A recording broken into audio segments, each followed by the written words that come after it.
The tale began with the protagonist immersed in a video game where a menacing skeleton addressed the knight, declaring him truly worthy of being his rival. The skeleton remarked that indeed the rumors were true and that the title Nightmare of the Continent suited him perfectly. Yet, he added, as long as the forces of light stood by their side, they would never surrender. Sung Hyun thought to himself that this was both a terrifying immortal king and a noble knight of light. He sipped on his soda, wondering aloud if their dramatic clash was a bit overdone. Still, he acknowledged it was just a performance. But how had things ended up this way?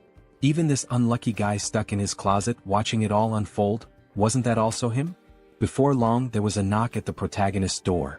A staff member, holding a pen and a piece of paper, introduced himself as being from the Special Ability Control Bureau Relocation and Investigation Department. He asked if Sung Hyun was present. The protagonist confirmed with an eager expression. The employee explained that his identity had been verified and requested that, should he awaken, he report it immediately to the Special Abilities Control Bureau. Sung Hyun reflected that it was the first time he had spoken to a stranger in half a year. Now that the conversation was over, he figured he wouldn't need to open the door for another 6 months. It had been 2 years since he last stepped outside. Some might call him pathetic. Others might accuse him of lacking willpower. But in truth he saw himself as a casualty of a twisted world. Suddenly the TV news caught his attention. A reporter announced that firefighters were battling a blaze at a shopping mall. The arsonist, it was said, was an awakened individual who had started the fire before transitioning to another world. Sung Hyun stared at the screen in shock, thinking, an awakened person. Not long ago, people all over the world had begun awakening one by one, developing mysterious abilities referred to as special powers. After awakening, individuals were forced into another world within 24 hours, returning only after meeting specific conditions. However, very few ever came back alive.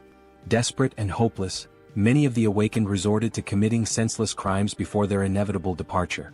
2 years ago, a reckless prank by one such awakened person had cost Sung Hyun both his family and his leg. Though he had tried to muster the resolve to start anew, the effort seemed futile. At one point he sat on a specialized exercise machine attempting to work his legs. He slumped down, exhausted, asking himself what the point of all this was. Why was he so afraid of stepping outside? Perhaps with just a little more determination something might change. Maybe he could leave this place and go somewhere, anywhere. Suddenly, a translucent system window materialized above his head. It displayed a message, dimensional distortion detected. Connection to the Akasha system in progress. Awakening of a unique skill. The unique skilled avatar had been awakened, and a countdown began. 24 hours remained before transitioning to another world. Sun Hyun cried out in terror, exclaiming that this must be some kind of joke. How could it all happen so abruptly? The system window displayed a warning. Failure to enter the travel portal within the allotted time would result in a forced transition. With a panicked expression, Sun Hyun flung open his closet. He recalled hearing that returning to Earth took about a year, and with time in the other world flowing 10 times slower, this meant he'd have to endure 10 long years there to get back. Eventually, the protagonist, now clad in full gear, stood nervously before the glowing portal. The system window informed him that 3 minutes remained until the transition. Gripping his head in distress, Sun Hyun thought, I can't even step outside normally, and now there's a portal in front of me. I have no strength, no skills, how am I supposed to survive in another world? Suddenly he remembered his unique skill. Sun Hyun shouted, determined, activate the avatar skill. At that moment, a clone materialized before him. He stumbled back in shock, gasping, that's me? Staring at the figure, he realized he was looking at a perfect copy of his own face. The clone saw everything he did as though they shared the same vision. This is dizzying, Sun Hyun muttered, trying to move and control the avatar. The realization hit him. It was impossible to act simultaneously with the clone. Then the system window chimed again. 1 minute remained until the transition. Failure to step into the portal would trigger a forced move. In desperation, Sun Hyun slumped against the clone's chest. This avatar is useless, he groaned. Just like me. If only someone else could take my place. Acting on a sudden impulse, Sun Hyun directed the avatar toward the portal. The system window acknowledged the identity of the awakened individual, confirming the start of the transition. Watching the avatar vanish into the portal, Sun Hyun cried out in astonishment. It worked. The move portal had accepted the avatar instead of him. The system window updated. The transition to the Auterica dimension was complete. Moments later, Sun Hyun found himself looking at a dense forest. His heart raced with fear. The avatar was supposed to go. Why am I here? But then the system clarified. he could return to Earth via the return option in the karma store. However, karma needed to be earned through adventures and his current karma was at 0. Sun Hyun's vision suddenly blurred. Realizing he wasn't physically in the forest but instead seeing through the avatar's eyes, he shouted, "I'm going to be sick." The nausea overwhelmed him and he abruptly woke up at home, sprinting to the sink to throw up. A few moments later, he sighed in relief. "At least I survived the move," he muttered. Gathering himself, Sun Hyun added with determination, "Summon the avatar here." A double appeared before him, and as it approached, the protagonist asked in frustration what he was supposed to do with such a useless ability. Suddenly, a system window appeared, announcing that he had achieved something remarkable, returning to Earth without using the karma store. As a bonus, he was granted the ability to teleport back once daily to his previous location using a portal. Additionally, his karma had increased. Sun Hyun was stunned, realizing that he had become the first awakened individual to return to Earth so quickly. The system window displayed his balance: 1,910,213 karma points. His jaw dropped in shock. Could this much really be awarded just for sending the avatar? In one move, he had earned points equivalent to 10 years' worth of effort. The system explained that karma is granted based on a person's impact in another world, whether through good deeds, misdeeds, murders, or honest labor. It made no distinction. Accumulated karma could be spent on improving abilities or returning to Earth. Sun Hyun wondered if there had been some kind of mistake. What if he was still required to travel back to another world? Then, with a wry smile, he said, "Well, I didn't expect this to work, but who cares?" Turning to the system window, he noted that returning to Earth seemed pointless since he was already here. The system offered a suggestion: improving his unique skill for 300,000 karma or exploring other status enhancements. Intrigued, Sun Hyun asked to see the details of the status upgrade section. Opening the tab, he saw an option to enhance regeneration for 10,000 karma. What is regeneration? He wondered aloud. Curious, he pressed the button. Instantly, a strange sensation coursed through his legs. Sun Hyun looked down in amazement. His legs had been fully healed. The injuries that had defined his life, the source of his pain and isolation, were gone. This wound had been more than an inconvenience. It symbolized his tragic farewell to his family and his retreat from the world. Now it was as if none of it had ever happened. The system updated his status, informing him that his regeneration ability had surpassed the standard level 1 threshold. He had gained a new skill, Super Regeneration, which significantly enhanced his recovery powers. Later, Sun Hyun smiled as he exercised his legs on the simulator. Reflecting on his progress, he marveled at how the karma he had earned not only restored his legs but allowed him to grow stronger. Watching his productive training session, he admired how much power his legs now had. With plenty of karma still left, he pondered where to invest it next. Spotting the option to enhance his unique skill, he eagerly clicked on it. As he activated the system window, he wondered aloud, what can I achieve by improving the avatar's skill? After some time, Sun Hyun stood before his upgraded clone, grinning. You're a real man, he said. The double, admiring its new physique, remarked, You've put in some serious effort, haven't you? Sun Hyun chuckled, replying, It's all thanks to hard training. After awakening the avatar skill, Sun Hyun realized his consciousness had split in two, allowing him to move freely. Along with this, he gained a new ability to enhance his weapon skills. The system window explained that, with the Mind Center, he could choose what information to receive. Sun Hyun thought, this means I'll no longer experience disorientation, and even if the avatar gets hurt, I won't feel any pain. Grinning, he grabbed a gamepad and remarked that he could now explore another world while comfortably sitting at home wrapped in a blanket. As he considered his newfound control over the avatar, Sun Hyun noted that it felt just like playing a video game. But this wasn't the only change. Now he had 3 avatars. Pondering aloud, he wondered if their numbers would continue to grow as he developed the skill. This could get confusing, he muttered. I can't just keep calling them avatars. I need names. Looking around for inspiration, his gaze landed on a ketchup packet on the table. The first clone, he declared, will be called Hans. The system window updated, showing Hans's abilities: general skills, Mind Center, Super Regeneration, individual skills, Mana Attraction. Note: first avatar is Sun Hyun. Turning to the second clone, Sun Hyun named him Heinz. The system displayed Heinz's abilities: general skills, Mind Center, Super Regeneration, individual skills, survivability. Note: second avatar is Sun Hyun. Sun Hyun couldn't help but comment, Mana Attraction and survivability? What kind of bizarre combination is this? Then with a grin he added, well, it's time to complete my long-awaited quest. Settling on the couch, Sun Hyun began controlling his clones. He sent Hans to teleport to another world, while Heinz took a bag of garbage and stepped outside. As Sun Hyun switched his attention to Heinz, he saw sunlight streaming down and marveled that he felt no anxiety. The mind center is working perfectly, he thought.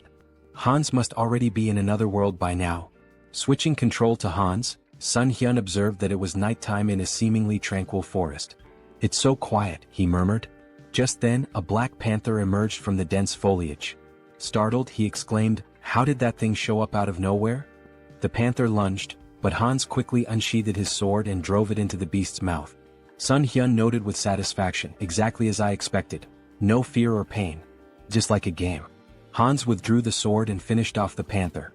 Sitting beside the panther's lifeless body, Hans muttered, "Is it this hard because I haven't leveled up yet? I'll be in big trouble if I run into another monster." Scanning the area, he spotted a small settlement in the distance. A short while later, Hans arrived at the village, where he was greeted by a villager named Glokali. Smiling warmly, Glokali welcomed him, praising his courage for navigating the monster-filled forest at such a late hour. Hans grinned, gesturing to his injured body. "I've got wounds all over me. Elder, do you think I could stay in the village for the night?" Glokali nodded with a kind smile. "Of course," he said. "We should always help each other." Hans exhaled with relief and gratefully thanked the elder. A short time later, they were walking through the village, passing by the houses. The elder commented that it was the first time he had seen such clothing and equipment, asking if Hans had come from far away. Hans chuckled. "I got a little lost. Kept walking and somehow ended up here." The elder smiled warmly. "It's nice to meet someone new after such a long time. How about we share a drink at the tavern?" Later that night, Hans lay on a bed, smiling to himself. "They even gave me a room here," he mused. The longer he stayed, the more he thought about how kind the villagers were. "How long has it been since I felt so happy talking to people? Today really was a good day." Meanwhile, the protagonist sat on his couch, holding a mug of alcohol. "This is great," he said aloud, savoring the feeling. "Eating chicken after a shower? Pure bliss. Traveling around the world like this is amazing." Feeling a pang of guilt, he added, "I'm embarrassed though. Hans is working so hard out there." He reflected that Hans was practicing his survivability. "I don't know when I'll have to send him away again, so it's good he's preparing." With a smile, Sun Hyun concluded, "This is fantastic. But no matter how much my clones accomplish, I need to learn more about the other world. What kind of place is it really?" He opened his laptop, smiling as he thought, "I'll be a great leader." Suddenly, a system window appeared, declaring, "Avatar is dead. All skills and data acquired by the avatar will be reset." Sun Hyun froze in horror. Hans died. He pointed at the system window, panicked. He died in that village. Could it have been that old man's doing? Did he slip something into the drink? He shook his head, frustrated. How careless of me. Then a thought struck him. Wait, am I reconnecting to the avatar? At the same time, back in the village, Glokali stood with another man near Hans's lifeless body. "I thought he'd be useful," Glokali said, "but he turned out to be just an empty shell. He managed to get through the forest alone, so I thought he had real potential. But in the end, he's just another elite skeleton." As Sung Hyun began to control Hans's body again, he wondered in shock, what's happening here? The system window popped up, stating, "Race changed to undead. New skill acquired, decomposed heart." Hans's updated profile read, Race, undead. General skills, mind center, super regeneration. Individual skills, mana attraction. Note, the mind center prevents mental damage. Sung Hyun's thoughts raced in panic. What is going on? Glancing to the side, he spotted a large number of skeletons behind a glass wall. Fear gripped him as he realized, could it be that these lunatics turned all the villagers into undead? Just then, a living man entered the basement. Who is this? Sung Hyun wondered. Wait, isn't that the guy from the tavern yesterday? The man, visibly annoyed, grumbled, "How much longer do I have to stay in this dump?" His gaze shifted to Hans's body on the floor and he stared at it intently. The protagonist anxiously wondered what the man was staring at. Did he really notice I've come to my senses? The man pointed at Hans's body with irritation and grumbled, "Why is this knucklehead still here? Why do I have to redo what everyone else has already done? Move the skeleton's body over there." Sun Hyun felt a jolt of worry. Even though my heart isn't beating, I think I almost had a heart attack. He could feel a strange force trying to move Hans's body against his will. By concentrating, he managed to resist the pull, but he decided it was wiser to obey for now. The man muttered with frustration, Why does the old man always make me check on these weirdos? What a meticulous pain in the neck. Sun Hyun reflected nervously. This force, it feels so familiar. It's the same one that moved my dead body earlier. Could it be linked to the mana attraction skill? His thoughts raced. If that's the case, maybe I can figure out how to control it. And if I can control this force, I might be able to take command of all the other undead too. 1 week later. In the dim basement, Hansa's undead body sat on a stack of wooden boxes, his skeletal fingers twitching with faint magical energy. Across from him, a skeleton lay crumpled on the floor. With a flick of Sun Hyun's will, the skeleton stood up stiffly, moving as though animated by invisible strings. Sun Hyun grinned. I finally did it. I can control others now. Although it's not exactly what I imagined. I can only influence one undead at a time, not a whole crowd. Guess an elite skeleton like me isn't capable of much more yet. Suddenly, the sharp hiss of a rat caught his attention. He snapped forward, grabbing the small creature in his bony hands. So, it was this little pest gnawing at my heels all week? You're a fast and nimble one, aren't you? A tiny nasty thing. An idea struck him. What if I use my magic on something small and fast like this rat instead of a person? He focused his mana, and the rat's eyes glowed an eerie red. Sun Hyun carefully set it down, grinning. Operation Night Watch begins, he said to himself. Let's see what secrets I can uncover with this little spy. Outside the warehouse. Through the rat's glowing eyes, Sun Hyun observed a man pacing outside. Why is this guy whining so much? He thought, amused. Then the man opened a heavy wooden door, revealing a second, dimly lit warehouse. The rat scurried forward, darting toward the open passage. Suddenly, a surge of energy pulsed through the air, halting its progress. Sun Hyun recoiled instinctively, even with the emotional dampening of the mind center active. That energy, it's overwhelming. I can't risk getting closer. From within the warehouse, he overheard a conversation. Jeffrey, a sharp-featured man, asked impatiently, when will the maturation process be done? That fragment of the immortal king, it feels like it's sucking part of my soul every time I go in there. It'll be soon, right? The teacher's been stuck in there for days. Another man replied, his tone cautious, it should be soon. But isn't it funny? We're guarding this place so tightly with traps set all over the village and even here. Not even a mouse could sneak through. Sun Hyun's thoughts swirled. A fragment of the immortal king? That must be what they're guarding. But where else can I gather information? And where did that old man disappear to? Moments later.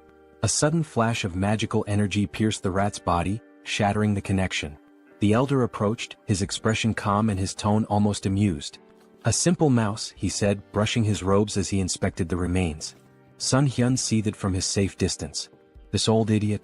He noticed even a tiny spy. This is going to be more difficult than I thought. The protagonist's thoughts raced as he wondered, did they really figure me out? The old man stepped closer, inspecting the rat's lifeless body. An undead, he muttered, puzzled. I don't sense black magic, but its body is brimming with dark mana. Could mana influence alone have turned this rat into an undead? There's only one place filled with such dark mana. He turned to the man nearby and asked sharply, Jeffrey, you're in charge of the warehouse today, aren't you? Sun Hyun, observing from afar, felt a pang of guilt. I'm sorry, little rat. You've done well. I'll avenge your death, I promise. Watch over me from wherever you are. Some time later. Jeffrey stormed into the basement, his face twisted in rage. A rat? All this fuss over a damn rodent? That stupid old man? He seethed, pacing wildly. Then, glaring at Hansa's undead form, he barked, Hey, why the hell are you standing there like that? Follow my order and stand up straight. As Hansa's undead body remained still, Jeffrey's irritation boiled over. He approached menacingly, raising a fist. Didn't I tell you to stand up straight? He spat. Grabbing Hans by the hair, he yanked him forward. Aren't you the fool who dared to stand against me? Didn't you threaten to kill me if I touched your family? Go on, repeat it. His face twisted into a sadistic grin. Oh, that's right. I ripped out your tongue. Jeffrey sneered, tossing Hans to the floor like a discarded doll. You should be thankful I let you live, even after we hunted down every idiot in your pathetic village. And your wife, she's here too, isn't she? What about your children? Oh wait, maybe they're with other families now. The tables turn. Suddenly Hansa's undead body sprang to life, lunging at Jeffrey and sinking his teeth into the man's neck. Jeffrey let out a horrified scream as he collapsed to the ground. What's happening to me? Stop, he stammered, his voice trembling with fear. Reaching out desperately, he began casting magic, but before he could finish, another undead figure, the reanimated body of Hansa's wife, pounced on him from behind. Together, the two undead silenced Jeffrey forever. Sun Hyun, controlling Hansa's body, felt a grim satisfaction. Their revenge has only just begun. A bold plan. Meanwhile, Sun Hyun switched control to Heinz and approached the village guards. "My brother lives in this village," he shouted. The guards frowned. "Your brother? He left not long ago. What makes you think we'll just let a stranger in?" Heinz grinned. "If that's the case, then bring me to the village elder. He'll recognize me." Moments later, Glokali arrived, his expression calm but inquisitive. "What seems to be the matter?" Heinz greeted him warmly, bowing slightly. "Elder, it's a pleasure to meet you. I believe my twin brother Hans is somewhere here." Sun Hyun smirked inwardly. Having two avatars really comes in handy for moments like this. While Heinz kept Glokali distracted, Sun Hyun, through Hansa's body, infiltrated the warehouse and approached the fragment of the Immortal King. The fragment pulsed with a dark, otherworldly energy, resonating with the undead around it. Is it absorbing the energy from the undead? No, it's more like it's replenishing itself. This explains why the people here are so unnaturally strong. That warehouse I was stuck in before must have been a dumping ground. And yet these fools dare to act superior? They'll learn soon enough. Sun Hyun activated his abilities, drawing the fragment toward him. A powerful surge of energy echoed throughout the village, shaking the very ground. The elder's realization. Back at the gates, Heinz maintained his ruse. "Twins are connected," he said with a sly smile. "We always know where the other is." Glokali frowned, his suspicion growing. "Hard to believe," he muttered. Suddenly his eyes widened in panic. He sensed a disturbance and shouted, "Something's wrong with the fragment. Kill this fool immediately." In a blur of movement, Glokali transformed into a monstrous, darkened form and hurtled toward the source of the disturbance, his face twisted with rage. The guards, startled by Heinz's sudden disappearance, raised their spears in confusion. Meanwhile, the protagonist reflected on the overwhelming surge of emotions emanating from the fragment. Such an irresistible flow of negative energy. Even with the mind center filtering the input, it's like a tidal wave. Could anyone endure this and remain sane? Suddenly, a deafening explosion of energy shook the area, and a system window materialized before him. System notification. Your essence meets the conditions. Information unlocked. Immortal Magician Demolic. Rank increased due to the power of the fragment of the Immortal King. Dark magic hidden in the fragment has assimilated with your essence. New skill acquired, Demonic Wisdom.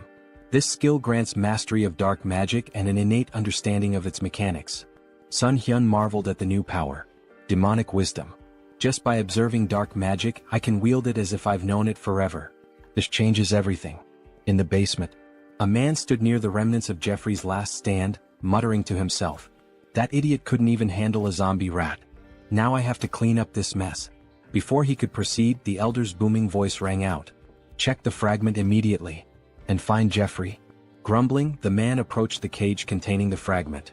Why is it so quiet? He asked, leaning closer. Suddenly, a mass of undead surged from the shadows, clawing at him. Panicked, the man shouted, "This is impossible. How can they?" His words faltered as Heinz's voice cut through the chaos, calm and sarcastic. "Lovely weather today, isn't it?" The man's eyes widened in horror. How is he talking? The undead latched onto him, but he managed to release a small burst of magic, pushing them back momentarily. However, the cage shattered, releasing a flood of monsters into the basement. Heinz smirked, his voice dripping with mock politeness. Ignoring someone's greeting? How rude. Sun Hyun observed through Heinz's perspective, marveling at the newfound power demonic wisdom granted him. Dark magic feels as natural as breathing. This knowledge, it's like it was always there, waiting for me to unlock it. Outside, a massive explosion rocked the village as the undead spilled into the streets. Heinz commanded them with unwavering authority. Don't let anyone escape. Kill them all. The confrontation with Glokali. A skeleton's body fell before Heinz, and the elder, Glokali, emerged, his expression cold and furious. You should have been an elite skeleton, he growled. What did you do with the fragment of the Immortal King? Heinz greeted him with a grin. Glokali, it's been too long. By the way, thanks to you I lost my heart. Fortunately, I found a new one in your warehouse. Glokali's face contorted with rage. You dare to merge a fragment of the Immortal King with such a pitiful body? You've gone too far. Raising his hand, he invoked a powerful spell. Finger of Death. A wave of dark energy surged forward, striking Heinz with enough force to sever his arm. Heinz glanced at his dismembered limb, more annoyed than pained. Attacking someone mid-conversation? Really, where are your manners? Silence. Glokali roared. Do you have any idea how much effort and resources I've poured into this fragment? An entire year's worth of preparation, and you've ruined everything. Glokali's eyes blazed with fury. I was so close, he growled, to wielding a power greater than anything in existence. And now you've turned my masterpiece into this? Heinz smirked, wrapped in the swirling energy of dark magic. What's wrong, old man? Can't handle a rookie Demolic? Dark Thorn? Glokali roared, sending tendrils of shadow magic spiraling toward Heinz. Heinz laughed. Using high-ranking magic against a beginner? You must really be desperate. His voice turned cold as he countered effortlessly, I'm the only one who can truly control the fragment, and you know it. Glokali sneered. You may have survived the destruction of your body, but I'll dismantle it and use it for experiments. Let's see how you handle this destructive ectoplasm. Heinz scowled. Stop reciting your skills like an amateur. His voice rose with disdain. And just die already, Alfred. The elder froze for a moment. Alfred? His expression twisted into suspicion. How do you know that name? Did you sneak into this village intentionally? Before Heinz could reply, a surge of dark magic shot toward Glokali from behind. The elder reacted swiftly, deflecting the attack with ease. He narrowed his eyes. You're adapting quickly to dark magic. Is it the fragment's doing? No matter. I have no time to waste. Raising his hand, Glokali activated another spell. Pact of Destruction. The battlefield dimmed as the souls of the fallen black magicians coalesced, swirling around Glokali like a maelstrom. A dark crown materialized on his head, amplifying his power. Heinz watched warily. You're sacrificing the souls of your own allies for this? How fittingly vile of you. Glokali snarled, his voice thunderous. With the full power of this fragment, I would have crushed you. But no matter. Now, flame of souls soaked in darkness. A massive surge of fiery dark energy erupted toward Heinz. The final blow. Before the spell could reach its mark, a streak of magic pierced Glokali's chest. The elder stumbled, his expression frozen in disbelief. Heinz stood unimpressed. Took you long enough to tire yourself out. Honestly, I almost fell asleep while you were chanting all those fancy spells. He added with a smirk, by the way, thanks for plunging me headlong into dark magic. I think I've finally mastered it. Blood trickled from Glokali's lips as he collapsed to his knees. How could I die like this? So, senselessly. Heinz watched him fall lifelessly to the ground. Raising his gaze to the sky, he muttered, Alfred, I hope you saw all of this. Your revenge is complete. Rest in peace. Elsewhere.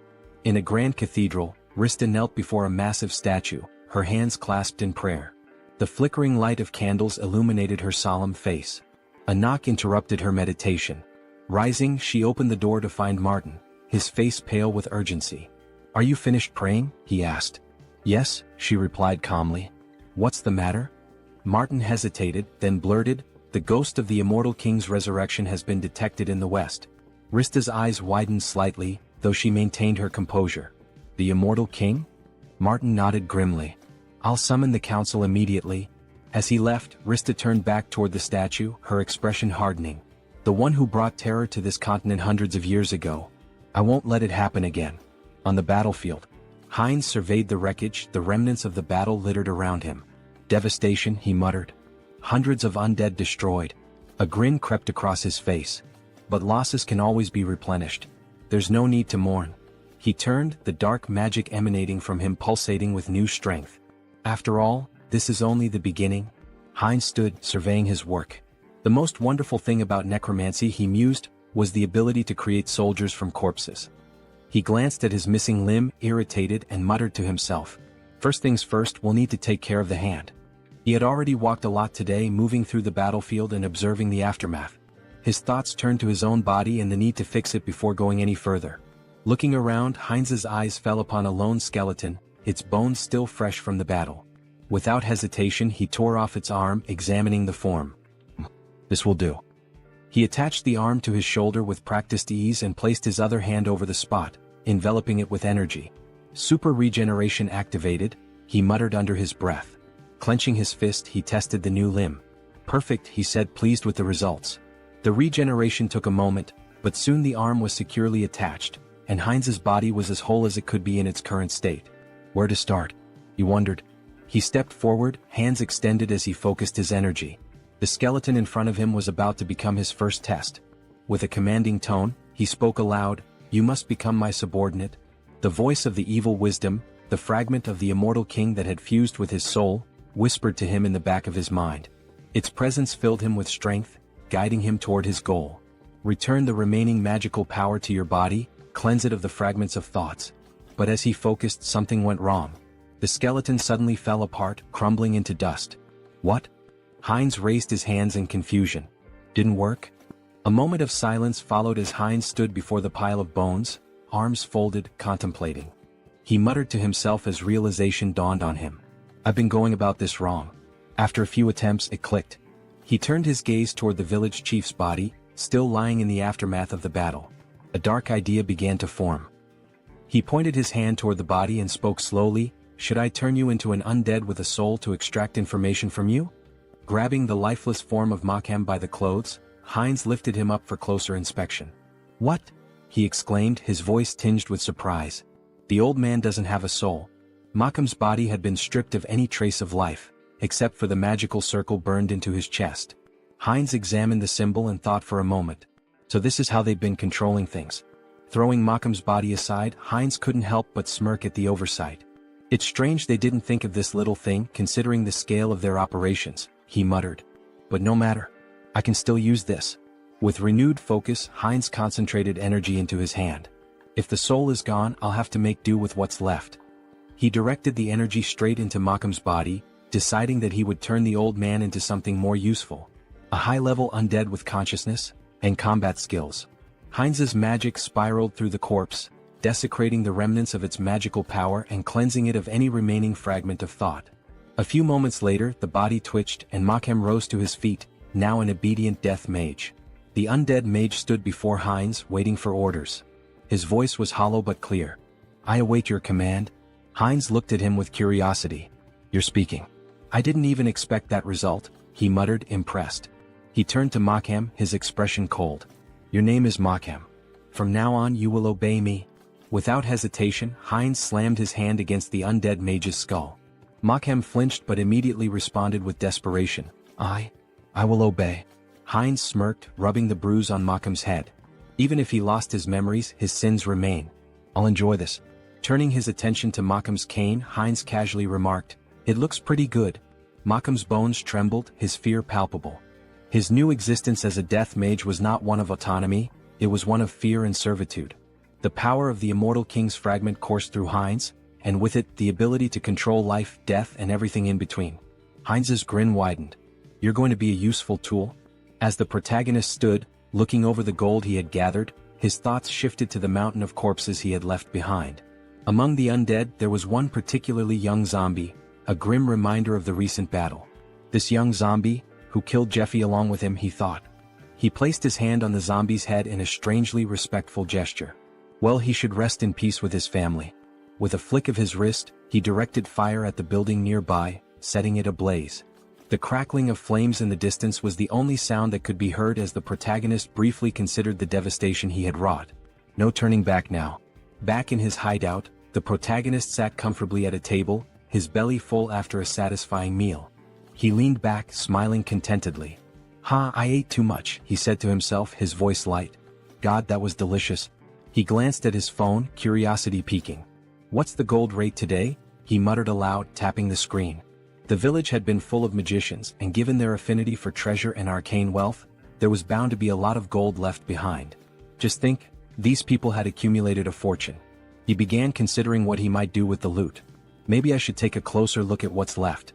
With a deliberate motion he reached out, muttering, "Summon Hans." In an instant his avatar appeared before him, and an ominous aura filled the room. The feeling was intense, suffocating, his presence too strong for the quiet of the space. The protagonist's eyes widened in panic as he recoiled, covering his face. "Cancel the summoning," he shouted in fear. As quickly as the avatar had appeared, it vanished. He gasped for breath, his heart racing. "I thought I was going to die," he muttered to himself. "What should I do now?" He scratched the back of his head in frustration, trying to regain his composure. "I need to summon Hans, but maybe I should improve my unique skill first." The protagonist's thoughts turned inward, and he focused on accessing the Karma Shop, a place where he could enhance his abilities. Moments later, a system window appeared in front of him. He marveled at the results. I earned more than I expected, he mused. The last time he had just over 400,000 karma. Now the amount had grown. He selected the item to improve his unique skill and spent a hefty 300,000 karma. A message popped up on the screen stating that his skill had improved. The number of avatars you can own has increased. His mental strength exceeded the norm, and as the information sunk in, he clenched his fist, enveloped in a surge of energy. Serenity. This skill would protect him from external stimuli and mental attacks. A welcome upgrade for the challenges ahead. Later he began filling a paper bag with gold, thinking about the potential. With my normal state of health, Hans can benefit from serenity, unlike the center of the mind. It was incredible how he always seemed to pick the right skills when needed. When the bag was full of gold, he smiled with satisfaction. Great. Time to sell the gold. He quickly moved the filled bags as well as a backpack full of gold to the table in front of the committee. As he laid the bags out, the workers couldn't hide their astonishment. They gasped, shielding their eyes from the precious glow radiating from the gold. The protagonist nodded, maintaining his calm demeanor. Please deposit all the funds into my account. He then turned and walked outside, leaving the employees to complete their task. They bowed in gratitude, thanking him for his trust. Sung Hyun offered a smile in return, wishing them well. As he walked away, he glanced at his shadow on the ground, remembering how Hans had hidden it with dark magic just in case. Maybe I was worried for nothing, he mused. The shadow was well concealed, even masked to avoid detection. Just as he was about to leave the area, an explosion echoed from behind him. The building rocked, debris flying through the air. Wolf stood amidst the destruction, his grin wide as he surveyed the damage. Looks like we hit the jackpot, he said, his voice dripping with satisfaction. Holding a bag of gold in his hand, the protagonist, Sung Hyun, grinned, looking at the treasure he had gathered. Who would have thought there'd be so much gold in such a remote place? He mused, clearly pleased with the haul. His grin was wide, but it was quickly interrupted as a bandit beside him urged, "Stop chatting, it's time for us to run." Without wasting time, they made their way forward, running swiftly through the streets. I know. Wolf shouted, his confidence undeterred as they sprinted. Ahead of them, they spotted Sung Hyun, who looked at them in fear and shouted, "Villains. Someone needs to report them. These criminals using their awakened powers for evil, and the ones who protect citizens from them are..." His words were cut off as a powerful blow struck his cheek. Wolf, dealing the blow, shouted, "Shut up." His voice was a harsh command, shutting down Sung Hyun's words before they could gain any traction. The protagonist touched his bruised cheek and thought to himself, the guards will probably track them down. I can't do anything. Meanwhile, Wolf ran confidently forward, saying, "Great. Everything is going according to plan." The bandit hanging from his back added, "We've got plenty of time. The guards will be here in about 3 minutes. We just need to reach the portal." Is she here? As they neared their destination, they saw something that made them stop in their tracks. A girl lying unconscious on the ground. The wolf stopped and shouted, "Portal? What happened to her? She needs to wake up." His voice was laced with urgency. The bandit, looking around nervously, turned to the wolf and said, "Look over there." His voice trembled as he pointed, and the wolf looked to see a figure standing in front of them, masked and glowing ominously in the distance. "Hans?" the wolf muttered, trying to make sense of the situation. He couldn't help but ask, "Who's that?" "The guards?" The bandit, shaking his head, whispered, "That idiot isn't one of them." As Hans moved closer, he reached up to remove his mask. Sung Hyun won't be able to do anything, Hans thought, but he knew that his avatar, was a different matter entirely. The bandits looked on in fear, raising their hands in surrender. Time passed, and soon the guards of the South Korean Returned Association arrived at the scene, their boots pounding the ground as they ran. The lead guard shouted confidently, "Here?" He looked back at his colleagues, urging them forward. "Are we going to miss him again?" When they arrived, they froze in surprise. "What happened here?" the guard asked. He surveyed the area where the bandits lay defeated on the ground. The wolf, still dazed, had lost his mask in the scuffle. The lead guard assumed that someone had dealt with the villains but that they couldn't have gotten far. He turned to his colleagues, gesturing around the area. Searched the surroundings carefully. Meanwhile, Hans, like a shadow, moved swiftly through the area. He flew past the guards, heading straight toward Sung Hyun. As they reunited, Sung Hyun couldn't help but smile. "I see you've warmed up well," he remarked, pleased with the success of their plan. The tension hung in the air as the scene shifted to what would come next, the consequences of their actions and the looming threat of the guards' arrival. Heinz strolled around the parking lot with his hands in his pockets, feeling a sense of satisfaction as he reflected on how relieving stress like this could sometimes be a good idea. His mind was clear for the moment, and the mundane surroundings seemed to offer a rare calm. Meanwhile, Hans, his second avatar who possessed the unique skill Vitality, stood at the entrance to a city on the east side. With a smile on his face, he shielded his eyes from the sun as he looked out at the unfamiliar skyline. "I finally made it here," he said, a hint of excitement in his voice. He remembered Malcolm's words about this city, and after seeing it for himself, he concluded that the old man hadn't lied after all. Stepping into the city, Hans mused aloud, "This is my debut in another world." But even as he admired the bustling surroundings, something didn't feel right. "Although there's still everything ahead," he added, scanning the area. However, as he walked deeper into the city, he realized something. Why was the city so empty? It seemed that the locals weren't paying much attention to newcomers. People went about their business as if strangers were a normal occurrence, not even sparing Hans a glance. Just then, in a nearby alley, a robber turned to his companion Diana and exclaimed, "Was this a joke?" He pointed an accusing finger at her, his expression dark. "I warned you." Diana, trembling, folded her hands in a prayer pose and apologized, pleading for a little more time. The robber's tone grew harsher. "I want 2 silver coins from both of you," he demanded. "And you have 3 days. No money? Then there's no other choice." Hans, who had been casually observing the scene from the corner of his eye, thought to himself, local thugs, and a young girl being manipulated. How cliché. He was about to continue walking, uninterested in getting involved, but fate had other plans. As Diana turned and tried to flee from the robbers, she collided with Hans. She stumbled back, immediately lowering her head in apology. "Sorry," she muttered, not knowing who he was. "Let's talk," Hans said, his tone calm as he sized her up. "How well do you know this city?" It was clear to him that he would need a guide. "Who are you, uncle?" she asked, surprised by the stranger's sudden question. Hans grinned, holding up 2 silver coins in his hand. "I'm a potential employer," he said, his smile widening. "Maybe we can discuss the terms?" Diana's eyes widened as she stared at the silver coins, the promise of money catching her attention.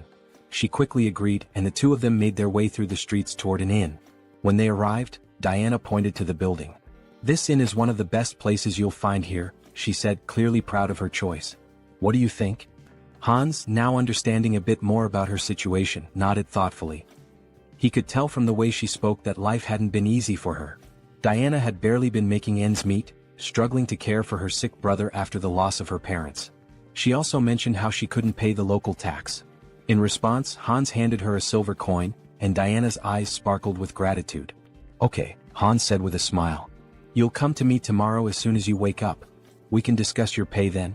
Diana agreed quickly, and with that she became his guide, earning 2 silver coins a day. That night, Hans lay down on the bed at the inn, his hands tucked under his head as he made himself comfortable. "Well," he thought, "I'll pretend I'm doing a good deed even if she just wants to rob me." He chuckled to himself and settled in for the night, his thoughts drifting off as he prepared for whatever the next day might bring. Heinz sat up in bed, scratching his head in frustration. The bed was terribly uncomfortable, and despite his best efforts, he couldn't seem to fall asleep. He tossed and turned for a while, but then a sudden sneeze from outside caught his attention. Curiosity piqued, he got up and walked to the window, pressing his hand to the glass. His eyes widened in surprise as he spotted Diana sitting on the ground outside, leaning her back against a box. "Hey, is that her?" he muttered to himself. Diana looked up at him, her eyes widening, and then smiled, waving in greeting. "Hello," she called up to him. Heinz was indignant. "What are you doing there?" he shouted down, clearly irritated. "Why are you waiting for me?" After a moment they were sitting together at the table eating breakfast. Heinz frowned as he took a bite, his frustration still simmering.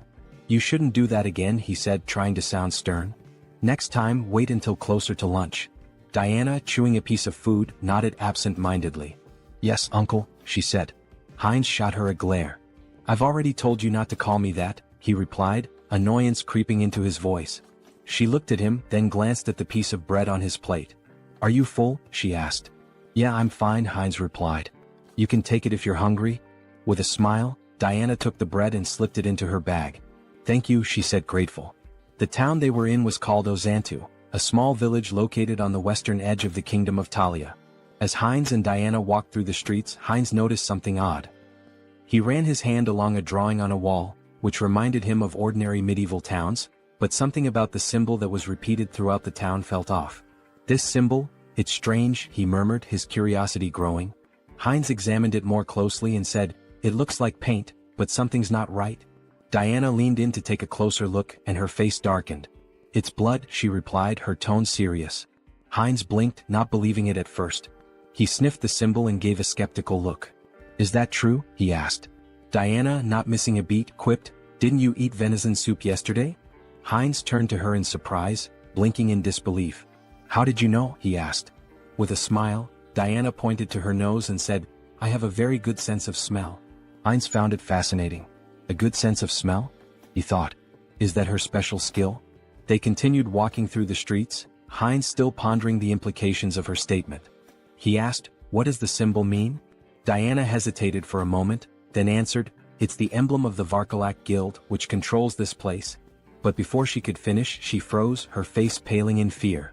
She began to slowly back away, bumping into Heinz. What's wrong? Heinz asked, alarmed by her sudden change in demeanor. Diana's eyes darted around nervously. That smell, she said, her voice tight. Heinz furrowed his brow. What smell? He asked, not sure what she was talking about. Diana inhaled deeply, her eyes closed as she focused on the scent. Then, with a sense of urgency, she turned around, her fists clenched. Freshly baked bread, she exclaimed. I have to try it? Heinz, confused but amused, asked, didn't you just eat a minute ago? Diana pointed ahead, her face lighting up with anticipation. I'm hungry again, she said, clearly excited by the smell. They followed the scent down an alley which led them to a door. When they peeked inside, Heinz's stomach dropped. Behind the door was a corpse, its lifeless body sprawled on the ground. The smell of bread was still in the air, but the sight of the body made it clear that something sinister was at play. A few days later, Heinz stood against a wall, arms folded, waiting impatiently. She's never been late before, he muttered. Something must be wrong. Just then, a bandit approached him, a smirk on his face. Hey buddy, the bandit called out, drawing Heinz's attention. Heinz looked at the bandit in surprise, unsure of what to make of the situation. The bandit, arms folded and wearing a smug expression, said, we should talk. Heinz felt a moment of frustration, thinking to himself, has it really come to this? The next instant, he handed the bandits a handful of silver coins, offering them a smile. Take this, he said, trying to remain calm. There aren't many, but I hope they help maintain some sense of public order. The bandits exchanged looks, then one of them picked up a silver coin, a grin spreading across his face. Seems we've quickly found a common language, he remarked, clearly amused. Heinz thought to himself, I brought money just for this kind of situation. But then, his eyes narrowed as he noticed something. The bandit had a symbol on his neck, one that looked strikingly similar to the emblem Heinz had seen on the walls of the city earlier. His thoughts turned grim. Diana had warned me to avoid the alleys. We need to leave this place as soon as possible. Heinz couldn't help but wonder just how terrified the girl must have been, given how deeply afraid she'd seemed of the thugs. The bandits moved away, but one of them turned to the other and asked, why did you grab this brat? His comrade responded dismissively, how should I know, idiot? We're just following orders. The word struck Heinz like a blow. Brat? He thought. Don't tell me those two bastards grabbed Yen? Without thinking, he shouted after them, wait a minute. The bandits turned around in surprise, eyeing him curiously. Heinz clenched his fist. Damn it, timing is everything in situations like these. If things get dangerous, I can just cancel the call. He forced a smile, trying to stay calm. There's something I wanted to know. At that moment, Diana's voice suddenly called out to him, and he turned around in shock. Ah, Diana? The bandit, now flexing his fist with an irritated expression, remarked, so, what's your friend interested in? Heinz gave an awkward smile, trying to keep the conversation light. Is the silver I gave enough? A little while later, one of the bandits returned with a bag in his hands. They took everything, he said nonchalantly, tossing the bag aside before turning toward Heinz. The bandit's expression hardened. And where's the rest of it? You were supposed to meet us long ago. Heinz shot him a glare. Did you even know how much I gave you? In that moment, Diana's face fell and tears began to form in her eyes. My little brother is missing, she sobbed, her voice trembling. He was just starting to get better, he could eat again, but now I can't find him anywhere. Heinz's mind raced as he recalled the conversation he'd overheard between the bandits. Could they be talking about Diana's brother? He asked, his voice tinged with suspicion. Could it be Varkalak? Diana looked up at him, her face stricken with terror. No, she whispered, shaking her head in despair. Heinz frowned and asked gently, what do you mean? Tears streamed down Diana's cheeks. They really took him, she choked out. Aaron will die if they hurt him. Heinz's heart sank as he watched her crumble in front of him, the weight of her words sinking in. He knelt down beside her, trying to comfort her the best he could. "Don't worry so much," he said softly. "If they want a ransom, I'll pay it. You won't be alone in this." But Diana, her voice barely above a whisper, whispered in disbelief, "They really took him.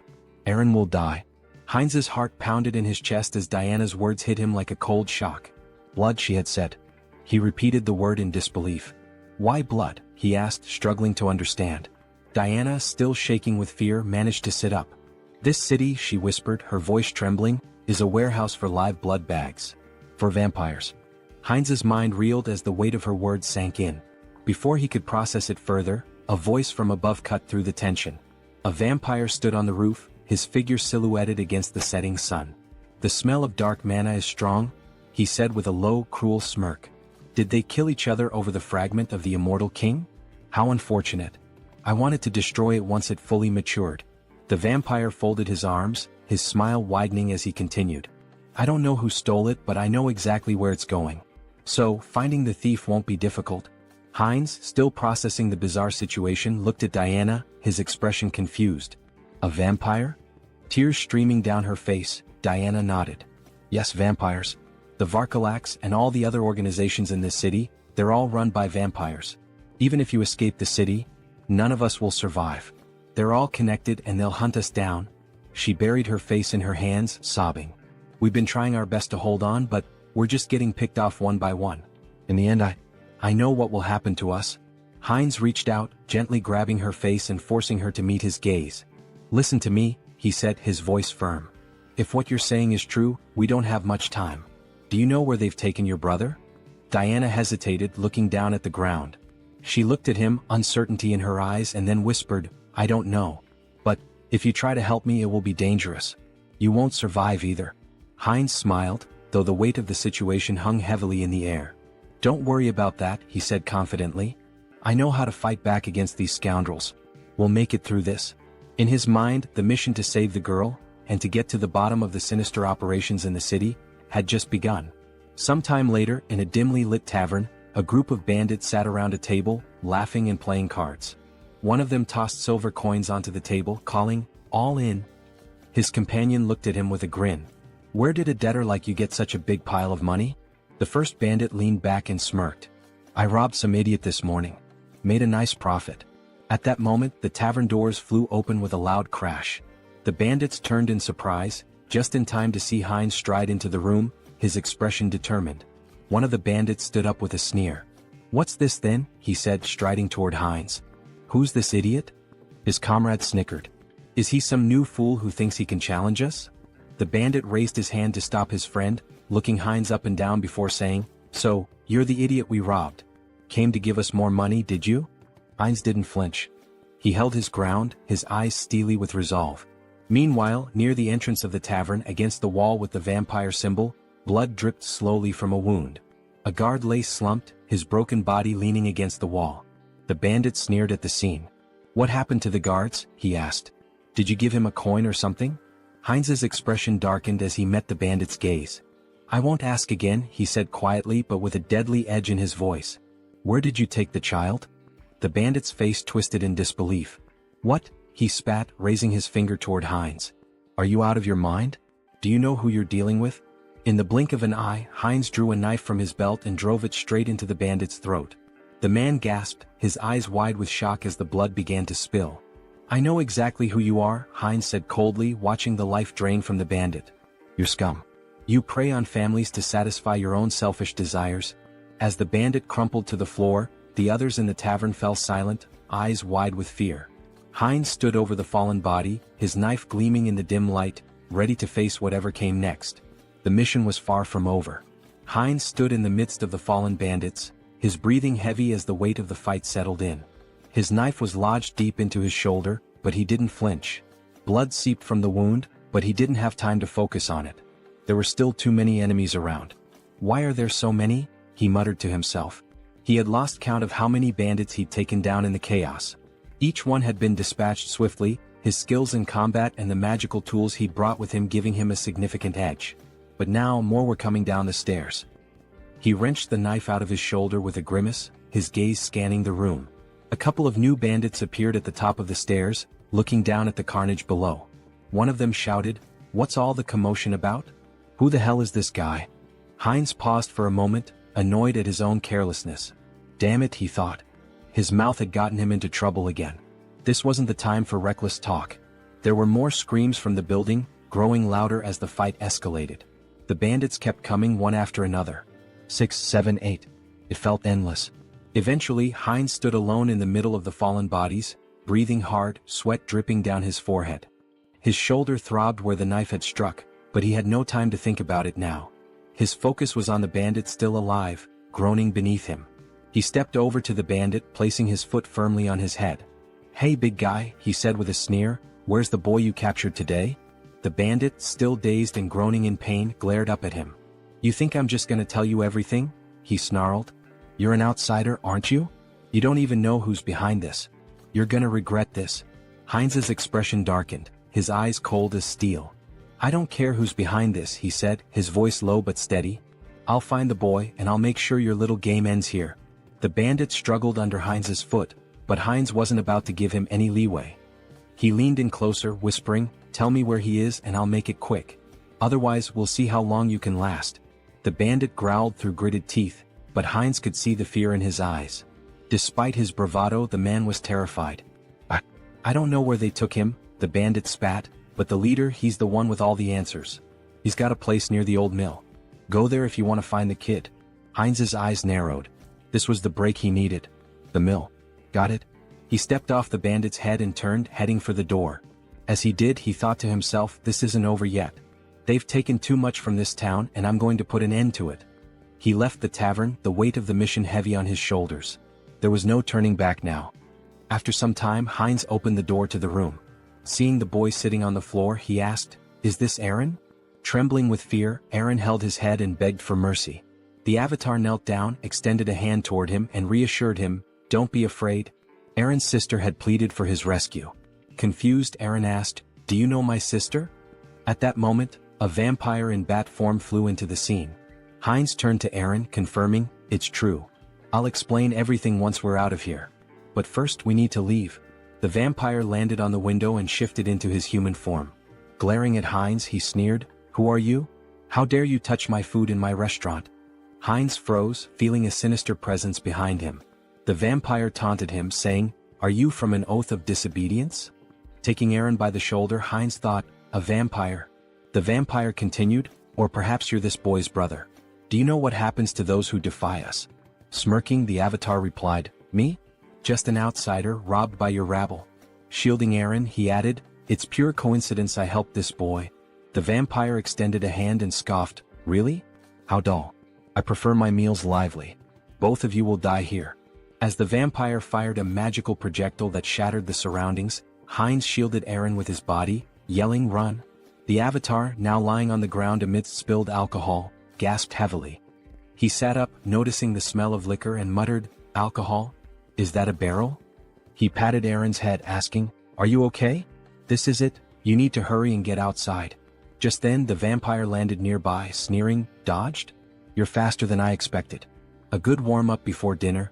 The vampire lunged with claws extended, but the avatar shoved Aaron toward the door, shouting, "Run and don't look back." Wielding his sword, he blocked the attack but noticed the vampire's claws growing longer. They pierced his body as the vampire mockingly praised his regeneration abilities. Heinz clenched his teeth, realizing the power gap was immense. The vampire, licking his lips, remarked, "Unexpected, but you'll make a fine delicacy." Despite the pain, Heinz thought, "If I hesitate, I'll die." He swung his hand, but the vampire severed it effortlessly, laughing, "Oh dear. I'll carve you up before I feast." Lifting Heinz into the air on his claws, the vampire declared, "This is where your resistance ends." As he leaned toward Heinz's neck, Heinz thought, "If strength isn't enough, then we'll both die." From his mouth, he unleashed a hidden fire spell, engulfing the area in flames. Shocked, the vampire shouted, "What is this? A fire magic tool? You were hiding this." Thrown to the ground, Heinz noticed the alcohol spilling across the floor. A plan formed in his mind. The vampire screamed in terror, "You're insane. Do you want to burn us both alive?" The vampire attacked, slashing Heinz's body. Laughing maniacally, he jeered, "Fragile flesh." But Heinz headbutted him with full force, sending him flying. "You said it yourself. I have a strong body and good regeneration. Tough enough for you? He growled. The vampire screamed, no. Stop. But Heinz advanced, and the next moment an explosion consumed the building. Amidst the flames, Heinz lay on the floor murmuring, impressive. I survived. Being strong has its challenges. A notification appeared before him. Mission complete, help the unlucky girl. Outside the burning building, Diana clung to her brother, staring at the inferno. Uncle, she cried. Meanwhile, a system window announced, Avatar Heinz has died. The avatar will respawn in 7 days. Diana stood there, exhausted from her work, wiping the sweat from her brow as she watched the man walk away. She had been cleaning his shoes for what felt like hours, and now that the job was finished, she could finally take a moment to catch her breath. The money left on the table was a small consolation, but it would be enough to help with the next day's bills. Her thoughts drifted to the events that had unfolded not long ago. The building that had once been the scene of chaos was now nothing but a smoldering wreck. She had heard that the avatar Heinz had been consumed by the flames, leaving her to wonder about the fate of the man who had helped her and her brother. The world around her flickered, and a new, familiar figure stood before her. It was Heinz, alive, standing in the middle of the street as if nothing had happened. His body was covered in bandages, but the intense aura he exuded made it clear he had come back, somehow. Diana stared at him, mouth agape. Her heart skipped a beat. Uncle? Heinz's eyes softened, and he smiled faintly despite the pain he was clearly in. I told you. I'd be back, he said, his voice hoarse. It was then that the system window appeared in front of him, announcing that Avatar Heinz had been reborn after 7 days. His rebirth had been completed, and with it came a sense of purpose, a new mission to carry out. The flames from the explosion, the chaos, the danger, they were all behind him now. But Heinz knew this was just the beginning. Whatever had happened, whatever lay ahead, he was ready. And this time he wouldn't fail. Diana slowly approached him, her eyes filled with disbelief and relief. You're really here? You're alive? Heinz nodded, offering her a reassuring smile. I told you I'd keep my promise. He extended his hand, a gesture of both gratitude and solidarity. Let's move forward together. And with that, they began to walk side by side, ready to face whatever challenge. After some time, Heinz sat on the edge of the bed, staring at the system window deep in thought. It displayed that the interdimensional transfer would take 10 days to complete. Longer than I expected, he muttered, but that's fine. Suddenly the wall burst apart and Virik stormed in, grabbing Heinz by the neck. He slammed him against the wall and growled, this was your doing, wasn't it? The tracks from the forest lead straight here. Heinz, gasping for air, thought, vampires. Have they figured it out already? Virik sneered. The outsider was under the jurisdiction of my slain kin, he accused. Despite his struggle, Heinz couldn't muster the strength to fight back. What a monster, he thought, his teeth clenched in frustration. Leaning closer, Virik sniffed the air around Heinz's neck. I don't sense the aura of dark magic or the blood of my king, he mused aloud. Heinz, barely able to speak, croaked, What are you talking about? I don't understand. I was just sleeping. Virik grinned menacingly. Don't understand, huh? Let's see about that. Pulling Heinz closer, he sank his fangs into his neck. I'll ask again, slowly this time. Lies won't work. Heinz convulsed in pain, thinking this is insane. Why is this happening to me again? The system window flashed a notification. Entity appearance has changed, vampire. Virik released him, stepping back as another message appeared. Special skill acquired, legacy of lesser blood. Heinz's super regeneration had been replaced with regeneration. Still radiating an overwhelming aura, Virik asked, So, are you truly uninvolved in the vow of disobedience? Heinz felt the oppressive authority of the higher vampire, his blood screaming for submission. Swallowing hard, he replied, No, Lord Virik. I'm just a simple traveler. Despite the instinct to obey, Heinz knew his center of the mind ability blocked the compulsion. Virik turned away, muttering, Was I mistaken? Then he commanded, Follow me. We have important matters to attend to. Heinz smiled faintly. Fine. I'll go, and gather some intel while I'm at it. They soon arrived at the Azanta branch of the Vargalak clan. Inside, vampires greeted Virik with respect, though their eyes narrowed at Heinz. One sneered, What is this? New blood. A female vampire covered her mouth, disdainful. What were you thinking, bringing scum like this?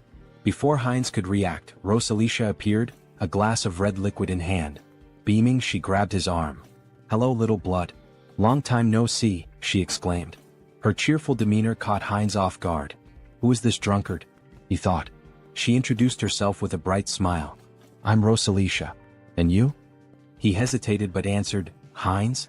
Rosalicia handed him the glass. Don't be rude. We're both lesser bloods, aren't we? Here, freshly squeezed blood. Drink up. Heinz stared at the glass, debating. If I drink, I might avoid suspicion. Taking a small sip, he felt a surge of thirst, even through his mental filter. Alarmed, he thought, drinking this is dangerous.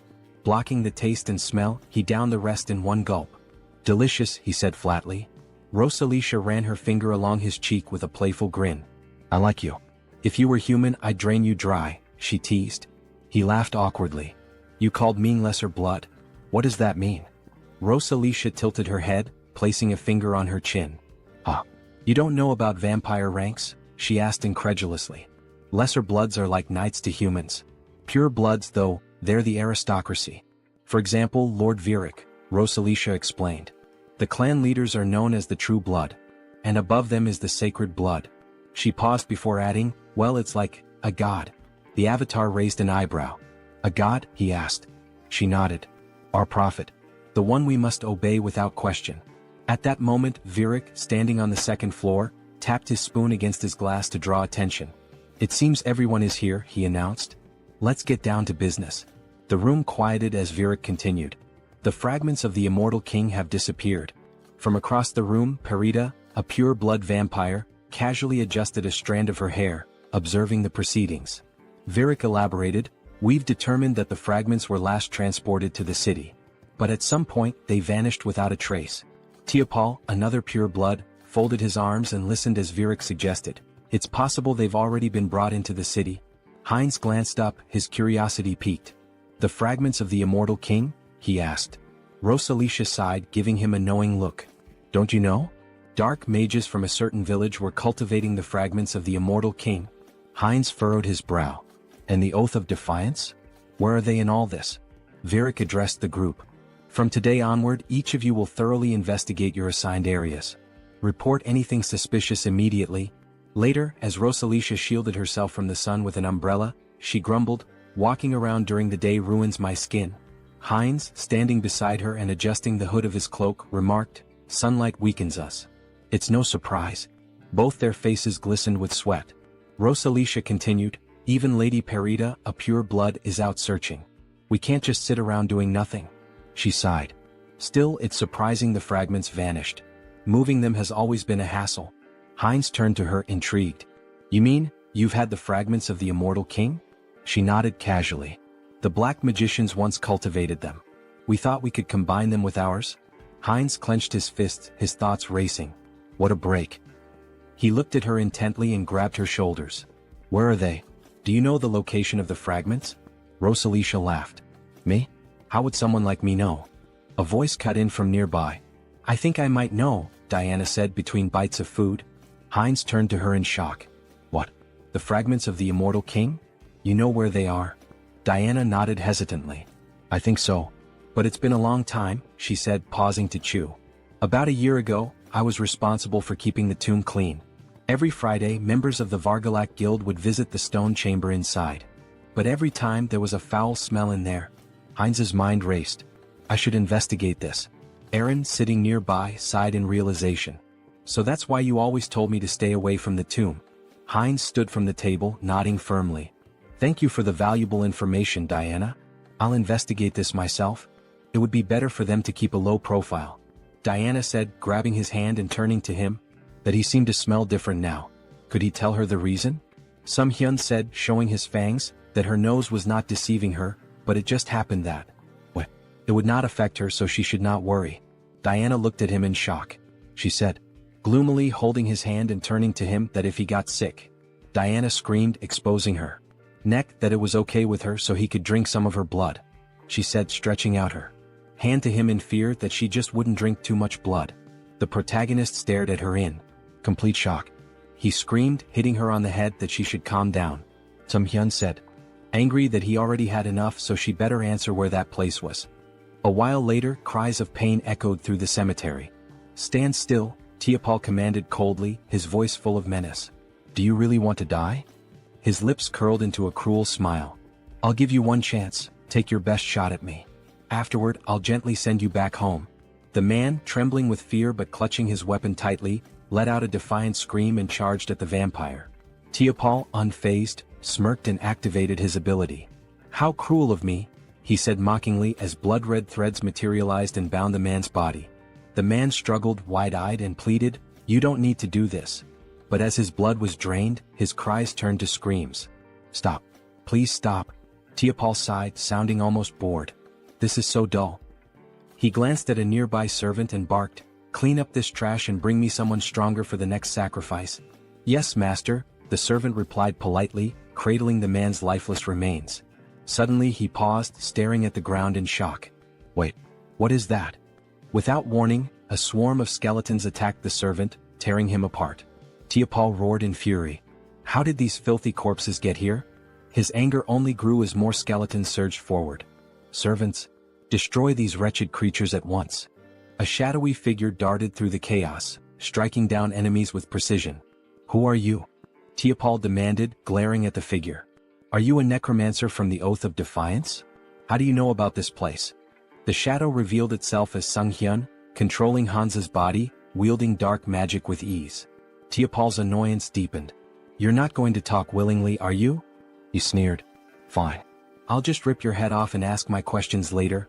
He unleashed a barrage of blood-based attacks, tearing through the skeleton army. Sunghyun smirked, manipulating the skeleton remnants into makeshift weapons with his magic. "So, you'll just leave my head?" he muttered, amused. "Let's see how that plan works out for you." Tiapol gritted his teeth. "The spell is too fast. I can't dodge it." At that moment, Sunghyun intercepted one of Tiapol's attacks. Tiapol froze, startled. "Reinforcements?" he asked, his voice laced with surprise. Then, with a sinister grin, he added, "You've arrived just in time. Have you already reported the ambush here?" Heinz too shouted back, "I've already done that. Lord Viric's followers are gathered outside. I came here first to help you." Tiapol's expression twisted with anger. "Great news," he snarled sarcastically. "Then you'd better make yourself useful. This Demolic is strong enough to hold us off. We need to buy time for reinforcements." Suddenly, the younger vampire, representing the protagonist, sank his fangs into Tiapol's neck. Tiapol whipped around, shocked. "What blood?" he shouted. "Have you gone insane, you fool?" The protagonist, through Heinz, cast dark magic. "Dark magic?" Tiapol gasped, wide-eyed. "You've conspired against me? How could this happen?" His voice turned desperate. "Stop this madness immediately." Tiapol screamed in horror as his strength faded. "How could you drink the blood of your own kind? It's a grave sin. It clouds your mind, corrupts your soul." His voice faltered as he collapsed to the ground. "This can't happen." Heinz too wiped blood from his lips and smirked. "Clouds the mind, huh? Well, it seems to be working just fine for me." A system window materialized, displaying skill acquired, blood magic. Heinz too grinned. "This is fantastic. With this new power, breaking the blood barrier will be a breeze." Heinz interjected, "We don't have time for that." "Then I'll smash through it." Heinz too replied with a sly smile. A deafening explosion shattered the tomb's roof. Sunghyun, standing amidst the rubble, smiled confidently. "We found it." Heinz nodded, his eyes narrowing. "This is what we came here for." Heinz too, gesturing to the glowing object before them, said, "The second fragment of the immortal king." Heinz reached for it, his voice filled with awe. "Another fragment. Amazing." As the fragment's power surged through him, he thought, even with the mind center filtering the negative thoughts, this fragment holds too many. He focused the mental power of all the clones on his core personality. Suddenly, a massive pillar of dark energy erupted skyward. Viric, observing from a distance, looked up in astonishment. "What is this fog? Are we too late?" He froze as his gaze locked on the floating skeleton radiating dark energy. "That silhouette, it seems familiar." Viric barked orders to his subordinates. "Attack it." The vampires unleashed a barrage of blood arrows, aiming for the figure. Heinz retaliated with dark magic, striking down one of the attackers with devastating force. A system window appeared. Skill evolution, regeneration, immortality. Skill acquired, forbidden knowledge. Personality status, Heinz Archlich. Meanwhile, the holy paladins arrived at the cemetery's outskirts. "What is this?" one asked, shielding his face. "Smoke? Fire? It seems to be coming from Azanthu." He coughed, overwhelmed by the dark energy. Tuscan dismounted, his face grim as he examined the ashen residue. "We're turning back." This isn't ordinary ash. What do we tell the saint? Another asked nervously. Tuscan looked up at the ominous energy pillar. Everything. This changes everything. The ominous energy surged in the air, thick with power and foreboding. System notification. The rebirth of the immortal king is imminent. Heinz stood motionless, overwhelmed by the rush of newfound strength. This is incredible, he thought, his mind racing. I've become 10 times stronger than before. A system window materialized before him, detailing his transformation. New skills acquired. Power of the immortal king fragment. Rapid rank advancement, plus 2/3 rank. Secret dark magic energy amplification. Traits gained. Evil wisdom. Unlocks insight into forbidden knowledge. Unconditional understanding of dark magic. All secrets revealed. As long as my source remains intact, I'll endlessly revive. An unkillable existence, he mused. The dark energy coursed through his body like a tidal wave, and Heinz unleashed it in an explosive attack. Tendrils of shadow surged toward the vampires surrounding him. Virik's eyes widened in alarm. What is this smoke? Is this a trap? What is your plan? A subordinate rushed to his side. My lord, we must retreat and recover our strength. Before the words could settle, the dark energy swallowed the subordinate whole, obliterating him in an instant. Virik froze, staring in horror at the remains of his servant. This is an attack spell? Dark thorns erupted from the shadows, piercing through Virik's chest. He screamed in agony, his strength waning rapidly. Heinz, through the avatar Hans, stepped forward, his cold gaze fixed on the pure-blooded vampire. You're stronger than the others, he said calmly, but right now you're nothing more than a blood bag to me. Virik gritted his teeth, his voice trembling with anger and disbelief. Where did you get such power? Did you truly absorb the fragment completely? How did you endure so much darkness alone? Heinz too smirked, stepping closer. Alone? He asked mockingly, leaning in. Who said I was alone? Before Virik could respond, Heinz too sank his fangs into the vampire's neck, drinking deeply. Virik's body convulsed, then went limp, crumpling to the ground. System notification. Conditions fulfilled, skill growth activated. Legacy, minor blood legacy, pure blood. Heinz too wiped the blood from his lips, his smile sharp and predatory. A pure-blooded vampire now? He murmured, savoring the moment. The realization struck him like a bolt of lightning. By devouring other vampires I can grow faster. He laughed darkly, his voice resonating with malevolent triumph. Let them wait for me. I'll devour them all, one by one. After some time in the forest, Rosalicia cried out that they needed Perdita. Fearfully she asked what they should do now. With tears in her eyes, Rosalicia lamented that if Lady Perdita had been there, they wouldn't have succumbed to the enemy so easily. Perdita responded, stating that Virik had been defeated but warned against underestimating this adversary. She touched the lingering dark magic and noted that the fragments contained an overwhelming amount of power, indicating the enemy's formidable strength. As the sun began to rise, she urged them to return to the base quickly to request reinforcements. Elsewhere, a man sprinted through the city streets, shouting curses. Leaning against a wall, he demanded angrily, "They won't chase me to the very end, will they?" He blamed everything on the vampires, accusing them of arrogance before being destroyed in an instant. He cursed his own mistake of trusting them. From the shadows, Heinz too grabbed the man, dragging him away. A terrified scream echoed from the alley. Meanwhile, Sung-hyun reflected on leaving Hans in the city to deal with the remnants of Varkalak. He had also arranged for Heinz too to be connected to a minor merchant guild so he could escort Diana and her brother out of the city. Later, in the forest, Heinz too, holding a frying pan, joked that with enough pepper, he could make a special steak. Diana and her brother gazed at the meal with admiration, thanking him for the delicious food. The protagonist smiled, assuring them it was healthy and safe to eat. Sung-hyun thought about how their happiness stemmed from being free of danger. Smiling, the protagonist asked if they had an uncle who ran a store in eastern Lapillas. Diana nodded nervously, unsure if her uncle would be pleased to see them. He reassured her not to worry, and Sung-hyun considered giving them money if things didn't work out. A wave of sadness hit him as he thought about their eventual parting. When was the last time he'd felt this way? Perhaps he'd changed since arriving in this world. Diana called his name, reaching out with concern. "Are you okay? Do you need blood?" she asked. Laughing, the protagonist replied that he'd had enough to drink, having drained the vampires left in the village. At the same time, Hans, embodying another side of the protagonist, was reanimating the corpses of vampires in the cemetery. He decided it was time to finish up and retreat to their secure space, marveling at how convenient and boundless it was. He wondered if forbidden knowledge could help him create a similar subspace on Earth. Suddenly, blood magic struck him. Overvarkalak, a purebred vampire, confronted him with fury. "Still lingering in our city? Do you underestimate us so much?" she demanded, using blood magic to challenge his membership in the Oath of Defiance. Hans smirked, introducing himself as an honorary member of the Oath. She accused him of stealing the fragment of the immortal king and destroying their hideout. Holding a weapon forged from her blood, she declared it no longer mattered. He would die. Her attack was swift. Though he narrowly avoided a fatal blow, Hans felt the strength of a purebred vampire firsthand. Crashing into a barrier, he realized it was the work of her clan's blood mages. "Did you think escape would be so easy?" Over taunted.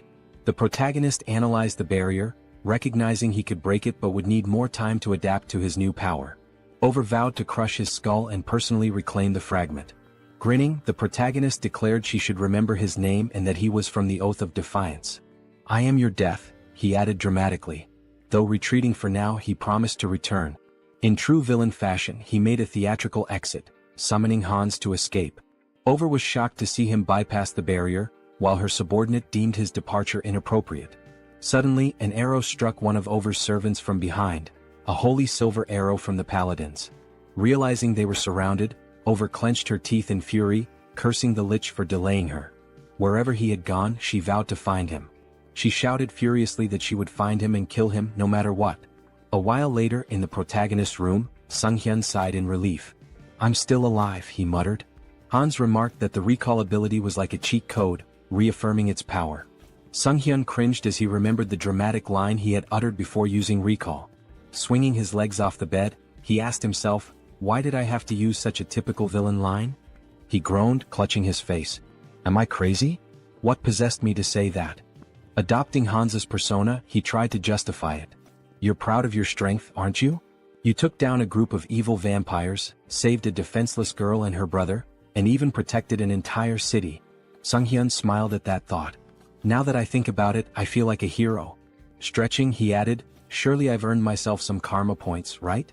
Calling up the karma shop, he stared in disbelief at the system window. His balance was 731,002 points. "How do I have over 700,000 points already?" he exclaimed. "Didn't I spend everything on upgrades?" With a nervous laugh, he speculated that enraging the vampires and dark mages must have significantly boosted his karma. Dismissing the thought, he pressed the system window. "I'll figure it out later. For now, should I upgrade my special skills again?" A notification appeared. His limit on summoning avatars had increased. Smiling, he noted that his avatar count had gone up. But were there any new skills? The system revealed that he had acquired a special skill, Persona. Sunghyun beamed. "This is exactly what I needed. Is Persona similar to Mind Center? I should check it out." After reading the description, he realized the skill allowed avatars to act as vessels for emotions, adapting and growing based on his needs. The system had clearly determined this skill was essential for him. "I get it now," he thought. "I've been forming connections, defeating powerful enemies and making a difference. But in reality, I've spent 2 years locked in this room. What happens there feels like a game, but the truth I've been avoiding is still here, right in front of me." He reflected on the loneliness, sadness, and anger he had suppressed, emotions that had accumulated over time. Turning to Hans, he said, "I need to transfer these terrible feelings into a vessel." As he did, he felt a strange relief as though his emotions were neatly boxed away. Curious, he wondered how Hans, now burdened with those emotions, was handling it. Hans reassured him. "Don't worry about me. Pain and despair have always been my companions. They don't bother me." Yet, Sunghyun noticed a subtle change in Hans's tone.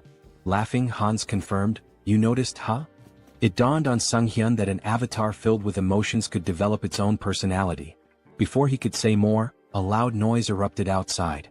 "Was that an explosion?" he asked, rushing to the window. "Is there another villain? Here in the city?" He groaned, holding his face. "Let the guardians handle it. It's not directly in front of me like last time. It's none of my business." Hans interrupted. "Do you need a reason to eradicate evil?" Sunghyun met his gaze and realized the truth. Since transferring his negative emotions to Hans, things had become clearer. Avoidance had always been his habit. Despite his desire to defeat evil, he had lacked the courage to act. Hans, now exuding determination, declared, "The world order is in chaos. Criminals are everywhere. It's time for me to become their law." Using his power and donning a mask, he left to confront the chaos. At the explosion site, residents gathered, expressing their frustration. How many times has this happened? Why haven't they called for reinforcements? Meanwhile, Hans observed the scene. He deduced that the villains had formed an organization, and their time was running out. He wouldn't leave empty-handed. Using dark magic, he created the Eye of Darkness, his new network of spies. You will be my eyes and ears in the shadows, he thought, ready to hunt down hidden sinners. In an alley nearby, a group of schoolchildren bullied a classmate. Bring him an ashtray, one taunted. They laughed as one boy held a cigarette to another, mocking him as the best ashtray ever. The schoolboy being held down screamed, begging them to stop. At that moment, a woman clutched her child tightly and asked where they could possibly run. A man, drunk and swinging his belt, shouted accusingly that she was lying to him. Meanwhile, a masked robber shattered a store window, climbed inside and declared, while opening the cash register, that this was all he needed. Hans observed it all, his thoughts dark and resolute. These villains were no better than trash, and he resolved to punish them. Their punishment would be a trauma so profound it would scar their souls. They would remember this day, and if evil ever sprouted within them again, darkness would come for them once more. Screams of terror echoed throughout the city. Hans felt himself growing more accustomed to his powers, but it wasn't enough, not nearly enough. There was still so much filth to cleanse. He needed to purify the entire city of evil. By the end of the night, Hans stretched and remarked how satisfying it was to rid the shadows of hidden garbage. While the Eye of Darkness had proven useful, its limitations were evident. In the presence of light, its power weakened and eventually vanished. He needed a more reliable method for detecting enemies. However, he couldn't unleash undead creatures into the city. What alternative did he have? The protagonist grumbled angrily about birds ruining his clothes, joking that he should just kill them all and make them his minions. Then, gazing at the birds in flight, he paused. Hans pointed out that an invisible, mobile eye capable of surveilling the city was an excellent idea. After some thought, the protagonist realized that familiars were a form of enslavement magic dark mages used to control animals. Hans, surrounded by birds, questioned why the magic didn't work for him. Sung-hyun decided to experiment with various methods to create a familiar, though his attempts had failed so far. Hans mused that it would be ideal if the familiars appeared normal yet remained infectious. However, simplifying their appearance by reducing magic power would weaken their infectious ability. Sung-hyun finally understood the complexities of the task. He likened it to debugging, where programmers grind their teeth in frustration. His latest attempt, a revised version of his contagious enslavement magic, was ready to test. Will it work this time? He wondered. A mutated cat leapt from a cage, leaving him disappointed yet again. After 3 weeks of research, significant progress still eluded him. Clicking his tongue, he eyed the last bird in the cage and muttered, "This one better work." As he carefully adjusted the amount of magic power, he grasped the bird and cast the spell again. Sighing in relief, he said he was finally done. But as the bird flew from his hands, he asked in surprise, "What does this mean?" Observing it closely, he realized it appeared normal now. The next step was testing its infectious ability. The bird landed among others, releasing dark energy. Sung-hyun's eyes lit up. "This is a success," he declared. The infected creatures would serve as his eyes and ears in the city. Stretching out his hand, he commanded, "Fly and find the enemies for me." Meanwhile, in a forest nearby, Lucius knelt and touched the ground, recalling Hans's words when he used the recall skill. Tuscan approached, informing him that his knights had arrived. Irritated, Tuscan added that after interrogating the remaining vampires, they learned these captives weren't allies of the Immortal King's descendants. Lucius replied that more evidence was needed. The Immortal King was regaining strength, though they hadn't yet confronted him. Using the magic within his cross to communicate, he asked respectfully if there was any news. A saint responded via magical transmission, reporting that traces of the Immortal King's presence had been detected in a cave northwest of their location. Holding the cross tightly, Lucius expressed his gratitude and promised to meet their expectations. At the cave, Sung-hyun thought about how he had successfully trained his familiars to report encounters with monsters. Now he had to confirm that the information was accurate. But something felt off. The ground familiars weren't behaving as usual. Instead, they seemed to be fleeing. Were they frightened? If they had found a monster, they would have reported it immediately. This behavior could only mean one thing: humans? Why are people in such a remote area? He wondered. Could this be an ambush? But that seemed impossible. How could such a large group remain unnoticed while hiding their presence? Suddenly, one of his familiars was struck down. Tuscan stepped forward and declared, You are a participant in the oath of disobedience. Your pathetic tricks won't work on us, Tuscan declared. No evil can escape the saint's sight. You won't leave here alive. Drawing his weapon, he demanded surrender and promised divine justice. The protagonist recognized them immediately, holy knights. He had seen their emblem during his training in Brokislak. Divine power directly countered dark magic, which meant this would be a challenging fight. Hans, unshaken, asked how the servants of the church had managed to find him here. Tuscan struck him sharply with his weapon, silencing him. You have no right to speak, he snapped. Don't think you can fool me with your words. The protagonist muttered to himself that his opponent was far too stubborn. Should he deceive them and flee instead? Tuscan seemed to read his mind. Cheap tricks won't work against us, he said, wielding light magic. You cannot deceive the servants of the saint. A weapon infused with light pierced the protagonist, and he winced in pain. Do you truly consider punishing villains a crime? He asked. Silence. Tuscan barked, his light magic intensifying. From the moment you embraced forbidden power, you became one of them. A villain? Sung Hyun activated his dark magic and retorted, where's the logic in that? He felt an unusual weakness. Something had been interfering with his magic recently. The Holy Knight's anthem began to play, sapping his strength. Tuscan ordered the singers to keep going. The hymn was draining Sung Hyun's energy, but he couldn't bring himself to harm innocents, even if it meant stopping the song. He groaned in frustration as a weapon stabbed him from behind. Now's our chance, Tuscan declared. Restrain him. Sung Hyun realized his mistake. He had been too careless and now he was bound in chains. These restraints were not ordinary, they blocked both his movements and magic. Impressive work catching me, the protagonist admitted. Tuscan smirked. Exactly as expected. No evil has ever escaped these chains. Will you resist any longer? Grinning, the protagonist replied, as if I'd make it that easy for you. He knew there was no reasoning with them. It was time to part ways. Let them think they had won. Tuscan, now wary, activated his light magic. I don't know what you're planning, but don't think I'll just stand by and let you try anything. He launched another attack. But the protagonist only smirked. The strength of the chains didn't matter anymore, because Hans was already free. Tuscan's eyes widened in disbelief. He broke the chains? Impossible. Who is this man? Later, lying exhausted on his bed, Sung Hyun sighed. Trouble seemed to follow him wherever he went.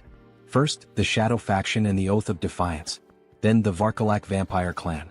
And now, the Paladin Order, one of the most powerful forces on the continent, had joined the list of his enemies.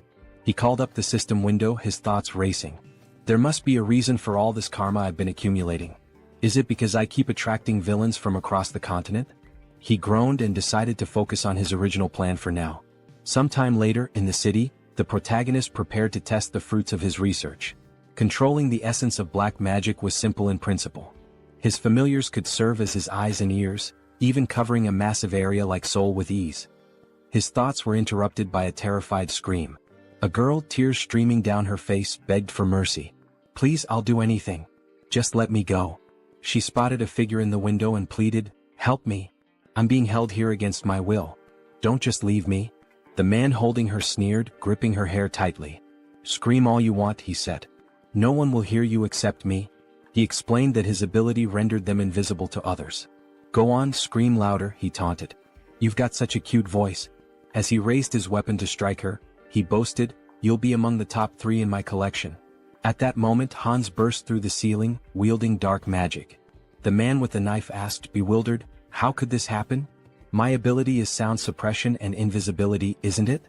The protagonist glared at him, his voice cold. That won't work on me. Your vile deeds end today. Angered, the man demanded, who are you? A guardian? How did you even get here? Holding the weapon to the woman's throat, he threatened, don't come any closer or she dies. Sung Hyun activated his dark magic. Is that so? He said, snatching the woman away with a surge of power and holding her safely in his arms. Now what will you do? The man with the knife gasped in disbelief. A Ritterni? You dare to steal my prey? Then I'll kill her along with you.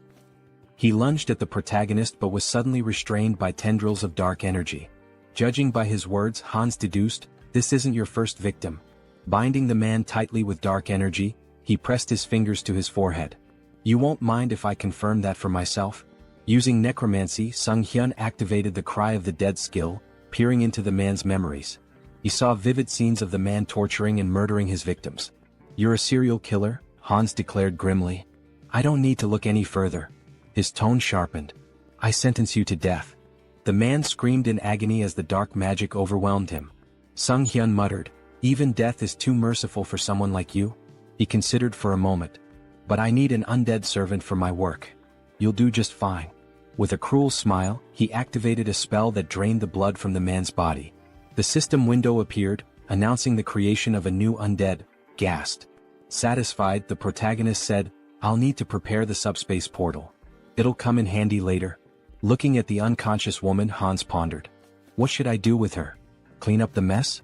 Maybe just call emergency services. A short while later, the police arrived, cordoning off the crime scene. Park Han-cheol, leader of the Special Ops Bureau's criminal investigation team, stood outside, observing the scene through the window. A suited officer approached him. We've reviewed the footage. It's definitely the serial killer we've been after. Han-cheol, irritated, asked, and the person who stopped him? A returnee? The officer nodded. Confirmed. But the killer's body is missing. There's evidence of dark magic and blood at the scene. Someone definitely died here. It's a mess. This case is a nightmare, Han-cheol muttered. A rogue playing hero.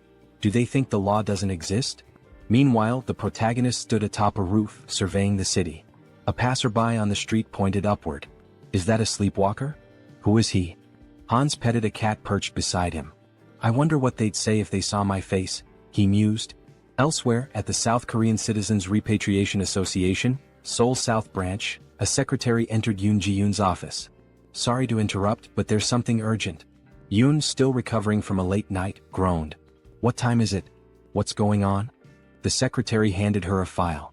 A request from the Special Ops Bureau. They're investigating the serial killer case and... Ji-yoon skimmed the file. So, the dark mage in the long coat and mask strikes again. Public security's already a mess. She sighed, placing a tablet over her head. We should hand this over to that guy. The secretary, shocked, exclaimed, That guy? The murderer? Ji-yoon slammed her fists on the desk. Exactly. He's competent. If we tame him, he'll make a great asset. The secretary frowned. You want him as a guardian? Are you serious? Stop complaining and get back to work, Ji-yoon retorted, gesturing at the towering stack of documents. Frustrated, she threw her hands in the air. I'm going to tear those villains apart myself. Later, Han stood by a window, stretching. With a satisfied smile, he muttered, punishing villains feels good. His gaze swept the bustling streets. Soon I'll have to deal with a few more pests. The villains' organization was wreaking havoc, causing complete chaos. Having pieced together the situation to some extent, Heinz decided it might be time to shift his focus to the other world. When he arrived, Uncle Diana and Aaron were in tears, shouting his name. The children ran to him, embracing him tightly. You've been through so much, he said warmly. You've worked so hard. We're fine, the children exclaimed, their faces glowing with relief and joy. Heinz watched the scene with a smile, thinking how happy he was to see them reunited. He seemed like a genuinely kind person, one whose actions didn't raise suspicion. If he had acted otherwise, Heinz might have resorted to threats, but it didn't seem necessary. Their uncle took Heinz's hand, thanking him profusely for bringing the children back safely. Heinz waved his hand dismissively. I didn't really do much, it simply had to happen. Diana approached him, gratitude shining in her eyes. Thank you for everything, she said, wrapping him in a hug. I'm so happy. He patted her head gently. This isn't goodbye. I'll visit often. Stay healthy and behave well. Still crying, Diana admitted, I'm a little worried. You seem to be changing a lot. But her faith in him as a good person reassured her. He hesitated. Am I really changing? He asked himself, uneasy. Perhaps it was the influence of his persona skill. Heinz was a blend of negative emotions, driven by a desire for recognition, an attempt to draw attention through intrigue and deception. Yet his character now seemed calm and stable. Diana, looking at him sadly, asked where he was headed next. I'll seize every opportunity, he replied, and embark on a pilgrimage. Sometime later, in the capital of the Kingdom of Talia, Teleria, a city known as the heart of the Church of the Goddess and home to its grandest temple, Heinz wandered the streets, observing everything with keen interest. Stepping into a secluded alleyway, he ensured no one was following before activating his abilities to summon his fourth avatar, Heinlich. This avatar embodied key traits: a composed mind, persona, super regeneration, and calm demeanor. Its unique feature, the spirit of a warrior, granted additional bonuses to skills and experience acquired through combat and training. Handing a bag to Heinlich, Heinz instructed, Walking through the holy city as a vampire isn't ideal. Take this and step into the light. Heinrich made his way to the elder, who sat on a chair surrounded by his subordinates. Next believer, step forward, the elder called. In response, Heinrich emptied a bag of gold at the elder's feet, startling everyone. The elder began counting the coins, stacking them neatly. How much is this? He asked, astonished. This is everything I have, Heinrich declared, placing a hand over his heart. I wish to dedicate it all to the goddess and serve as a paladin to fulfill her will. Reflecting on his past avatars, an undead, a dark mage and a vampire, Heinrich mused that this time his form would embody light. A paladin respected by all. The elder slammed his fist on the table, sending coins scattering. Instructor Marco stepped forward with a hearty laugh. A sincere young man like you will make an excellent paladin. The elder, still hesitant, said, Wait. No matter the sacrifice, we can't just accept an unknown person as a paladin. Marco reassured him. Don't worry. Training reveals a recruit's true nature. Are you prepared to show us yours? Heinrich nodded eagerly. I am. Weeks into the grueling training, Heinrich gasped for air, sweat pouring down his face. I need water, he cried moments before a massive iron ball flew toward him. What is this madness? He thought, summoning his strength to stop the ball. Exactly a month had passed since his training began. Initially, he thought the Paladin Order was noble and refined. Instead, it was filled with relentless macho warriors. The room echoed with shouts of encouragement as paladins trained intensely. A fellow paladin approached, number 12, chastising him. You're losing focus. Did you forget the rules? You can't stop praying during training. The paladin knelt in front of him, shouting, Good. Now concentrate and recite the prayers again. Number 12 resumed, reciting fervently as he lifted the iron ball. The coach praised him. Well done. Keep focusing. Let prayer restore your strength. From the sidelines, Heinrich observed. He admitted that the repeated prayers, despite being grueling, effectively strengthened faith and divine power. Nearby, two paladins were hitting a third with sledgehammers, who shouted gleefully, My back feels great today. Heinrich couldn't help but think, this is absolute madness. Let them hit him even harder. Another paladin stood tall, attempting to crush a spiked iron ball with his bicep. Around him, the group shouted praises to the goddess, proclaiming their ever-growing faith. Watching from the sidelines, Heinrich couldn't help but think, do they really need to train like this? On the second floor, the trainer approached Marco, questioning him about the new recruit. Is he just a simpleton? Marco smirked. And if he is, what of it? The trainer chuckled. Well, even before baptism, he's managing to lift such massive weights. His shoulders and lower body are already unnaturally strong. I can't wait to see how baptism will transform him. Hearing this, Heinrich felt a wave of discomfort. Why are they drooling over my body? He thought, trying to suppress his unease. He didn't want to attract attention from this group of apparent muscle fanatics. Time passed, and Heinrich continued to endure the relentless training. During one particularly grueling session, he paused, gasping for breath. It had been 3 months since he began. Without his wind instrument and super regeneration skills, he would have collapsed long ago. His body and endurance had improved significantly, but the endless perversions of the group were the real challenge. Marco approached him, placing a firm hand on his shoulder. Finished with lower body training? How about we hit some chest exercises together? Marco removed his shirt, flexing dramatically in front of Heinrich. Panicking, Heinrich let out a distressed scream. The trainer joined in, striking a dramatic pose. What a beautiful day. Don't you agree we should do some solid back training? Heinrich's discomfort grew unbearable as he tried to suppress a shudder. Why are these muscle perverts targeting me? Later, Heinrich sat near a building with another paladin, stretching his neck. I think I'm starting to lose my mind, he muttered. Not a single day goes by without someone inviting me to train with them. The other paladin laughed. That's because the elders have low expectations for themselves. As they spoke, a group of smiling paladins passed by, laughing among themselves. Suddenly, two figures emerged from the building, Archbishop Lucius and Tuscan. They waved at the paladins, their presence commanding attention. One of the senior members announced, We've received orders for an expedition with a full contingent of crusaders. When do we depart?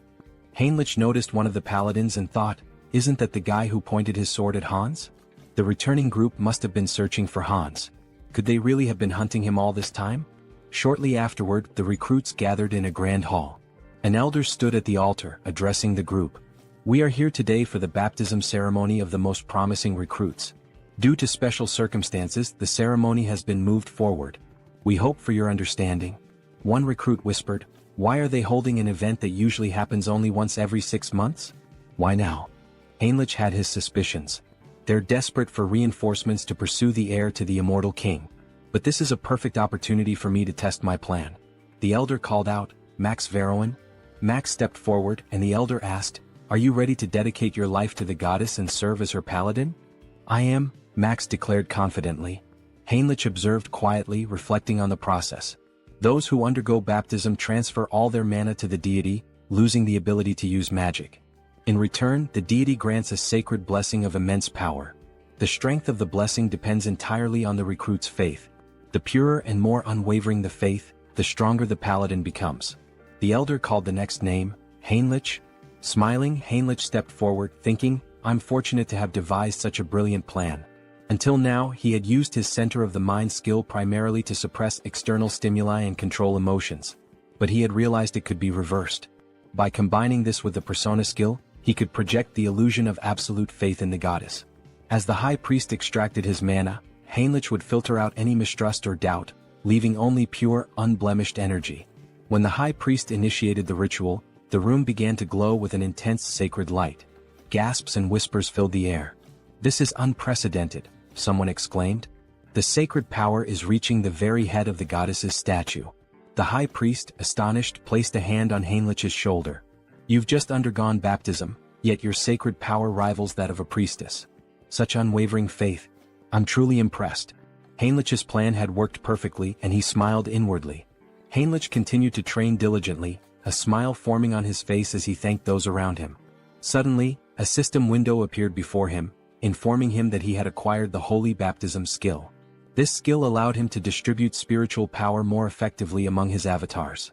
As he examined his hand, he pondered, is this the limit of holy power?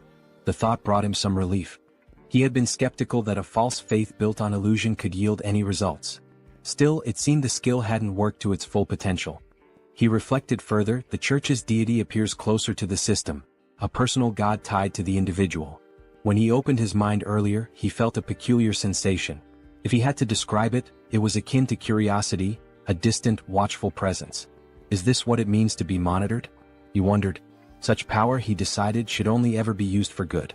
Later, in one of the meeting rooms, Lucius and Tuscan stood before a tactical map, moving pieces around as they discussed their strategy. This is a mess, Tuscan said grimly.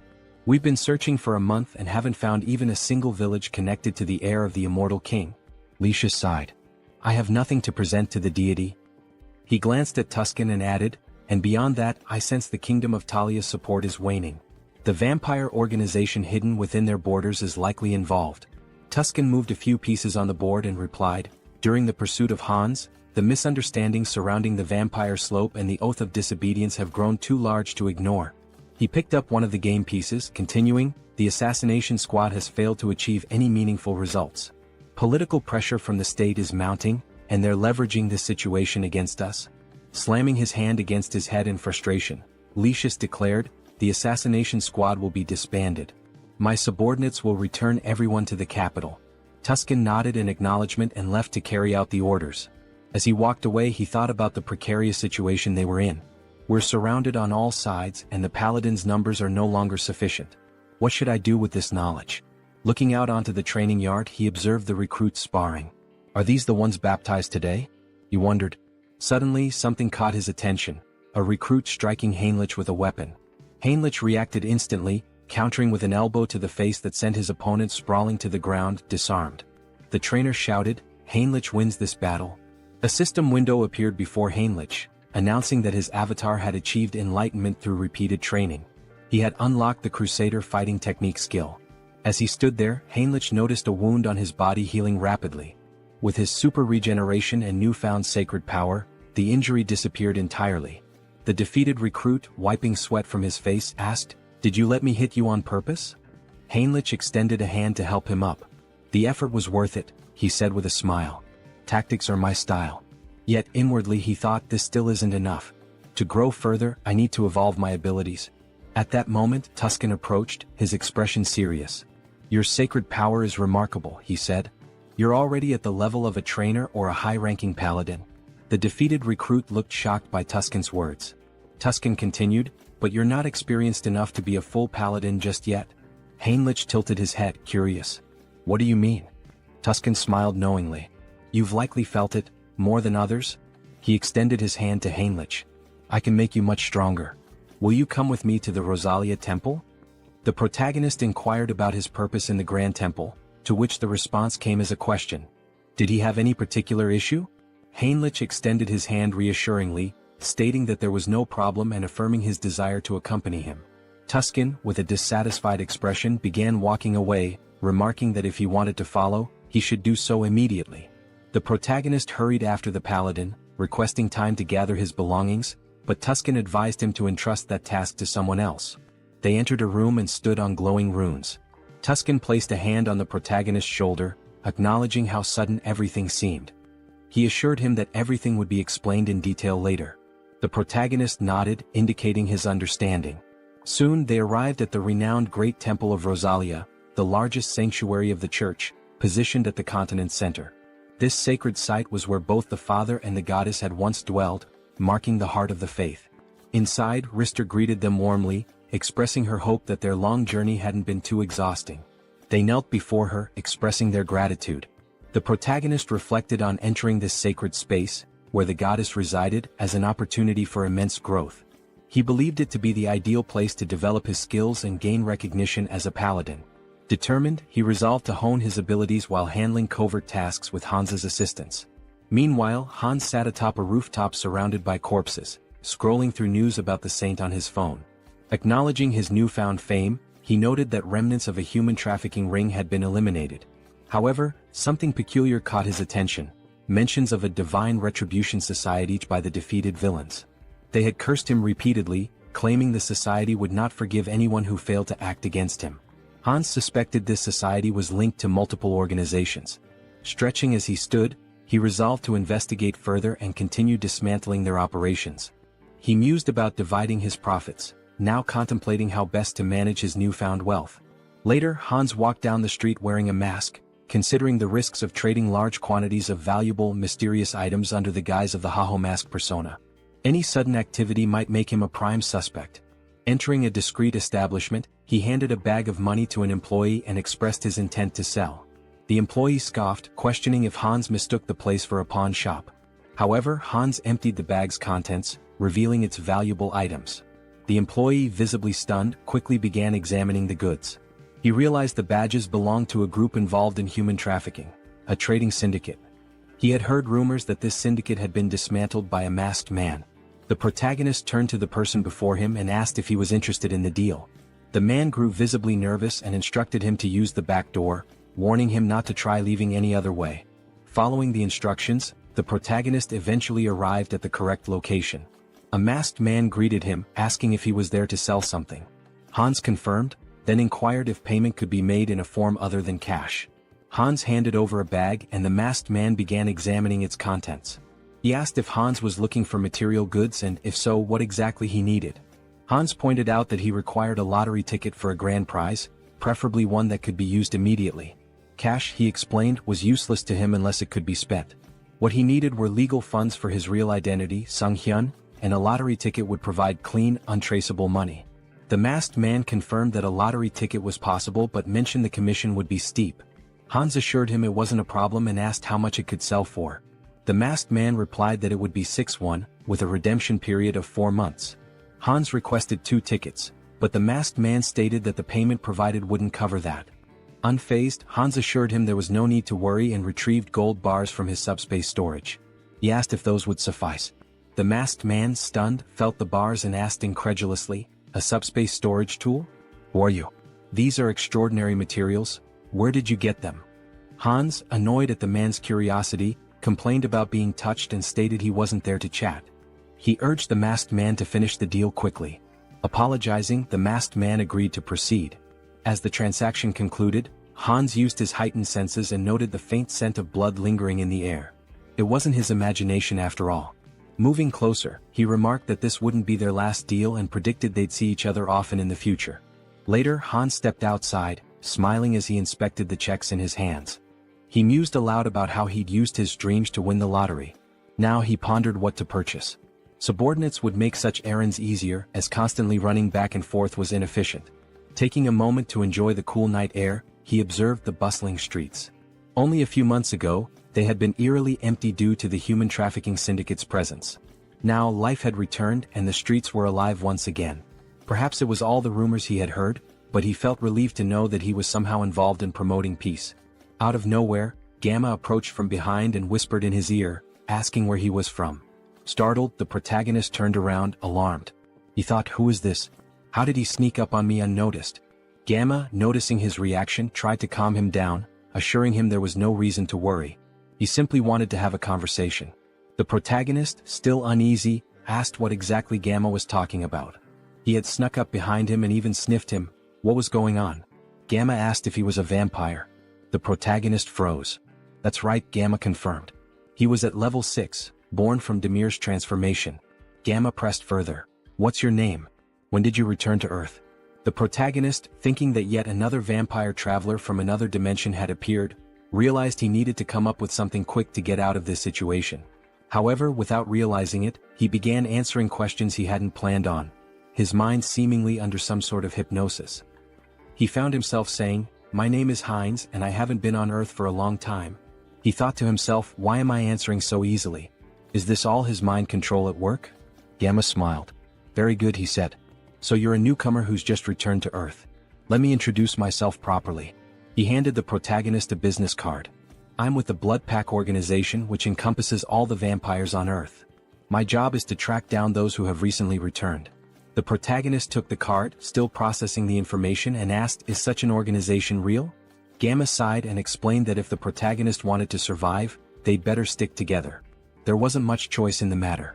The protagonist looked at him in disbelief and asked, by the way, what did you mean by level? Gamma, noticing his growing curiosity, suggested they continue the conversation elsewhere. If you're starting to show interest, let's go somewhere more private. He pulled out his car keys and asked if the protagonist wanted to visit the organization. Seeing the sleek car, the protagonist agreed to go with him. Meanwhile, Jean Soren had been quietly observing the entire interaction from a distance. She relayed the update to headquarters through her earpiece. The target is moving according to plan. We are following him. After some time they arrived at the location. Gamma encouraged him not to hesitate and to step inside. The protagonist, curious, asked what kind of place this was. Gamma explained that every vampire has a unique vampire factor that determines their strength level. They measure and rank these factors by level, and with the help of a magic circle, they can assess a vampire's level precisely. Gamma led him into a room filled with vampires and runes. Heinz was astonished by what he saw, wondering if this was truly a magic circle. The scene struck him as highly suspicious.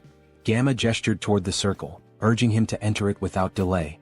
The protagonist hesitated, thinking he could cancel his participation if it turned out to be dangerous. However, the presence of a skull emanating dark magic caught his attention. Examining it more closely, he realized this was no ordinary dark magic. It involved shamanism, curses, alchemy, and various other mystical practices, all fused together. He wondered how such a thing could even exist. Since the returnees began appearing about 20 years ago, magical tools remained rare, and magical technology had not advanced significantly. This was due to the differences in energy laws between abilities and dimensions. Yet, here was an organization capable of merging such disparate powers. The Blood Pack, it seemed, was far more impressive than he had anticipated. One of the vampires asked him to extend his hand. The vampire made a small cut on Heinz's palm, warning him it might sting briefly.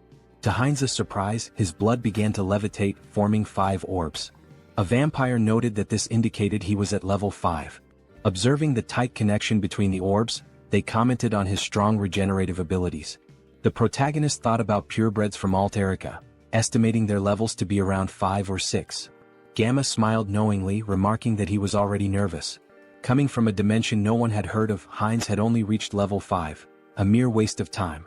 At this level, amputating limbs wasn't necessary. The vampires in the room all agreed and activated their abilities.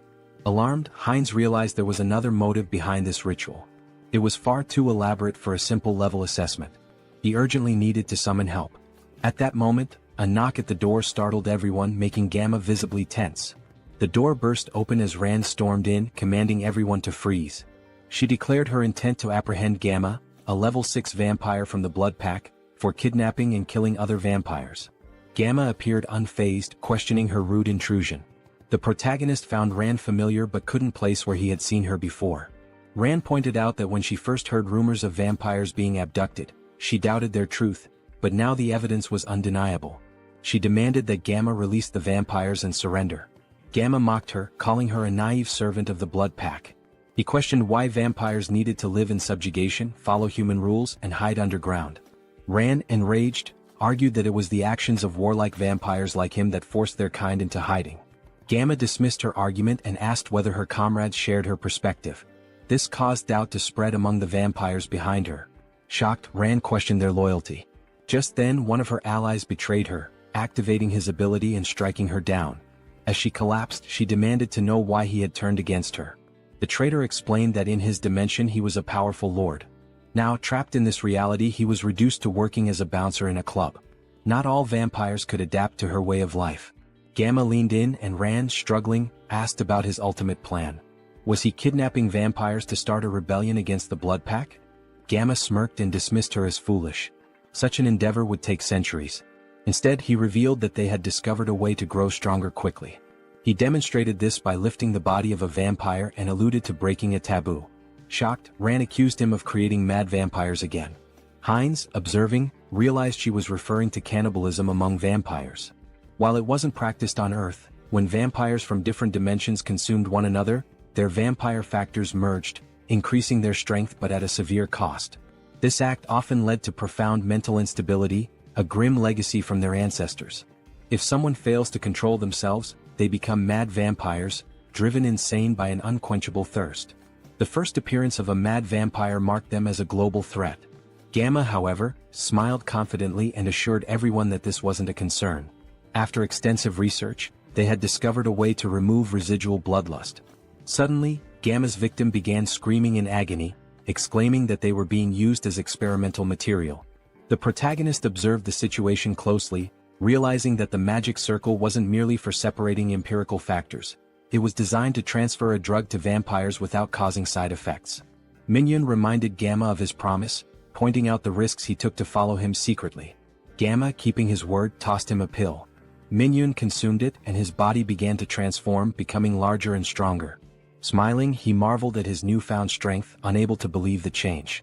Grabbing Rand by the throat, he demanded more pills immediately, threatening violence otherwise. Feigning panic, Gamma urged Minion to stop, assuring him that while he was pleased with his strength, he needed to be patient. After all, another guest had arrived before him and was still waiting. Surely it wasn't too much to ask to wait a little longer? The protagonist rose to his feet, calmly stating that there were 2 purebreds and 4 half-breeds, proof that cannibalism worked. Gamma looked at him, stunned. Filled with newfound strength, Hines expressed his eagerness to see just how powerful he could become. As he prepared to absorb the others, chaos erupted. The vampires screamed in confusion and fear. Suddenly, Hines and his army burst into the room. Addressing the group, he mocked their attempt to hide but scolded them for neglecting their safety. From now on, no one would leave this place without his permission. His army launched their attack, causing Minion to panic. He turned to Gamma, demanding answers about who their attackers were. Gamma roared for everyone to stay together, warning that separation would mean death. Using his abilities, he charged into battle, targeting Hines directly. Hines observed Minion's unusual transformation, noting that vampires from different dimensions often had distinct appearances. Slamming his staff to the ground, Hines summoned magical spikes that pierced through Minion's body. Smirking, Hines declared that minimizing casualties was part of his plan. He leaped into the fray, mocking Minion's organic transformation, claiming it posed no threat. Biting into Minion, Hines thought to himself that there would be more prey ahead. Minion screamed in pain and confusion as Hines drank his blood and heard his thoughts. Minion lamented his betrayal and his determination to survive, refusing to accept his end. Wiping his face, Hines remarked that insanity was far worse, as he could hear every obsessive thought coursing through Minion's mind. To his surprise, his teeth began to fall out, a sign of his empirical factors evolving and merging.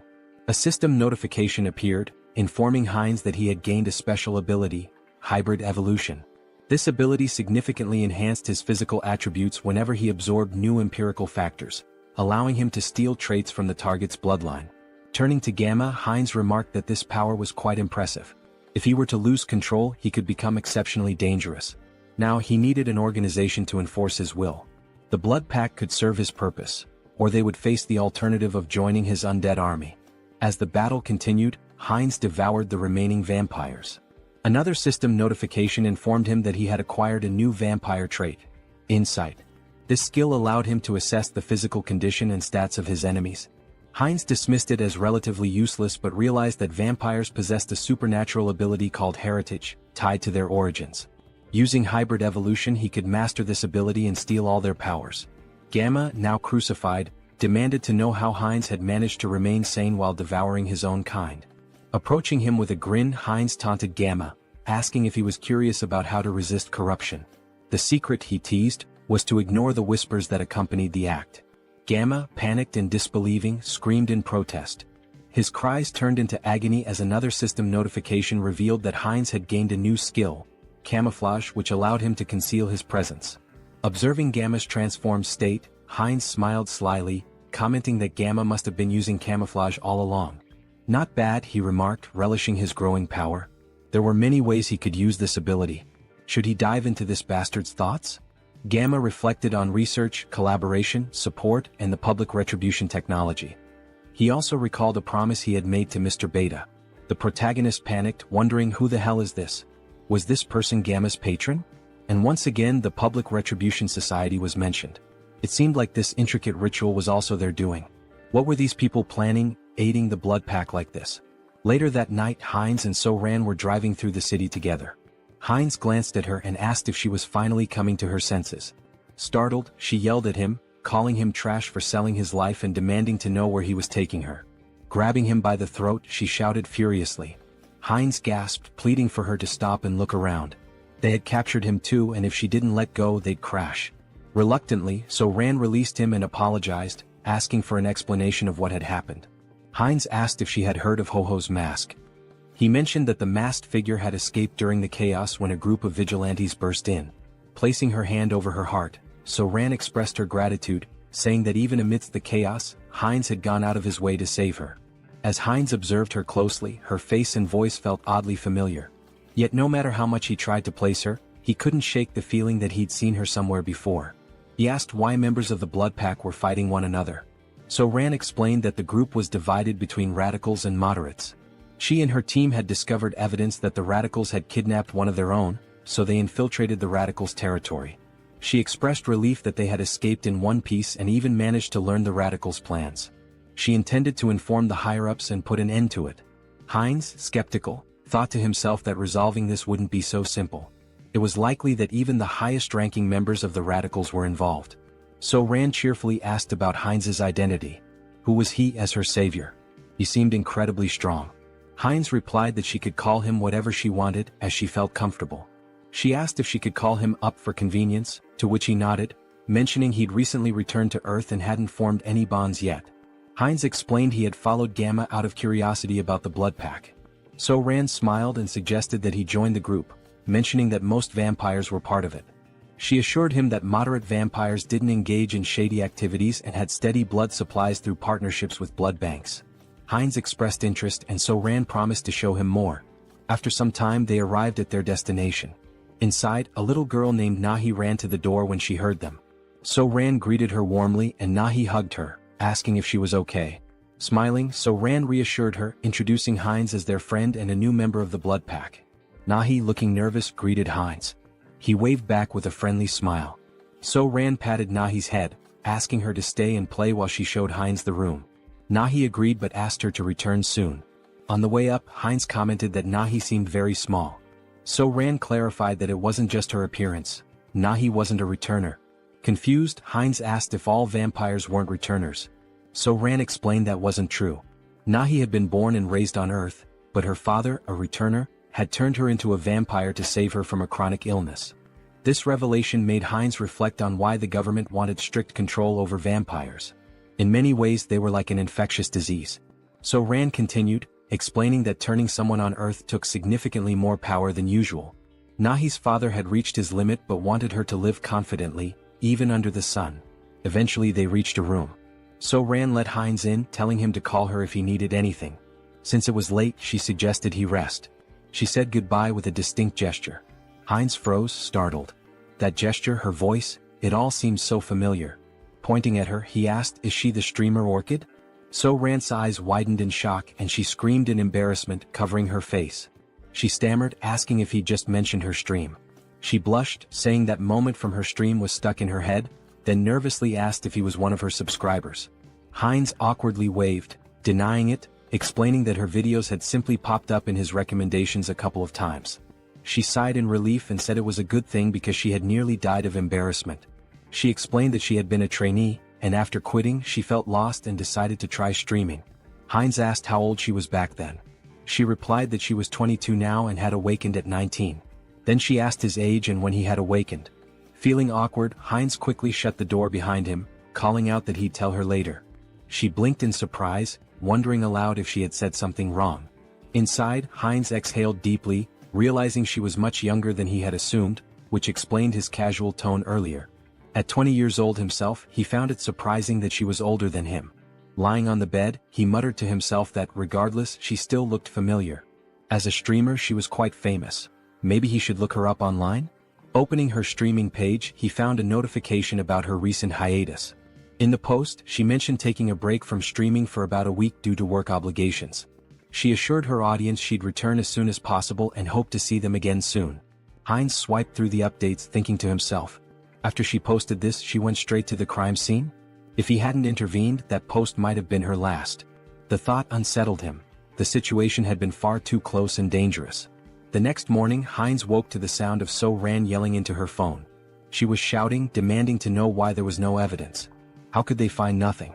Groaning from his headache, Heinz got out of bed, wondering what the commotion was about so early in the morning.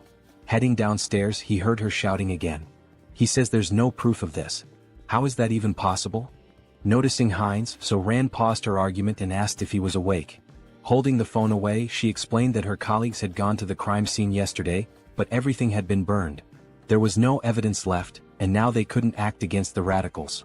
Heinz clenched his fist, thinking to himself, they've gone too far. Were they trying to erase all traces of me? Out loud, he sympathized, saying it was unfortunate, but then he asked her something. Could she tell him where the radicals' base was? Her eyes widened in surprise.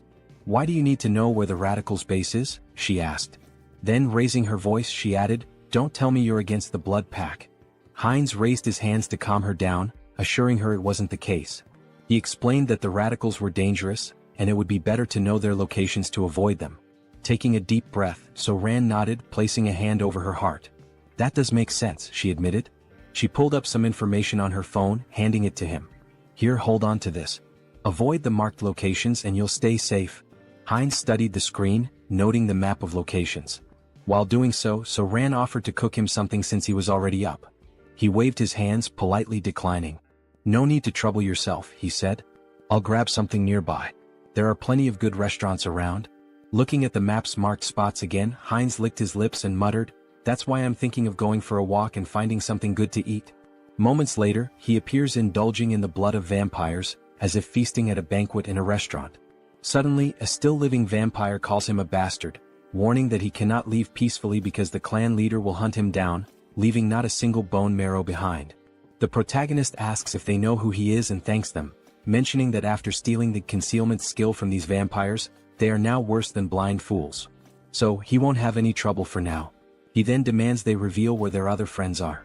By touching the vampire's head, he accesses their memories and discovers that the next day, there will be a gathering in a secret location, and their leader will also be present.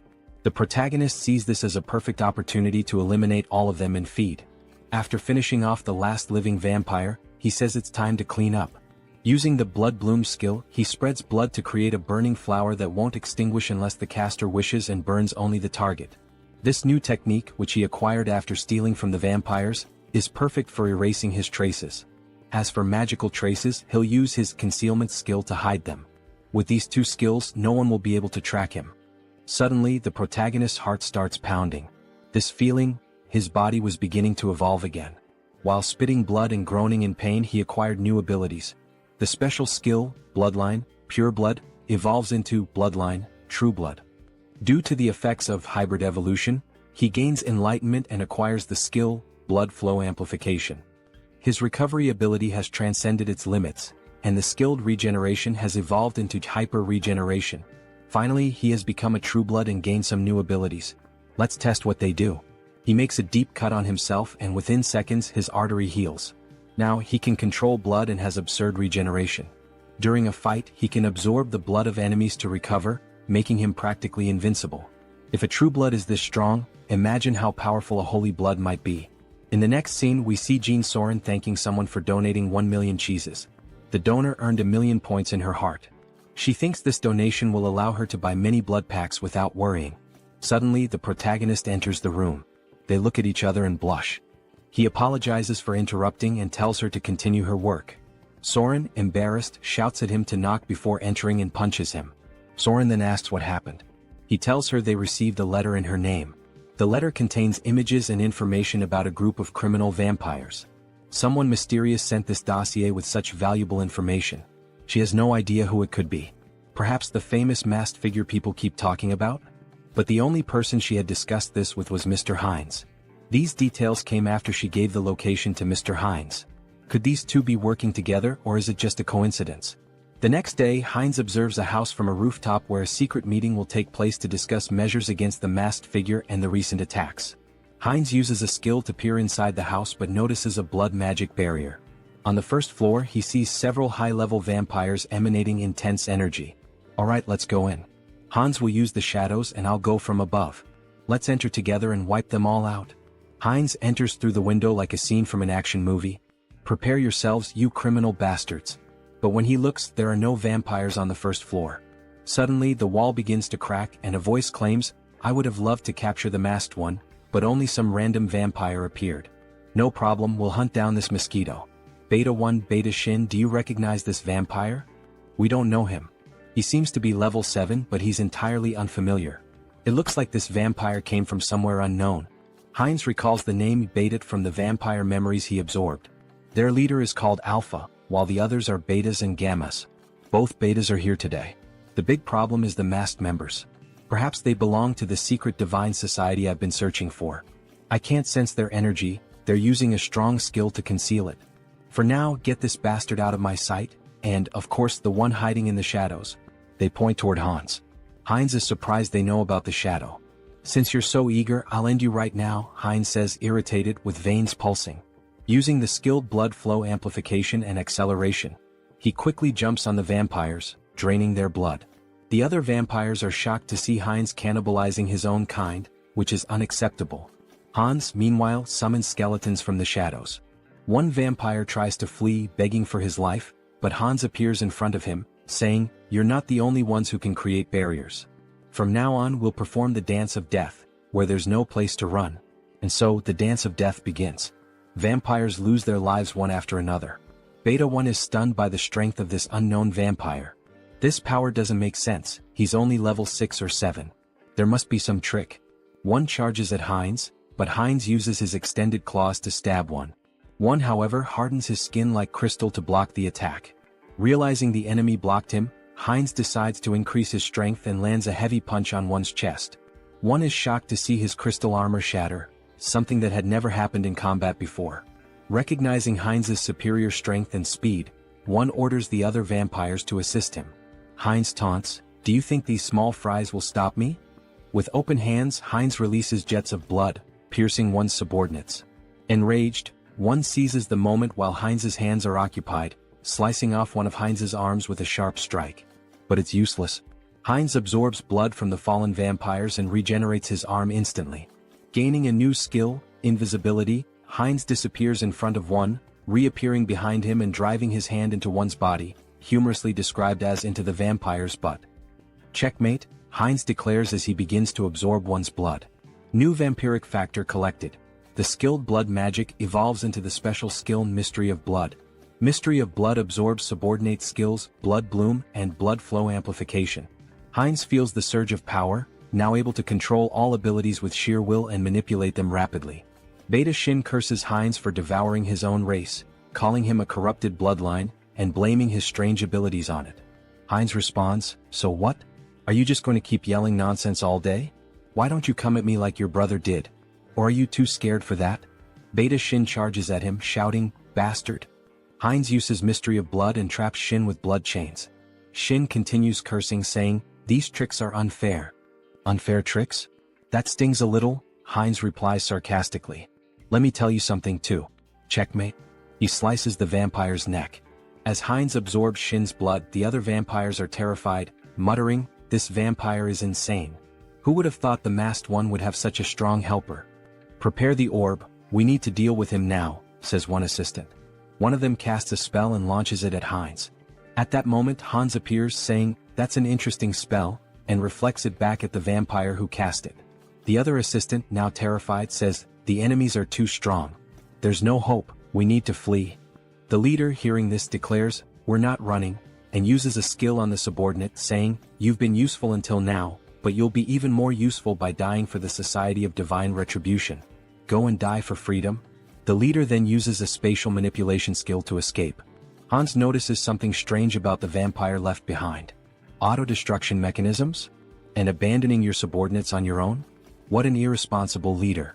He thought this spell would force me to leave the battlefield. What a pity, it's nothing, Hans says. Inspecting the vampire's body, he observes, there are 2 energy orbs attached to him. If they are removed, Hans continues, I control the rules of death here. Do you think you can escape death in my presence? Meanwhile, the leader is teleported to an unknown location. It was tough escaping such a strong barrier, and the magic didn't work properly. But it was enough to survive, he says. Suddenly Hans appears behind him. So, you were here, leader? Hans contemplates playing with the leader for a while but decides it's better to act decisively to prevent another escape. Hans places his thumb on the leader's forehead to access his memories about the Society of Divine Retribution. However, a defense mechanism activates, an unknown memory technology from the Society. Hans is transported to the mental realm.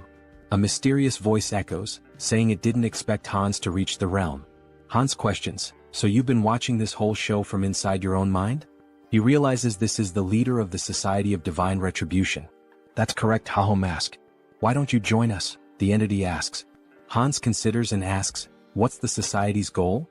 The mysterious entity replies, it's simple, freedom for the returned and creating a world led by them. Hans questions, an organization formed so recently already has such ambitious goals? Recently, the entity retorts. We've existed for a long time.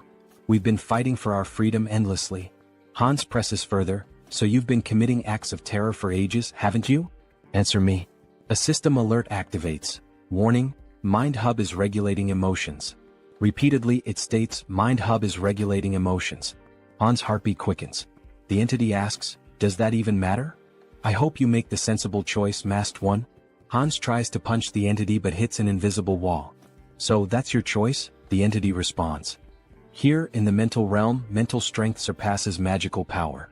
You'll never defeat me here. Hans laughs, saying, is mental strength really the deciding factor here? In that case, combining all of our consciousnesses, you're the one who can't defeat us here.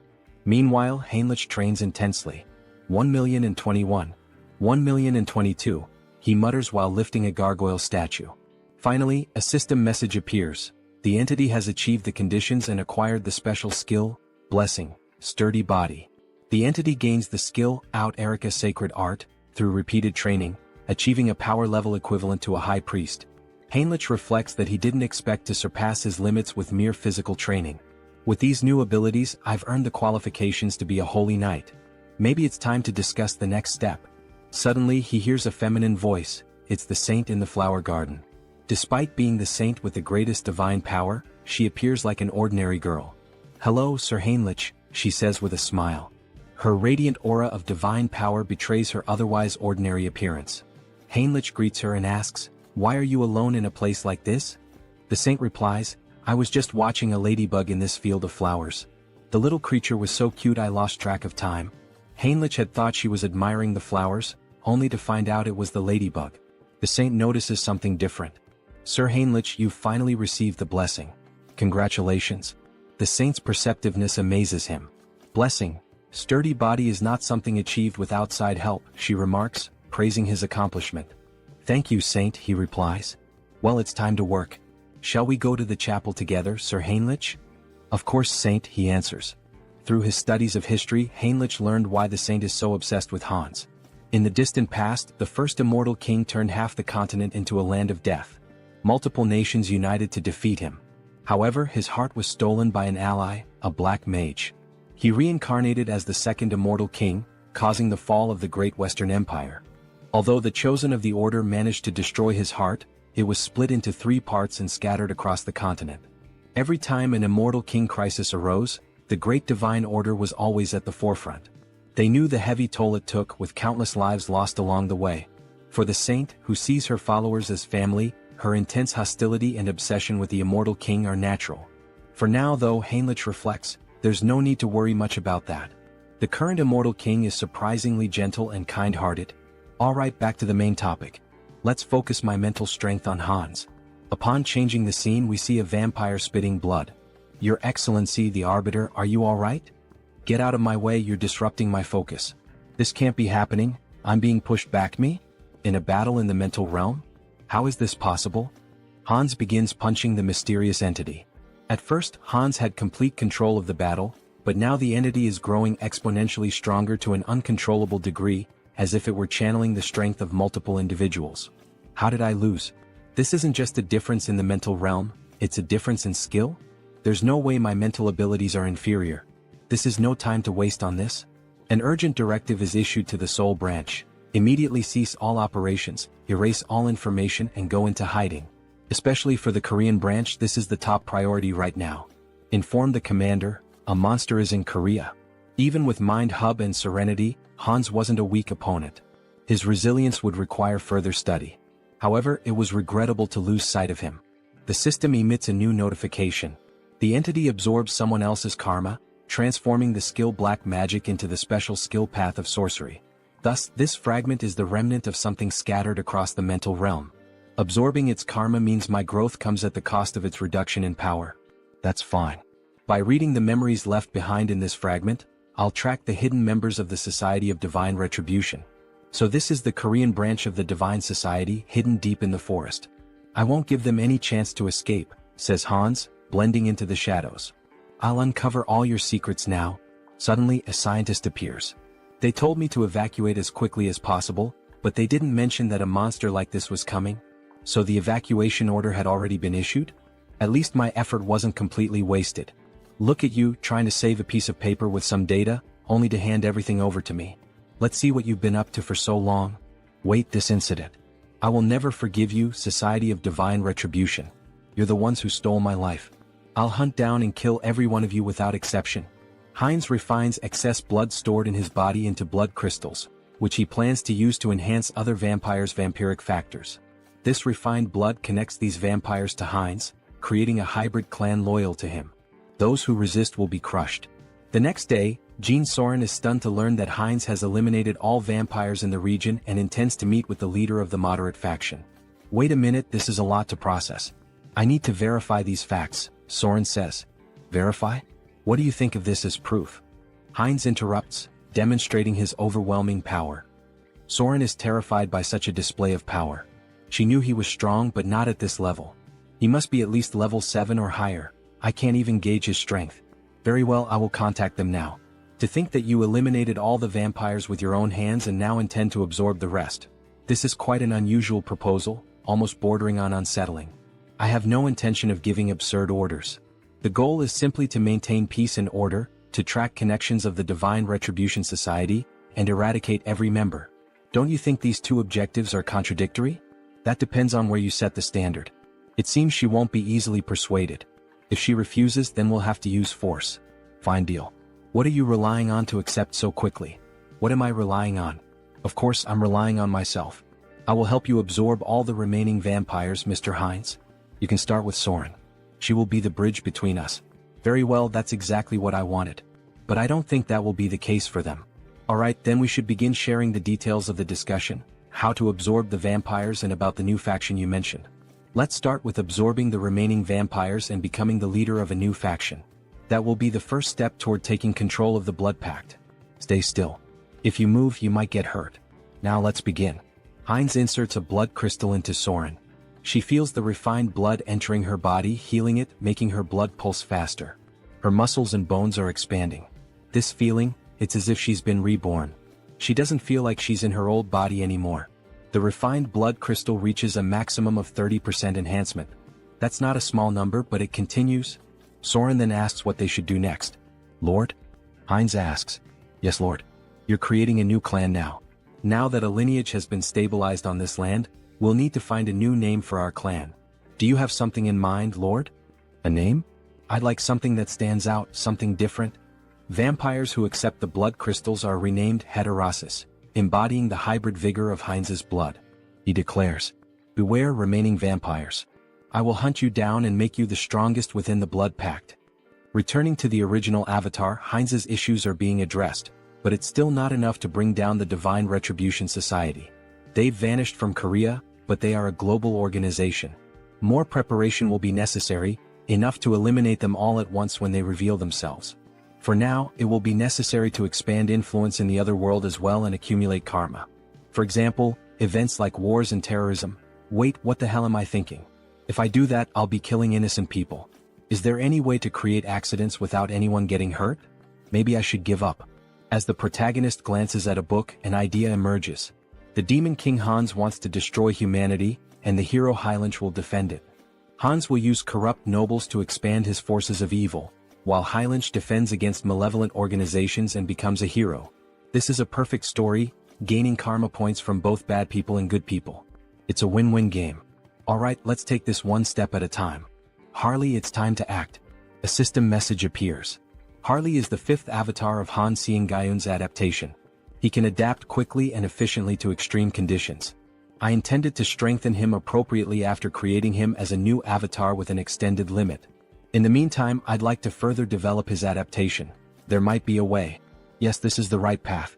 After exterminating the remaining members of the Divine Retribution Society, experiments were being conducted underground. They were transplanting demon bodies into humans, something akin to chimeras. Among the samples, the item I was searching for was this. Something that would contribute to stronger absorption, more powerful traits, and evolution. Dragon blood. If Harley can adapt to this process and I manipulate some discoveries I've made, he will become a living weapon, a biological creature. Days later, under rainy skies, the saint is seen gazing at the overcast heavens as though troubled by something. What is worrying the saint? Ah, Sir Heinrich. Why do you wear such a worried expression even in the rain? I'm not entirely sure, Sir Heinrich. Perhaps it's because of this somber rainy weather. I just feel suffocated, as though my instincts are trying to warn me of something, as if there's a weight pressing on my chest. Even so, Saint, if you catch a cold, it would be a major problem. Please come inside the temple. Alright, the saint said. In the next scene, as expected of the saint, how impressive. Even in the middle of these remote mountains, surrounded by double barriers reinforced with dark magic, she can still sense that something is amiss in this hidden refuge. Fortunately, it doesn't seem she has uncovered what is truly happening. With this dose, we can continue to the maximum scale of the experiment. The dragon's blood evolves continuously, acquiring traits from its consumed prey. Combined with the research data from those bastards in the Divine Retribution Society, my forbidden knowledge, and finally, the perfect test subject. Let's begin, shouts Harley, exhilarated by the idea. Sir Heinrich, you are the sword and shield that will protect the righteous. Do you swear to be a holy warrior of the great divine order and defend the innocent? Yes, your grace. Then, from this day forth, I hereby name Heinrich Landguard a holy warrior of the great divine order. The system emits a notification. The blessed one has fulfilled the conditions and attained enlightenment, acquiring the special ability Blessing Leap. Meanwhile, Sir Heinrich's necklace radiates a brilliant light. Oh, such grace, exclaimed the bishop, astonished by the strong glow. To receive a divine blessing during the ceremony, this is proof that God, our deity, is watching over us and praying for us. May God protect us. Once again it happened. For just an instant, something touched Heinrich's shoulder. A divine sensation resonated within his body, akin to what he felt during his first baptism, as if the divine were watching him directly. Why is this happening? Could it be because I came from another world? It doesn't feel like a human emotion, like curiosity. Well, anyway, let's focus on what's important. What is this new ability the divine has granted me? Blessing Leap, it allows me to transcend space? What? Transcend space? Isn't that basically a teleportation skill? It doesn't mention any limits on usage or distance traveled. This ability is top tier. As expected of a god, they are so generous, casually granting such a powerful skill. Thank you, God, for your generosity to this sinner. I am moved by your grace and offer you my prayers. Thank you for continuing to watch over me. Meanwhile, the other devotees wept with joy at seeing Heinrich's devotion to God. A young man like this, he's truly devout. That's true. I couldn't agree more, said another man. From now on, it would be necessary to decide which knighthood order Heinrich would join. Congratulations on being officially recognized as a holy knight, Heinrich. For now, you will be temporarily assigned to various holy knight orders. Here are the representatives of each order, here to invite you to join them. Each order specializes in different weapons and techniques, so choose carefully which one appeals to you most. Nice to meet you. I'm from the Order of the Sky Shield. We specialize in defending the outer perimeters of fortresses using long-range spear techniques. I'm from the Order of the Sun Wolf. We take the front lines in battle and wield highly destructive greatsword techniques. I am a veteran of the Order of the Thunder Claw. Here, we handle the internal security of the fortress and master balanced combat techniques using sword and shield. So, which of these orders would you like to apprentice under? I don't think there's a need to choose. I'll train with all the knight orders. What? With my warrior spirit and growth acceleration abilities, there are no limits to my body. I will absorb all the sacred warrior's combat techniques. However, that person in the corner, isn't he also part of a knight order? Why hasn't he introduced himself or said anything yet? Over there, well, obviously. Suddenly the man was interrupted. Our order only selects the best of the best to join us. But looking closer, you're not too bad. With that level of divine power, perhaps you're qualified to take the test. Heinrich's divine power was among the greatest, even compared to high priests. What are the criteria for this knight order? Just follow me. Our knight order has a singular purpose: to protect the most important thing within the fortress of the Great Temple.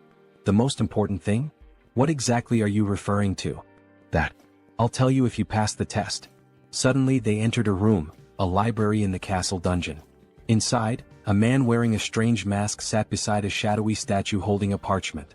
That hood and mask, he's a heretic inquisitor. All you need to do is read the text on the table. Make sure you read it clearly so the divine can hear your prayer. Strange, is this some kind of device to weed out spies? This is bad. Could Heinrich's identity be exposed? What is this? I'm offended that my faith is being questioned in this way. It's just a procedure. Is there any reason you can't read it? Damn it. I am the messenger and sword of the divine. Thus, I swear to remain silent under any circumstance to protect this secret. I would throw myself into the fire and carve the mark of faith upon my own body. Suddenly, Heinrich's tongue began to burn, and a sacred symbol appeared. It burns? You are now permitted to enter. What did you just do to me? A prohibition against revealing secrets? A prohibition? No, this is a blessing. The blessing of silence protects you from being forced or willing to reveal the secrets of this place. That's literally a prohibition. Let me explain. We are the Order of Radiant Knights. Our mission is to guard and protect the underground of the Great Temple with our lives. This will be the first and last time you see this place in person. Remember well with your eyes what we are protecting here. Suddenly, two soldiers drew their swords and inserted them into the door, activating a defense mechanism. As the door slowly opened, Heinrich saw what lay beyond. He had suspected something was wrong, but he never imagined such a massive secret. The reason this order stationed its greatest forces at this temple, the reason for all these security measures, prohibitions and blessings. At the deepest part of this great temple lay the last fragment of the Immortal King. Heinrich was shocked to see the final fragment of the Immortal King. Well, the Grand Divine Order was one of the greatest powers on the entire continent. There was no way they hadn't found at least one fragment of the Immortal King after centuries of searching. Clenching his fist, Heinrich wished he could seize that fragment immediately. However, the four strongest sacred knights were guarding the entrance to the temple. Even Hans wouldn't be able to extract the Immortal King's fragment from the temple's deepest depths. Heinrich would have to think carefully about his next move. Suddenly, another knight informed him that due to the blessing placed on Heinrich's mouth, he wouldn't be able to reveal anything, no matter if he was tortured or even killed. Formally, he was stating this anyway. This fact must never be revealed to anyone. Understood? Heinrich confirmed. Don't worry, I promise that only I will know this information. Haha, the final fragment.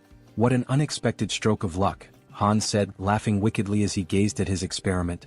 However, Harley's condition was far more unstable than Hans had anticipated.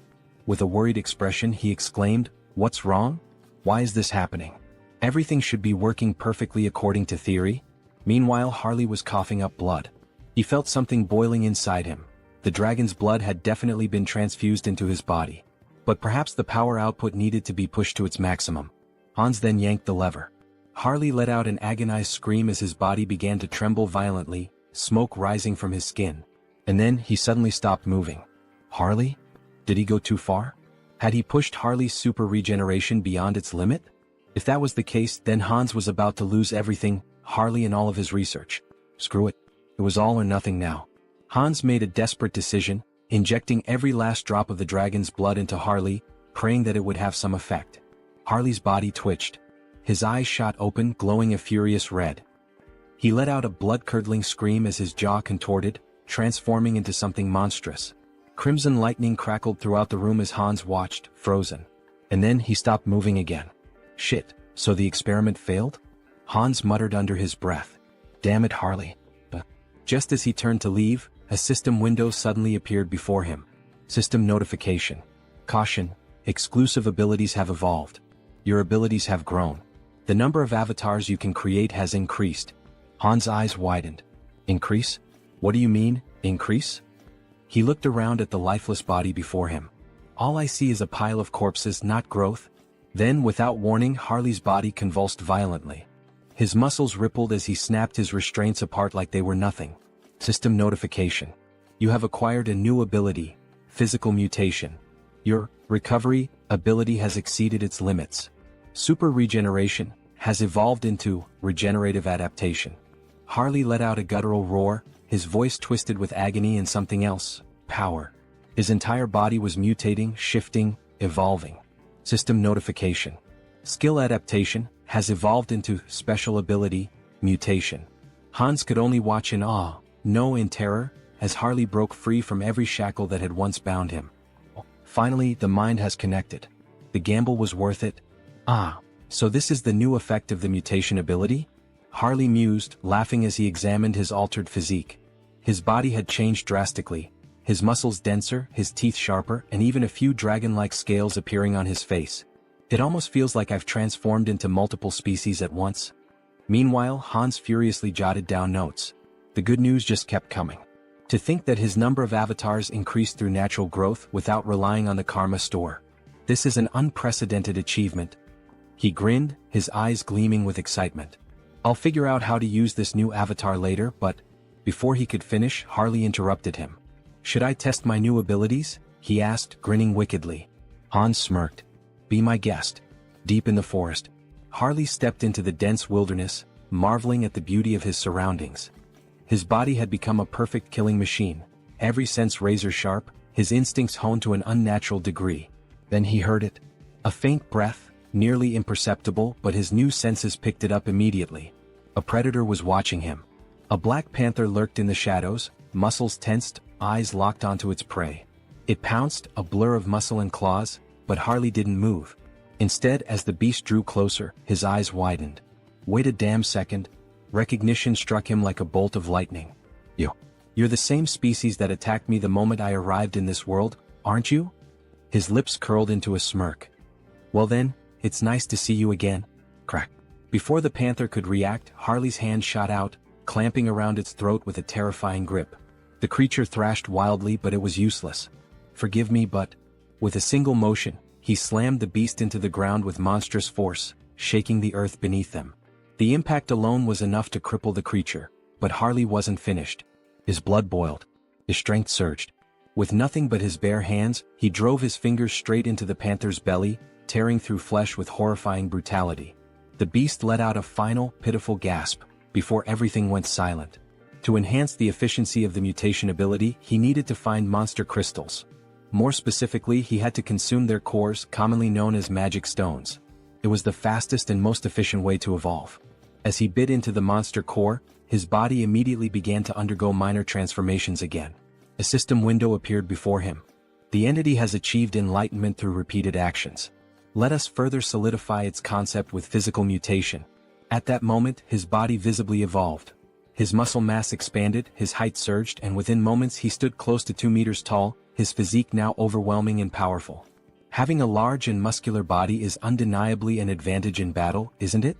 Another system alert followed. You have acquired the ability, Gluttonous Feast, a new skill that allowed him to consume and digest anything with ease, ensuring that he could always eat more. But using his mutation ability had drained him, leaving him starving. Without hesitation, he tore a chunk of flesh from the dead beast with his bare hands. With this new gluttonous feastability, there shouldn't be any issues if I eat this meat, right? Harley thought, drooling at the sight of it. The moment he took a bite, his body shivered. The meat was incredibly tender, and the blood coating his lips sent a strange, refreshing sensation through him. Is this because of the mutation? He couldn't suppress his laughter, or his growing urges. At this point, anyone watching would think he had lost his mind. His behavior was completely primal. Primal, huh?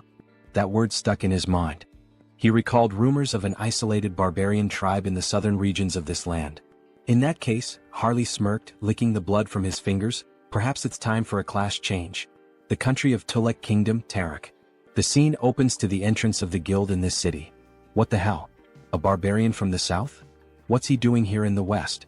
The tension in the air is palpable. Welcome. Everyone seems completely on edge. Well, of course they are. This body is stylish and intimidating. Harley figured it might be too much, but in the end it suited him just fine. But he wasn't here to make an impression just yet. His goal was far greater, to become a hero capable of shaping the entire continent, leaving behind a legacy so unforgettable that no one would ever erase his name. So, what does the esteemed guest require? The guild receptionist asks hesitantly. Harley leans in, smirking. Isn't it obvious? He says, slamming his hand down on the counter. I'm here to exterminate the monsters in the northern mountains, near the steel fortress. Isn't that what this city is for?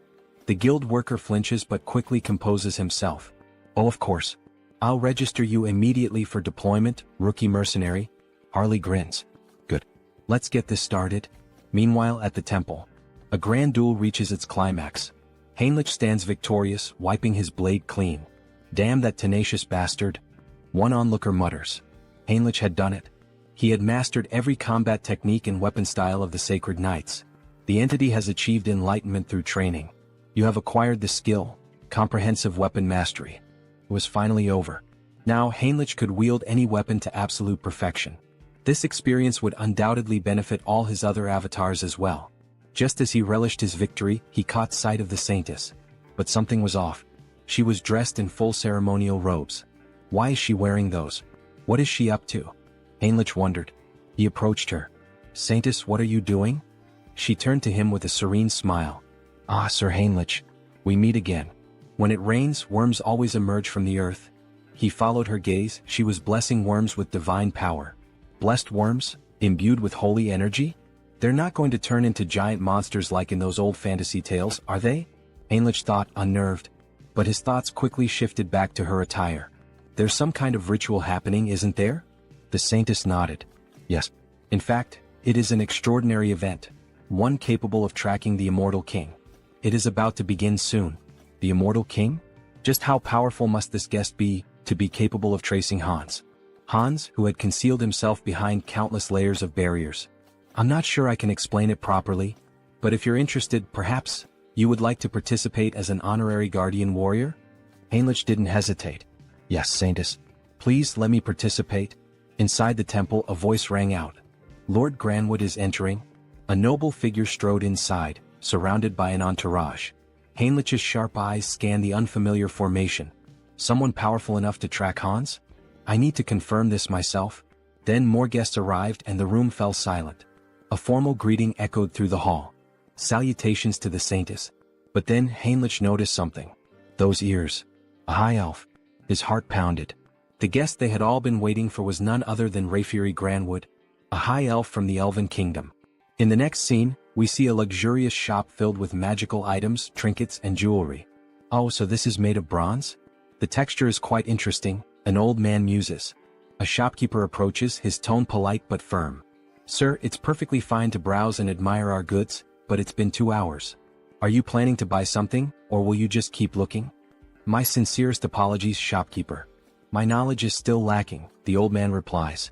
At this moment we are introduced to the protagonist's sixth avatar, Hubert. Hubert, the sixth avatar obtained thanks to Harley's progress in previous scenes, possesses the initial ability of appraisal. This skill grants him the power to see detailed information about items. Material, ruby. Weight, 12 grams. Material, bronze. Weight, 480 grams. However, his proficiency is still low.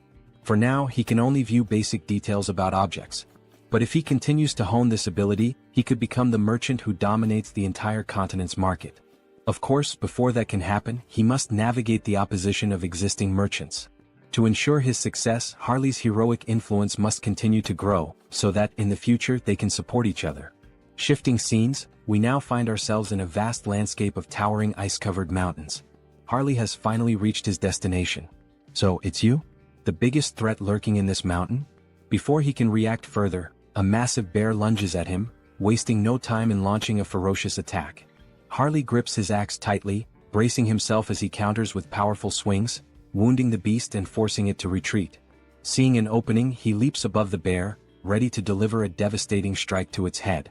However, just as his attack lands, his axe shatters in two. Before he can even curse the bear, a massive paw strikes him with full force, sending him flying several meters through the trees. Damn it!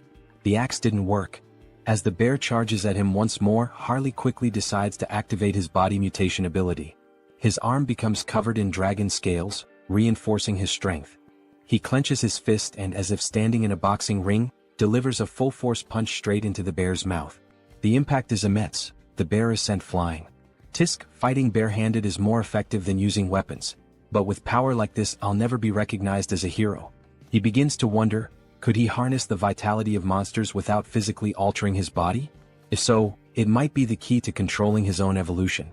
Determined to test his theory, he focuses on extracting only the energy from the beast, not its physical traits. At that moment, a system notification appears. The entity has met the conditions and achieved enlightenment. A special ability has been acquired, Aura. It worked. A fiery orange aura begins radiating from Harley's arm. Finally, an ability that lets him grow stronger while remaining human. But before he can fully grasp his newfound power, something approaches. A colossal monster emerges from the icy mist. Without hesitation, the creature kicks Harley, sending him skidding across the frozen ground.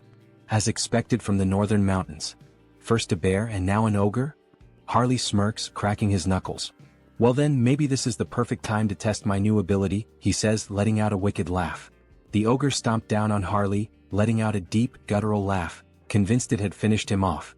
But then a firm grip. Harley was still there, clutching the monster's foot. You think this is funny? You really want to see something funny? With a smirk, Harley began lifting the ogre's leg as if he were simply doing strength training. Let me show you something amusing.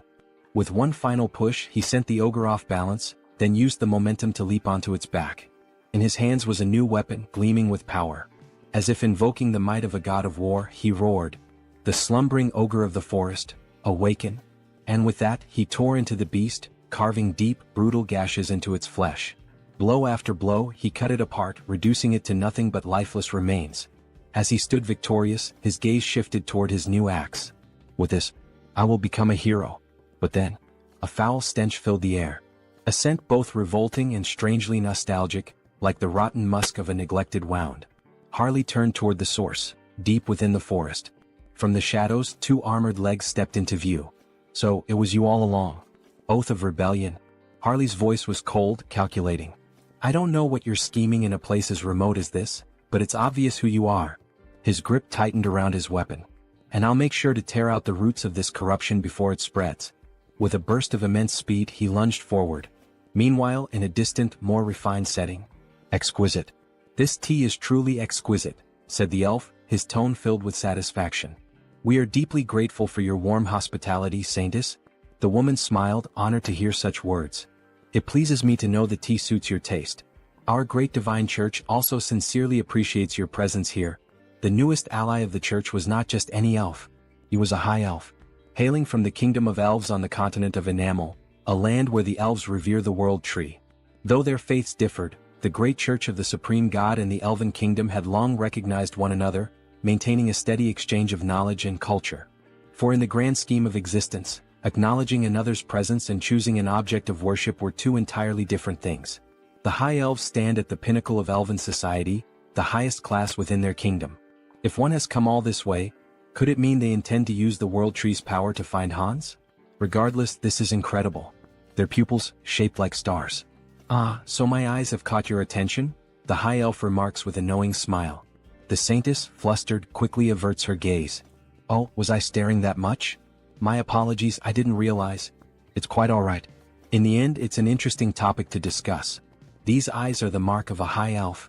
Elves born with these celestial eyes serve as priests, bridging the connection between the world tree and their people. However, such a birth is exceedingly rare. Only 2 or 3 are born per generation at most. And even then, most of them have been elderly in recent times. That is why the birth of a new high elf is an event of great urgency and hope. So, this urgent request for aid, is it related to that situation? Correct, the high elf affirms. A divine revelation was received not long ago. A child of great potential was born on the continent of Ion. However, before she could be protected, she was captured by slave hunters and sold as a sacrifice to a dark sorcerer. That is why we sought the aid of the great church of the Supreme God. We need assistance in locating her before it's too late. This is terrible. Do you have any clues about her whereabouts? She was last tracked to the northern mountains. We've pinpointed them somewhere deep within that treacherous region. The northern mountains? That's a remote and perilous place. Do you have a description of the child? Meanwhile, in the heart of those very mountains, Harley had arrived. As he surveyed the desolate landscape, his eyes locked onto a girl. Pointed ears. Shackled in chains. Back at the church, the high elf continued their description. She has yet to awaken her celestial eyes, so for now, she appears to be a normal elf. By human standards, she would look like a teenager. Her hair is a light green, and her eyes, a shade of orange. A sharp breath. A sudden realization. Wait a minute, that's not possible. Heinrich thought, his expression shifting. At that same moment, deep in the mountains, Harley took a step forward, looking at the girl before him. "Kit, what's your name?" he asked. The girl hesitated, then spoke softly. "Cecily. My name is Cecily." In the next scene, screams echo through the frozen forest. Harley is running with the girl tied to his back, while lifeless bodies are scattered across the ground. 2 desperate men shout, "Damn it! Keep them away from the storage room." "I know, but how are we supposed to defeat a monster like him?" Harley keeps running, plowing through the men in black hoods. "So, this is the storage room you mentioned?" "Yes," the girl responds, her eyes trembling, possibly dizzy. "Hey, snap out of it. You said there was something we absolutely had to find before escaping." "Yes, sir," she nods. "There it is, the branch from the world tree." "Ah, that branch? That's right. Hold on to it with all your strength. Things are going to get tough from here on out." "Understood. Thank you." "All right then. Here we go."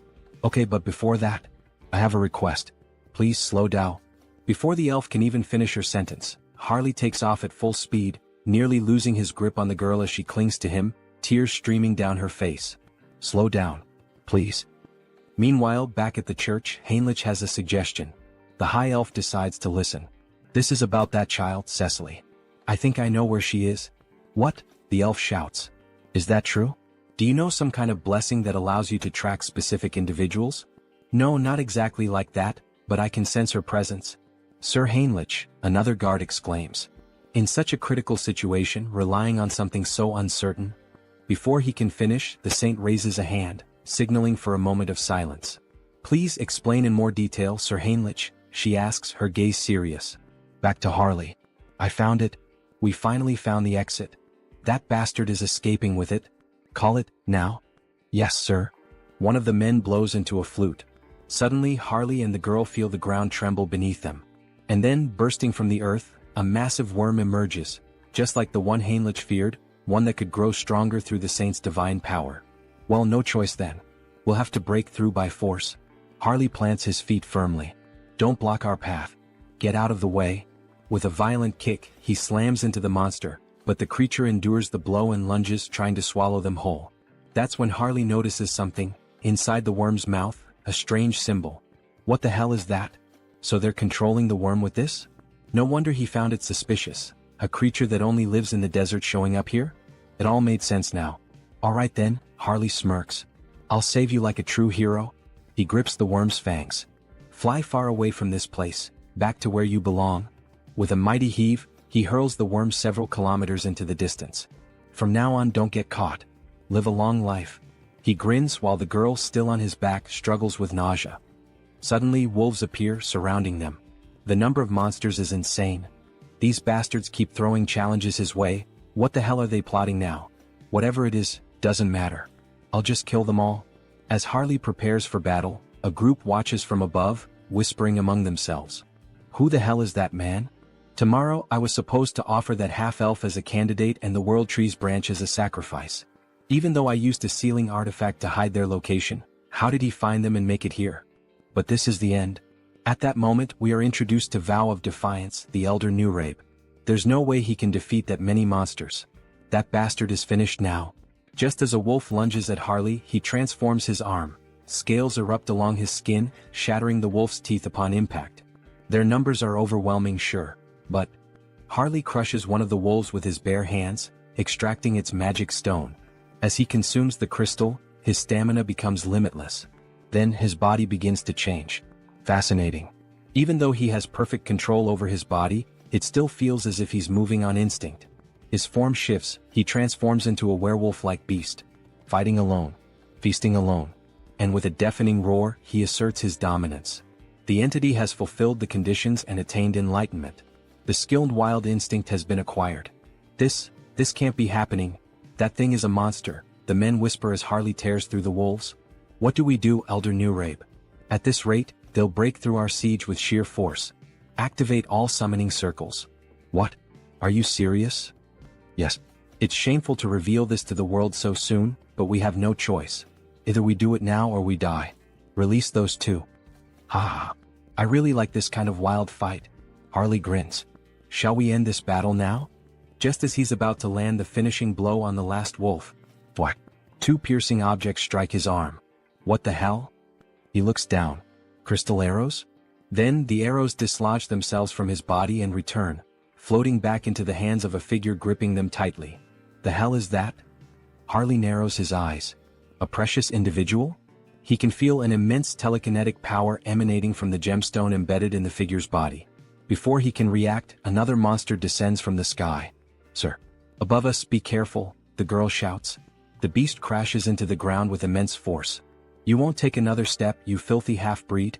It grips a sword engulfed in flames. Harley scoffs. So now we even have demons in the mix? But brute strength alone won't be enough to defeat me. As Harley roars and prepares to strike back, another crystal arrow is fired. This time it pierces his ribcage. And before he can react, bam! The demon lands a brutal punch to his face. Give up, half-breed. You can't win. The girl cries out, Sir, are you all right? The demon raises his flaming sword. You're dead now. The blade comes down. Yeah, this really is over, Harley mutters. Even a demon is capable of speaking the truth. Then, a blinding light bursts forth from the heavens. It shines intensely between Harley and the demon. What? Where is this overwhelming holy power coming from? Harley smirks through the pain. You got here just in time, Heinrich. Going back to the past, my lady. Are you really going to believe in a theory and an uncertain feeling in such an important situation? How can you say something like that? Sir Heinrich is someone the church can trust wholeheartedly, but he has never been blessed with divine favor for exploration. Since the divine has shown interest in him multiple times, he must have received some kind of revelation from our own God. The elf becomes irritated, standing up abruptly and slamming the table. It doesn't matter whether this is a revelation or just another guess. That's irrelevant. If it leads us to the child, I will follow any decision. Show the way, Sir Heinrich. Returning to the present, a great battle is taking place in the mountains. Sir Heinrich is facing the demon of the flaming sword. They clash blades, but when Heinrich imbues his sword with divine power, he delivers a clean and flawless strike, slicing the demon in two. Before dying, the demon himself mutters, so strong, both this divine power and his swordsmanship. This paladin is not normal. The gem-covered creature sees its fallen companion on the ground. However, before it can react, Harley suddenly appears, ready to land a punch on the monster. Where do you think you're looking? He taunts. Yet, before Harley can strike, the monster covers its entire body with crystal arrows, striking multiple points on Harley's body at once, including his eye. Not a bad attack, Harley remarks, gripping the monster's head. He then smirks. I'll be taking your eyeball as payment, for the one I just lost. Then he begins pressing the monster's head with all his strength. Cracks start forming, spreading slowly until, finally, the gem-like head shatters completely. Gritting his teeth and groaning in pain, he carefully and quickly removes the arrow still lodged in his eye. Since you were the one who took and destroyed one of my eyes, he mutters, I'll replace it with yours. With that, he implants the gem into his empty socket. A system notification suddenly appears. A new body part has been transplanted. Ability acquired, Jewel Eye, Psychokinesis unlocked. Ha ha ha ha. He bursts into laughter. Now he can attack from a distance. As the gem fully assimilates into his eye socket, it gleams with power. I can't believe it. Those two were actually defeated? But who the hell is that paladin who suddenly showed up? Don't act recklessly, a voice warns. They are just one man and a child, nothing more. Begin the ritual, prepare the other monsters, and get ready to withdraw. But then, a noise. Elder Nurabe? A sickening thud echoes through the air. One of the cultists is suddenly struck by an iron club, his body crumpling to the ground. I'll crush your skulls, you bastard heretics. Paladins charge in on horseback, roaring their battle cries. The Holy Knight order. Damn it, one of the cultists panics. Elder Nurabe, what should we do? Should we start preparing the teleportation spell to escape? Screw that, Nurabe growls. There's no turning back now. Gripping the arm of one of his devoted followers, he begins the ritual. One by one, their souls are drained, their lifeless bodies collapsing to the ground. With a wicked smile, Elder Nurabe offers up every last soul as a sacrifice. Descend upon us. Incarnation of greed. Then, a massive pentagram begins to form. Burn them all, the elder commands as he completes the ritual, his voice laced with eerie finality. Slowly, something monstrous begins to emerge. Reduce them to ashes. But before the creature can be fully summoned, a radiant light pierces through the darkness. A divine force, so overwhelming, so absolute, strikes directly at the demon, annihilating it before it can even materialize completely. Forgive me, but the only thing burning today will be you, heretic. With those words, the paladin invokes the light once more, this time beneath the elder's feet. A massive explosion erupts at the mountain's peak, so powerful that even those far below hear its devastating impact. Looks like things are just about wrapped up here, a voice calls out. Hey kid, you can stop hiding now. Come on out. Shaky footsteps. A hesitant voice. That was terrifying. Suffocating. I feel like I'm about to throw up. Ah, that just means you're healthy, Harley chuckles. As long as you're not hurt, that's all that matters. The girl lets out a small, relieved laugh. Sir Heinrich, it seems we arrived at just the right time, all thanks to you. Thank you. Sir Paladin Tuscan, Heinrich greets in return. But the high elf standing nearby seems troubled. You were absolutely right about the location, Heinrich. But, how did you know the girl would be here? I'm not sure, Heinrich admits. I just knew. Then, suddenly the elf calls out. Lady Cecily. For the first time he lays eyes on her, his voice filled with emotion. It is an honor to meet you at last, Lady Cecily. He kneels before her, his expression solemn. I am Rayfury of the Elven Kingdom. Cecily looks at him, confused by the formal greeting. Harley watches closely, analyzing the situation. So this is the gaze of a high elf. Ah, I'm truly glad you were able to reunite safely with your kin, Harley says. It was an honor to help you as a warrior, Cecily. Cecily smiles warmly. All right. Thank you so much, warrior. The elf then turns to Harley. How could I possibly repay you for protecting Cecily? I know, Harley waves him off. I didn't do this for a reward. You are truly an admirable person, Rayfury acknowledges. However, since I have received your aid, I must express my gratitude properly. That is the way of my people. Harley grins. Well then, if that's how it is, I'd be honored to accept. All right, Sir Harley, could you lower yourself a little for a moment? The elf looked clearly uncomfortable with the situation. Cecily then leaned forward and placed a soft kiss on Harley's forehead. May nature's blessings be with you. A glowing symbol appeared on Harley's forehead, and an overwhelming energy surged through him. It felt like the very presence of the world tree itself. This is a blessing that only high elves can bestow, Rayfury explained. The blessing of nature, a high-level enchantment that can only be used a limited number of times. He glanced at Cecily. Cecily isn't a high elf yet, so this won't be as effective. But once she awakens her true sight, she'll be able to reinforce the enchantment and make it even stronger for you.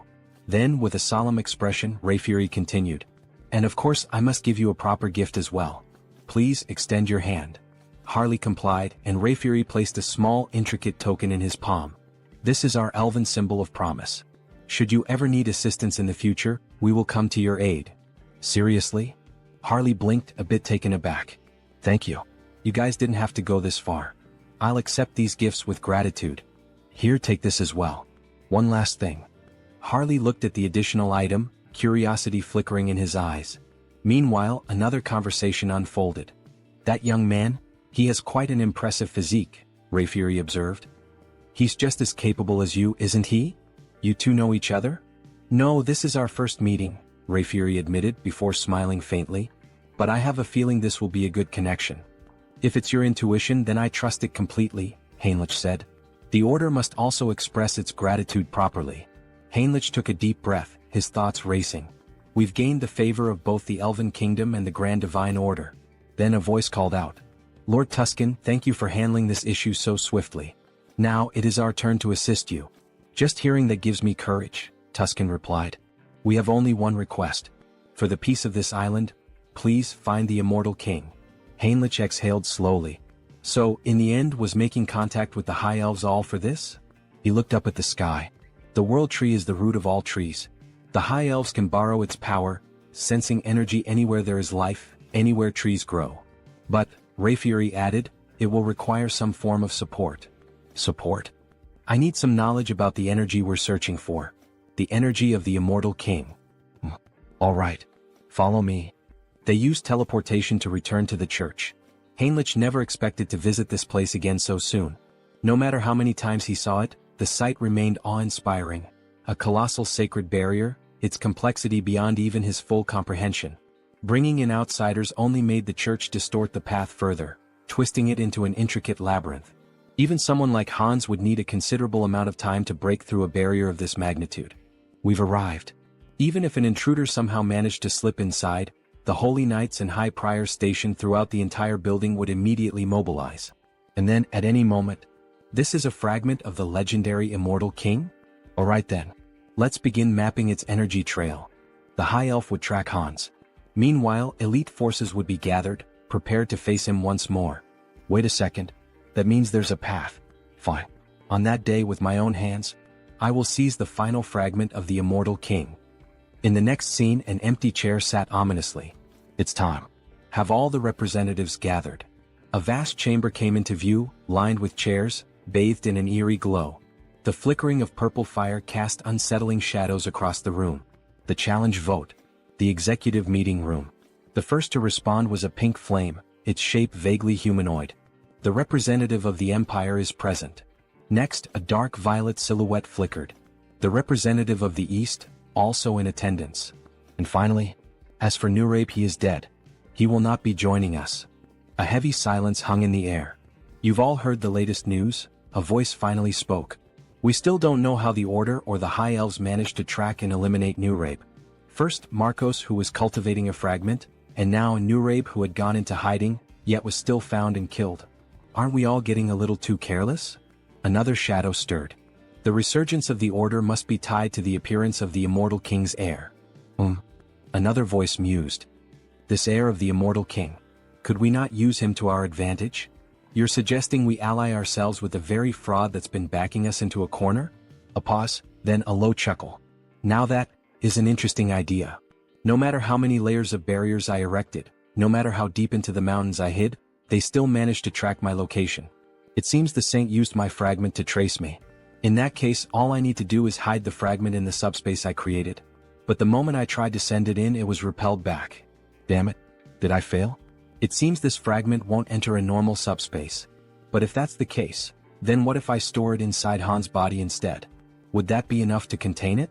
Would that allow me to transport it without being detected? Then Hans himself would become one with the fragment. As he absorbed the fragment into his own body, it worked. Now he could draw upon its full power while perfectly concealing any trace of its energy. Perfect. With that problem solved, I've eliminated my greatest headache. Now the only thing left to do is erase the crime scene. Let's burn everything in this room to ash. With a mere snap of his fingers, flames erupted all around, consuming the space as if he had just opened the gates of hell. Now, everything is ready for the show. I'll release all the barriers. My scent will spread across the land. Come find me. I'm right here. Great divine order, come to me now. Hans exhaled a massive surge of dark energy into the sky. I will seize the last fragment of the Immortal King with my own hands. As his overwhelming power spread, the sacred tree finally located him. The High Elf had followed the trail. The Immortal King is in the Monster Forest, west of the continent. Summon all available paladins immediately. We begin the hunt now. Bring every archbishop we have at our disposal. Suddenly, a mysterious paladin stepped forward. Well, I must say I feel a bit offended. You didn't even think to invite me to such an important event? I've already heard the essentials. Paladin Pyrii from the Great Temple of Geron will be joining you. Cardinal Pyrii, one of the most powerful figures of the Great Temple of Geron. His presence was reassuring. This expedition was composed only of the strongest. Archbishop. This time, I will go, the saint declared firmly. That won't be necessary, saint. But even the cardinal is going. Saint, you are the pillar of the great divine order. You must remain here. Sir Landguard. Yes, Archbishop? This time, you will stay behind and protect the great temple alongside the saint. Understood. If anything happens to me during this mission, the saint will be in your care. Understood. Don't worry. While you're all away, I'll take good care of everything here. I'll make sure the saint remains safe. However, only the saint will be safe. Soon we will once again face the nightmare of our continent. But in the end, a nightmare is nothing more than a dream. For the divine watches over us and protects us. For the peace and salvation of all. For the peace and salvation of all. The troops began to march toward the church's teleportation gate. As they departed, the protagonist and the saint stood in silence, watching them go. Don't worry so much, saint. I'm sure everyone will return home safely. Really? Did the divine grant you some great revelation? Not exactly. But for some reason, I just feel that's how it will be. Meanwhile, Hans appears. His dark mana was on high alert, sensing everything around him. Standing in front of the church, he could not see through the divine barriers, but he could feel them, woven into the very walls like chains binding the structure. Even if he used a skill to bypass them, the internal barriers would still remain. In that case, I'll force them out of my location. And buy some time. Raising both hands, Hans unleashed several spells into the night sky. They burst into the air like fireworks, a midnight display of destruction. The hell is that in the sky? A guard shouted. Another turned eyes wide. Look down there. We're under attack. Sound the alarm. Call everyone. From the shadows, an undead legion began to swarm toward the church. Meanwhile, deep in the forest, under the cover of night, this is getting complicated. We've searched every inch of where his presence was detected, but there's nothing here. The high elf refused to believe it. He was certain this was the place. If Hans had moved, the world tree would have warned him. But wait, could he have realized he was being tracked? Did he set this up to mislead us? Everyone returned to the great temple immediately. That's an order. This is his trap. It was all a distraction. By the time they returned to the church, it was in ruins. Bodies of soldiers, skeletons, and undead littered the ground. And standing there, waiting for them, Hans. Finally we meet. The last fragment of the Immortal King. The time for the Immortal King's resurrection begins now. With those words, Hans began to absorb the final fragment into himself. Move quickly. The bell is ringing, signaling that they are under attack. The undead are advancing. Move fast. They seem to be in serious trouble now. Well, good luck to them. Heinrich has been assigned to guard the garden, so all he has to do is wait and then slip in unnoticed while Hans takes care of the rest. Everyone move in this direction, a soldier shouts. Don't stop, hurry. However, Heinrich is starting to feel uneasy. There are more of them than he expected. He sees several paladins, warriors, and other people he has never encountered before. Well, in any case, they still don't know that Hans has already reached the depths of the dungeon. They will be too preoccupied with the undead both outside and inside the castle. But then, someone appears above Heinrich, something almost angelic. The figure begins to speak. Everyone listen. The undead outside the castle are merely a diversion. The heir of the Immortal King has already reached the depths. Head to the sealing chamber, all of you. Heinrich is stunned. Who the hell is this person? Wait, that's an inquisitor. How the hell did they figure out our plan so fast? Damn it. Heinrich dashes toward the soldiers. He must intervene before this turns into a complete disaster. If they get there quickly, Hans won't be able to retrieve the last fragment of the Immortal King. The ceiling begins to crumble bit by bit. The saint looks on in shock.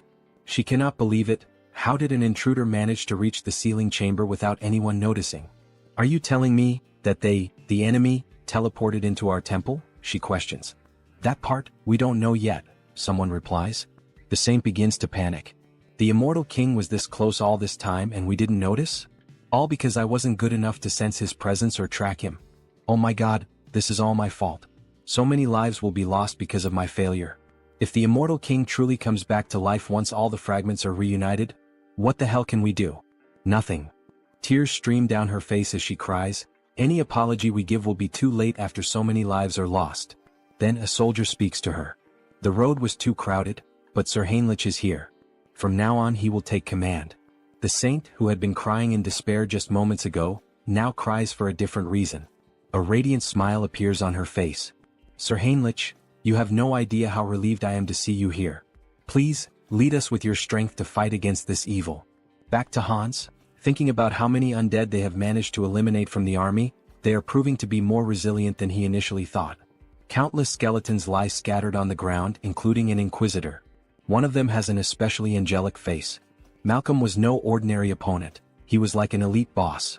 "Rest well, Malcolm. You fought so bravely." After searching for a while through the war-ravaged battlefield, Hans finally finds it. The last fragment of the Immortal King is right before him. Finally, "Come to me now, fragment." He begins to absorb all the energy from it.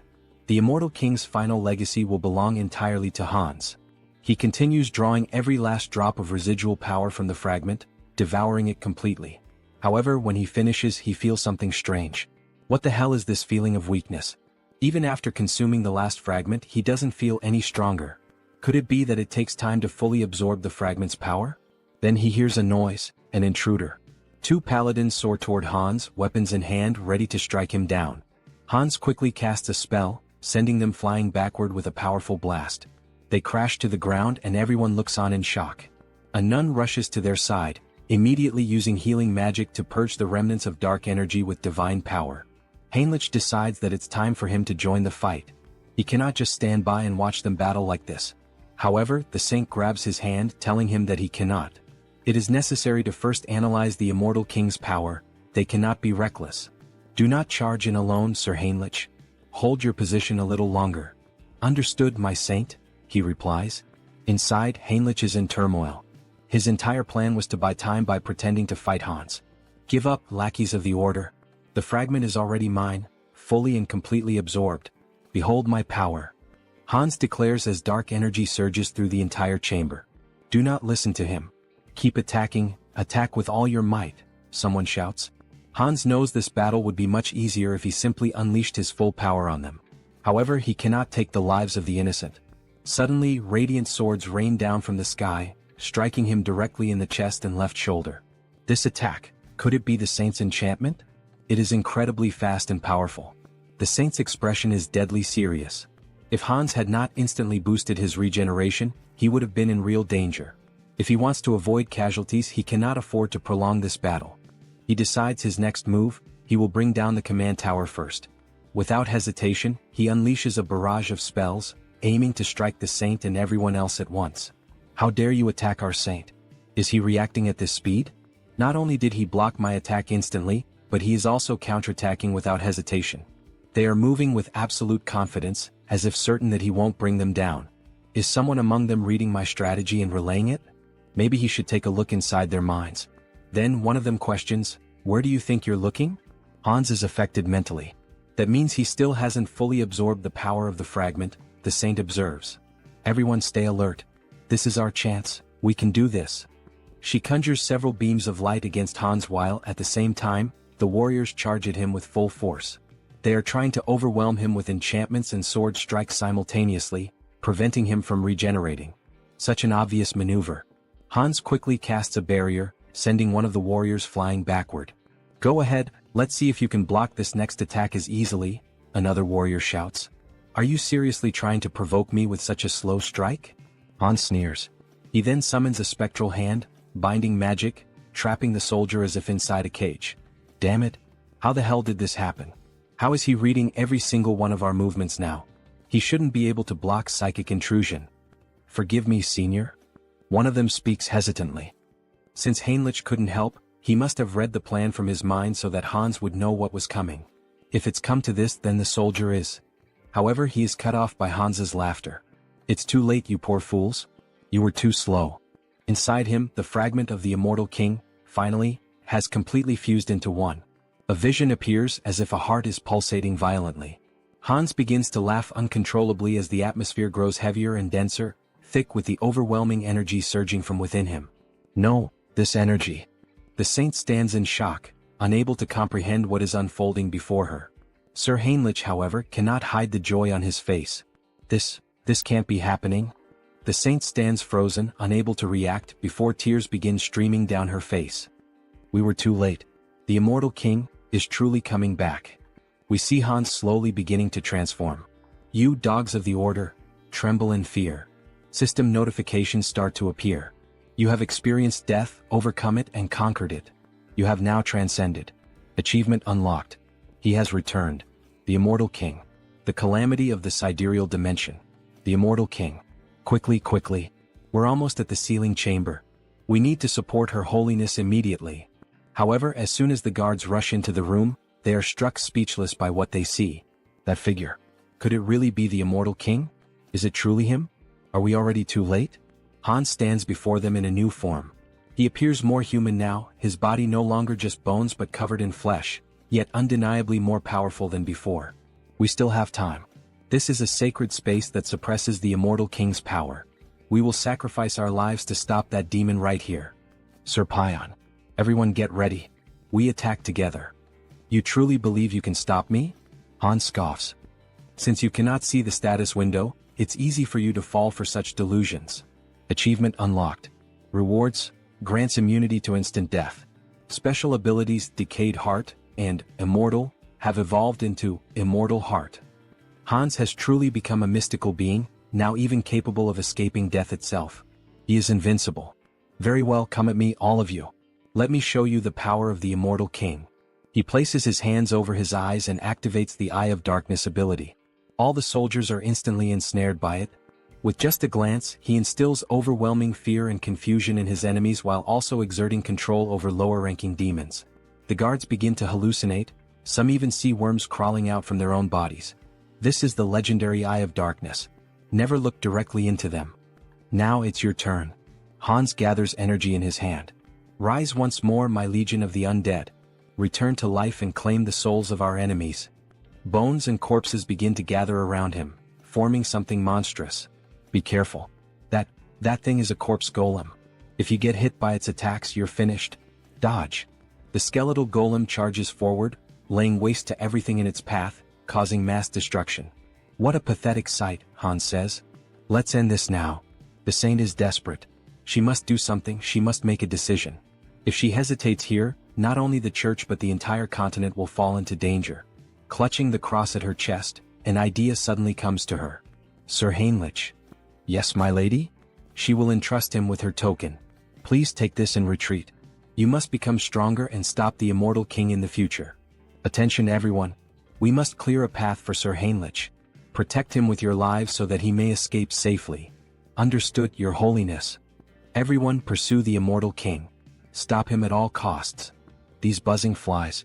I'll finish all of you at once. Just then, a soldier attempts a stealth attack, but Hans notices immediately.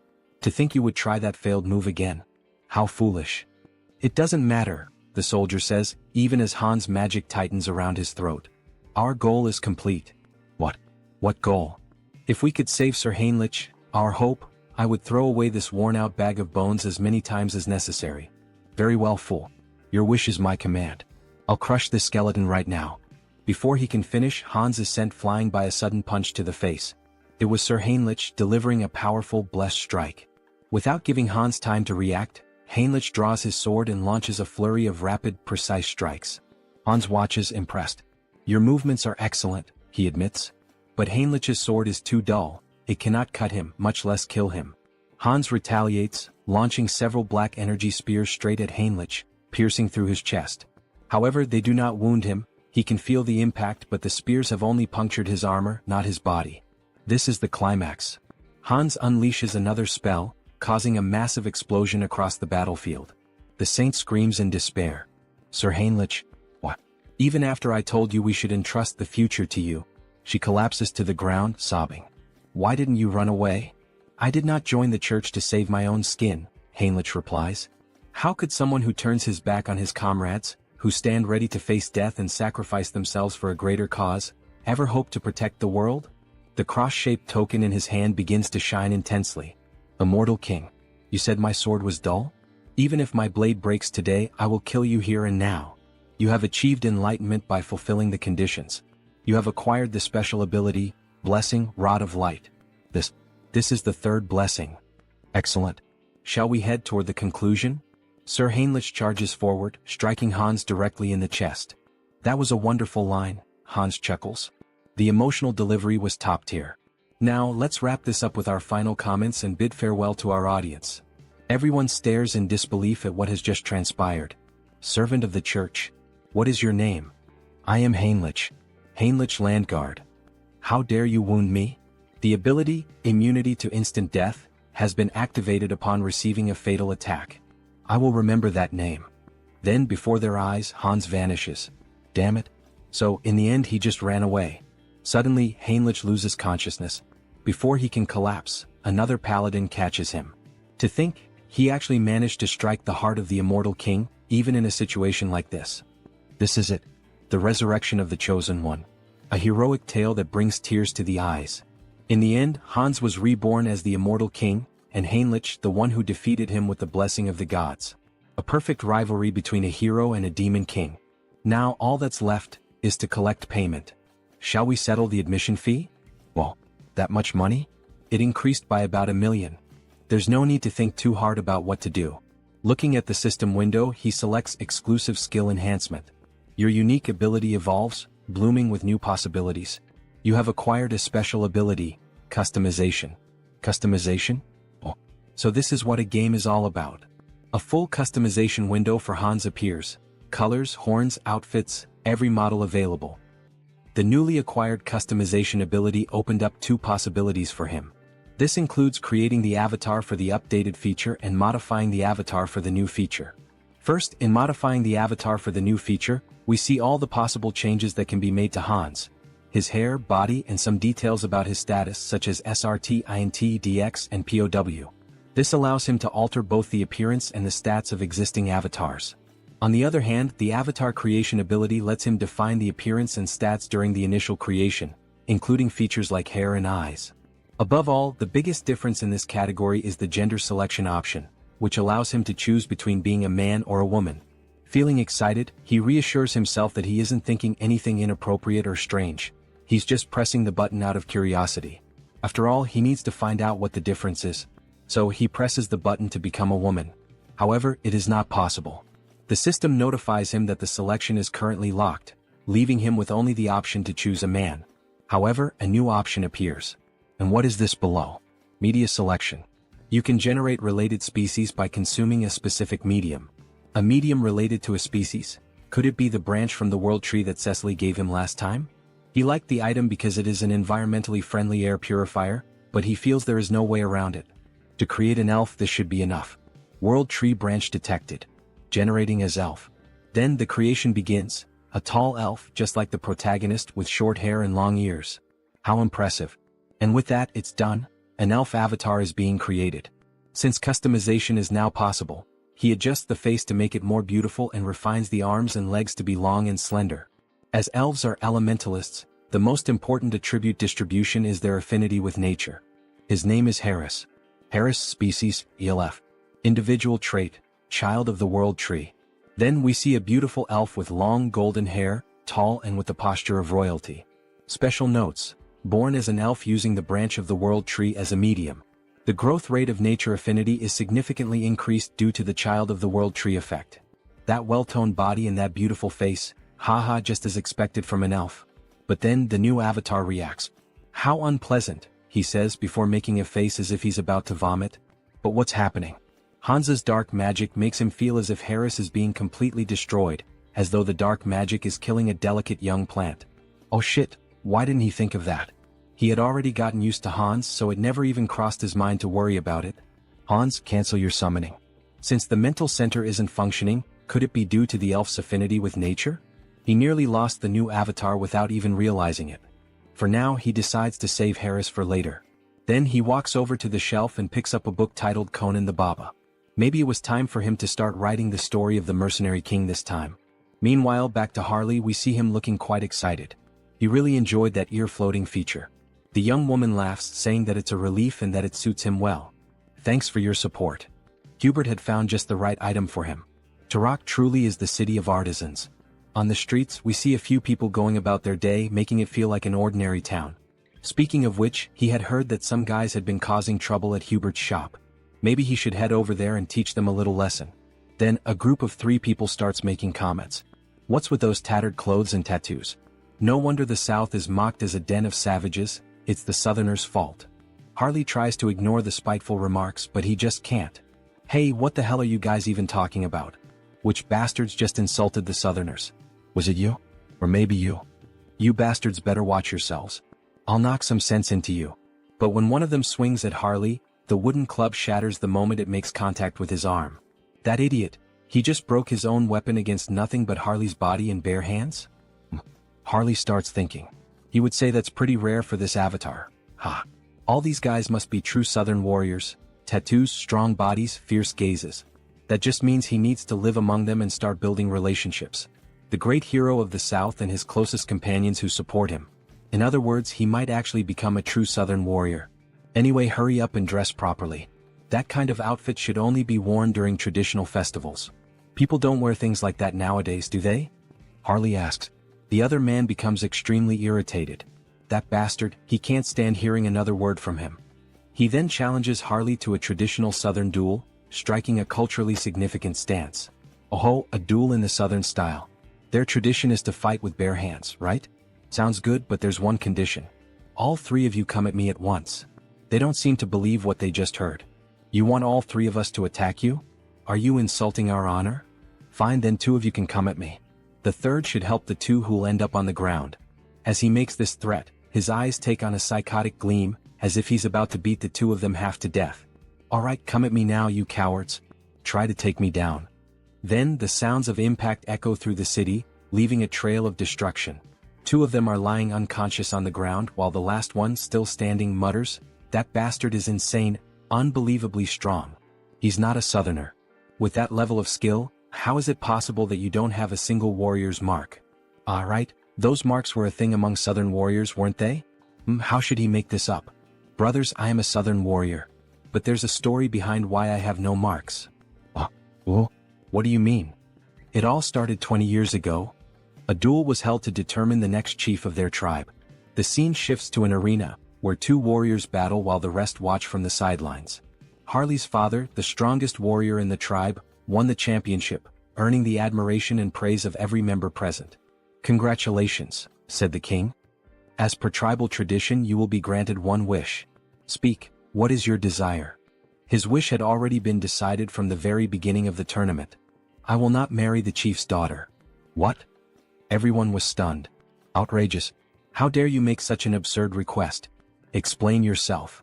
Well, he had a good reason for making that request. The reason was, she and he were bound by blood as siblings. What? She is left speechless.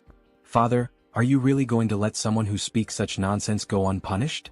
"My deepest apologies, my dear daughter. However, everything he said is true.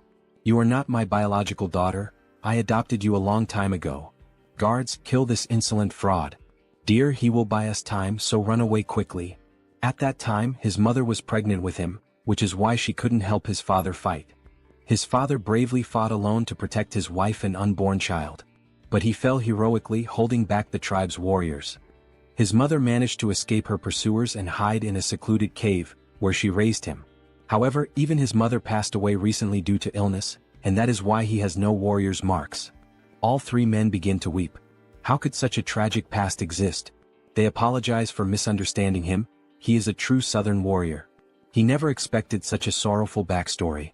Of course, it was obvious that everything Harley had just said was a complete lie, but his performance was insane. Alright then, to our new brother, cheers. Everyone raises a large mug of beer in celebration. By the way, Hyungnim, this place is pretty far from the south, isn't it? What brought you all the way here? Well, there's a story behind that too. After his mother passed away from illness, he was left all alone in this cruel world. It was just him and his own body. He was completely lost, unsure of what to do, how to survive, or what path to take. And then, the only person who didn't just walk past him but actually stopped and spoke to him said, "Excuse me, do you need help?" That person was a young merchant named Hubert, who ended up becoming very close to him. Today they are best friends. Hubert was the only one who truly made an effort, who worked hard to help him get settled. A benefactor and a true friend. But later he found out that Hubert was in serious trouble. Apparently he was being threatened by some bandits. There's no way he could ignore the struggles of someone who once saved him. That's why he came all the way here, to help. One of them slams the table. That's awful. An enemy of our brother is an enemy to all of us. We'll do everything we can to help our brother's brother as well, everyone. Thank you all so much for your help. Harley embraces them all. Alright then, as soon as I use these bastards to silence the fools threatening Hubert, it'll be time to kickstart my real creative economy project. He plans to import a ton of pimenta de terra since it's a rare and valuable spice in this world. In exchange, he'll distribute magical tools, which are common here but scarce on Earth. A win-win trade where everyone benefits. And in the process, he'll also secure a hefty profit, using that income to pave the way for even more explosive growth. Very well, Hyungnam. Let's first head to your friend's shop. We'll make sure the place is well protected. You can count on us. Alright then, I'm counting on you all, guys. Having reliable subordinates really makes life much easier. Now that Hubert's problem is being taken care of by them, it's time for him to move forward and begin his debut as an elf. Then, in front of a castle we see someone standing. Good morning. This is the Great Temple of Rosalia, correct? I am Harris, a skilled mercenary and close friend of Harley, who in turn is a close friend of the Holy Knights Order. I've come here after hearing that the elf envoys are present at the moment. Would you be willing to grant me an audience? Of course, he also brought a proper letter of introduction. Then we see a piece of paper with a message written on it. This elf is definitely my friend. He would appreciate it if you allowed him to enter. That ridiculously sloppy, no freely expressive, handwriting, and even the scribble on it, leaves no doubt that this is a handwritten letter of introduction from Sir Harley. Please come in.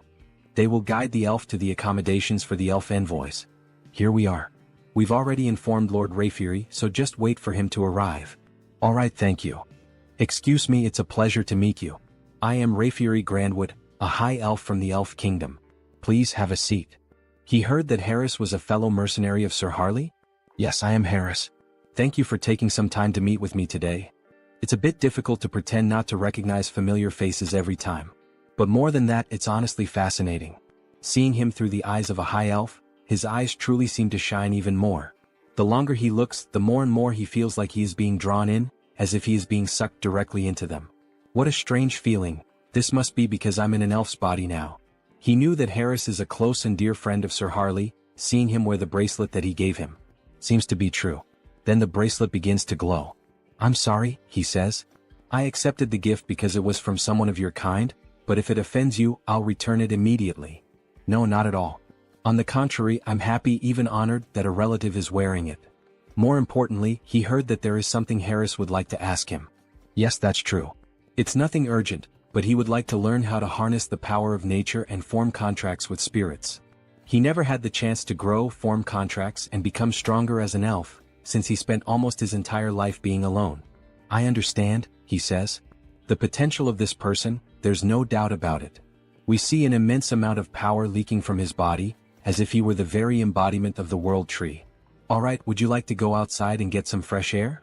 Oh, of course, it would be an honor. You asked me to teach you, but unfortunately, it won't be possible. He is leaving this place soon, so he wouldn't have time to help. However, would you consider coming with us to the Elf Kingdom? Pardon? The Elf Kingdom, the land of the elves, located on the Enchanted Continent. It's where the Institution for High Elves is located. It would be an honor for him, but would there be any special qualifications or requirements? Yes, originally it is a place reserved only for the children of High Elves, only they are allowed to enter. But there is an exception. This is a lot of pressure. And this exception is a person who possesses the qualities of a High Elf. You feel something when you look directly into my eyes, don't you? Look directly at me now. Is happening again, this sensation, what is it? It feels like he's being pulled in as if he's being sucked into them. Where is this place? Is it some kind of mental realm like the one where he fought against the Society of Divine Retribution? No, the energy here is much purer and cleaner than in that place. Then something catches his attention. He doesn't believe what he's seeing. Could it be? A beautiful elf with pink hair? Could that be the elf goddess? No, is that the world tree? Then the elf descends from the tree, gently approaching him. Hey, wait a second, I am? The elf gently touches his face. Why is this beautiful elf doing this? Why is the goddess doing this? Oh, poor child, come to the realm of the elves, says the beautiful elf, speaking in a strange language as she gently strokes Harris's face. Then she vanishes right before his eyes. That leaf, that aura. Is she the world tree itself? More importantly, what did she even say? I didn't understand a single word of that strange language. Maybe it was the language of the elves. Hey, wait a second, he has no idea what that meant. Don't just leave. Before he can finish his sentence, he snaps back to reality. What did she mean by that?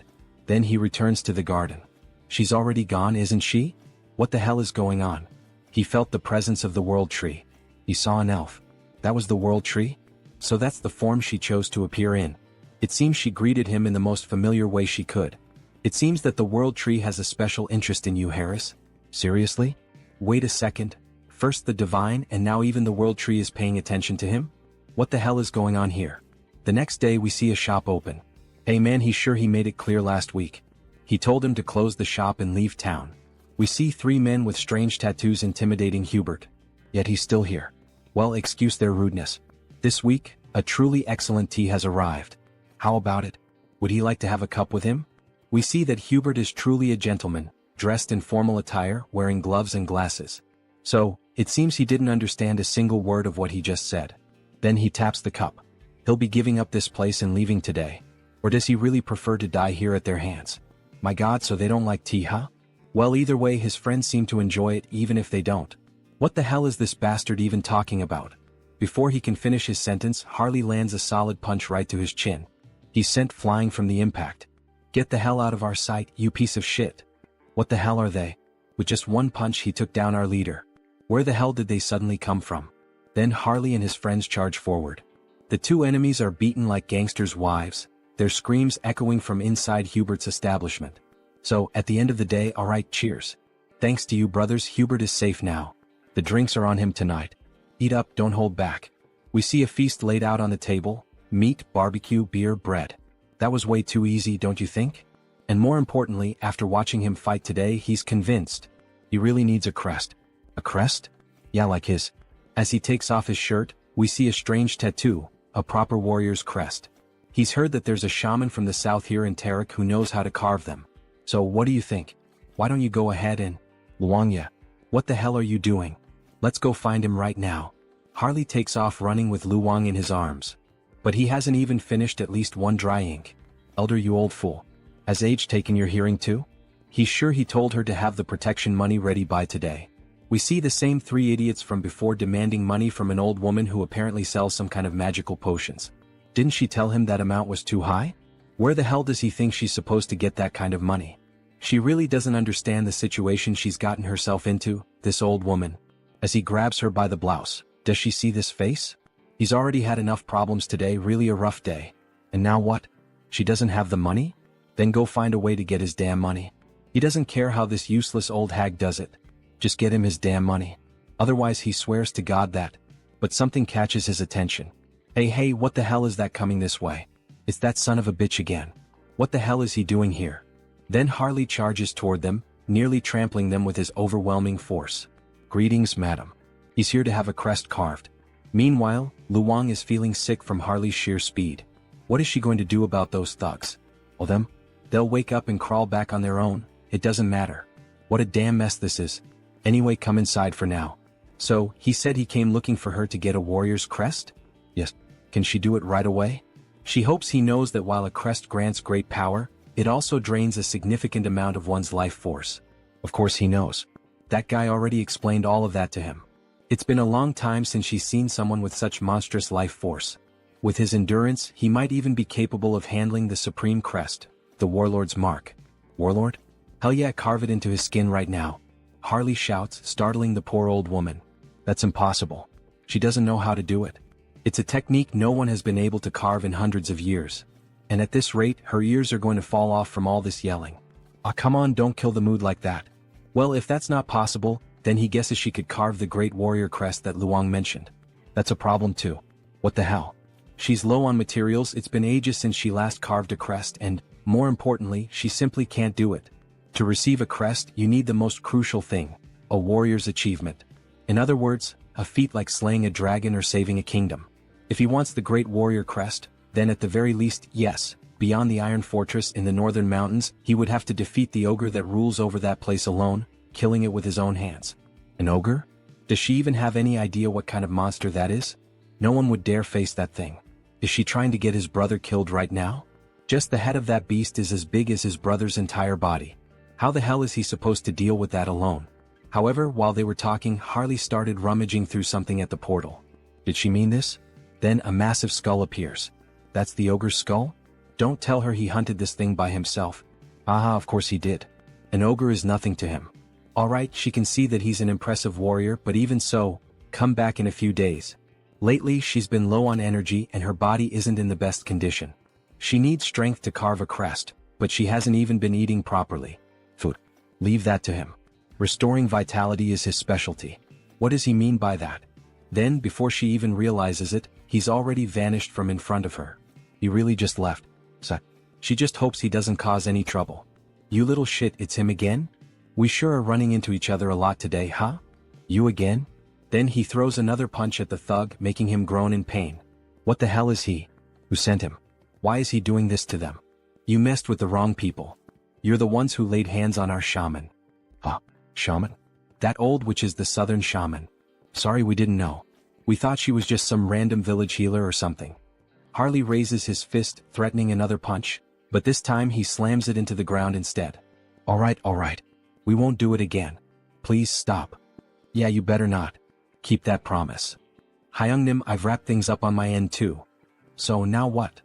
He knew that a bandit hideout like this would have stuff like this lying around. Luong, get over here and help carry these crates. We're having a barbecue feast tonight with that old lady. As they return home, we see the old woman sweeping the street. Grandma, they're back. She is surprised by their sudden return. My God, what the hell is all that in their hands? What did she mean by all that? It's all meat and alcoholic drinks, to eat and drink together. So what did she think? Isn't that enough for Grandma to eat, recharge and stay healthy? Then we see a flashback as if Harley were another young man. What a shame. If her son were alive, he would be the same age Harley is now. At her age, meat? Seriously? She can barely chew. What? So you're not going to eat it? Maybe she'll try a little, since he went through all the trouble. Then we see the old woman biting into a piece of meat and downing a bottle of wine by herself. They knew that women from the south had big appetites, but still, she ate everything by herself and didn't leave anything for them. Ah, that was so good. The food and the drinks were delicious. Alright then, now that our stomachs are full, shall we begin the engraving on Harley's skin? The engraving process is painful, you know. So she lays Harley down on the bed and starts getting ready with the needle to pierce his body. Is Harley mentally prepared? Aha, of course he is. Don't worry, old lady, he was used to going through procedures like this on a bed, a reference to when Hans used to perform experiments on his body. However, before he could finish that thought, the old woman put a stuffed bear in his mouth. Her son bit down on that toy when he had the engraving done on his own skin. So she knows it's going to hurt, so keep it in his mouth because she's about to start. Alright, here we go. When she presses the needle against his body, the needle snaps. Damn it, his skin is so tough that the needle broke and she can't pierce through it. Wow, I can't believe it. Isn't there another way to do the engraving on his skin? He knew that Hyungnim was exceptionally tough, but this is insane. There's no way we're going to use another technique. Don't worry about that. She shifts the angle of the needle, and the markings on her arms start to grow stronger. She's going to make sure that all that meat and alcohol she ate and drank will be paid for, in full. Activating all the markings on her body, she begins to pierce and carve the engraving into his flesh. It's time to show what a first-rate tribal shaman chief from the past is capable of. Then we see the mark that was made, a fiery sun, resembling the symbol of the Sun Pirates from One Piece. Captain Fisher Tiger. System notifications. The entity has fulfilled the conditions and attained enlightenment. He has acquired the skill, Chaco-style combat symbol. Current symbol, Great Warrior. We see a large marking on the right side of his chest. This is truly impressive. It's far more efficient than enhancement through bio-aura. At this level, even without using the body mutation ability, he could defeat an ogre in a barehanded fistfight to the death. This is perfect. We see the old woman, completely exhausted and worn out. Harley is even concerned about her condition. What's the matter? Is she alright? Is she feeling anything? Don't worry about her. It's just that it's been a long time since she used that kind of strength and those engraving techniques. She's just out of shape. She'll be fine after resting a bit. Lock it in, brother. We've just found more work to do. And what would that be, Brother Harley? Meat. He shakes the old woman, shouting in desperation. We need to find more meat. She can't be in pain if we're going to finish the other crests. We need to keep her alive and well. That damn stubborn bastard. Let her rest a bit before continuing. In the next scene we see Heinrich lying in bed, his body completely wrapped in bandages. Meanwhile, someone is standing in front of his body, praying and speaking divine words. A paladin approaches from behind and asks if she's still praying for him. Cardinal Pion, if she continues praying and using divine power without resting, it will certainly have serious consequences on her body. So please go easy. Yes, she knows the consequences. But her heart won't let her rest. She can't forget what happened, the last vision she had of him. In that moment he stood firm against the immortal king, refusing to back down until the very end. Yes, it was like witnessing the birth of a new hero. Wait, Sir Heinrich, a new hero? The saint's face turned slightly red. Oh, your eminence flatters me by speaking that way. Sir Heinrich, you're finally awake. We were worried, you've been asleep for many days. Is the pain bearable? Thanks to the saint's care, your body is doing well.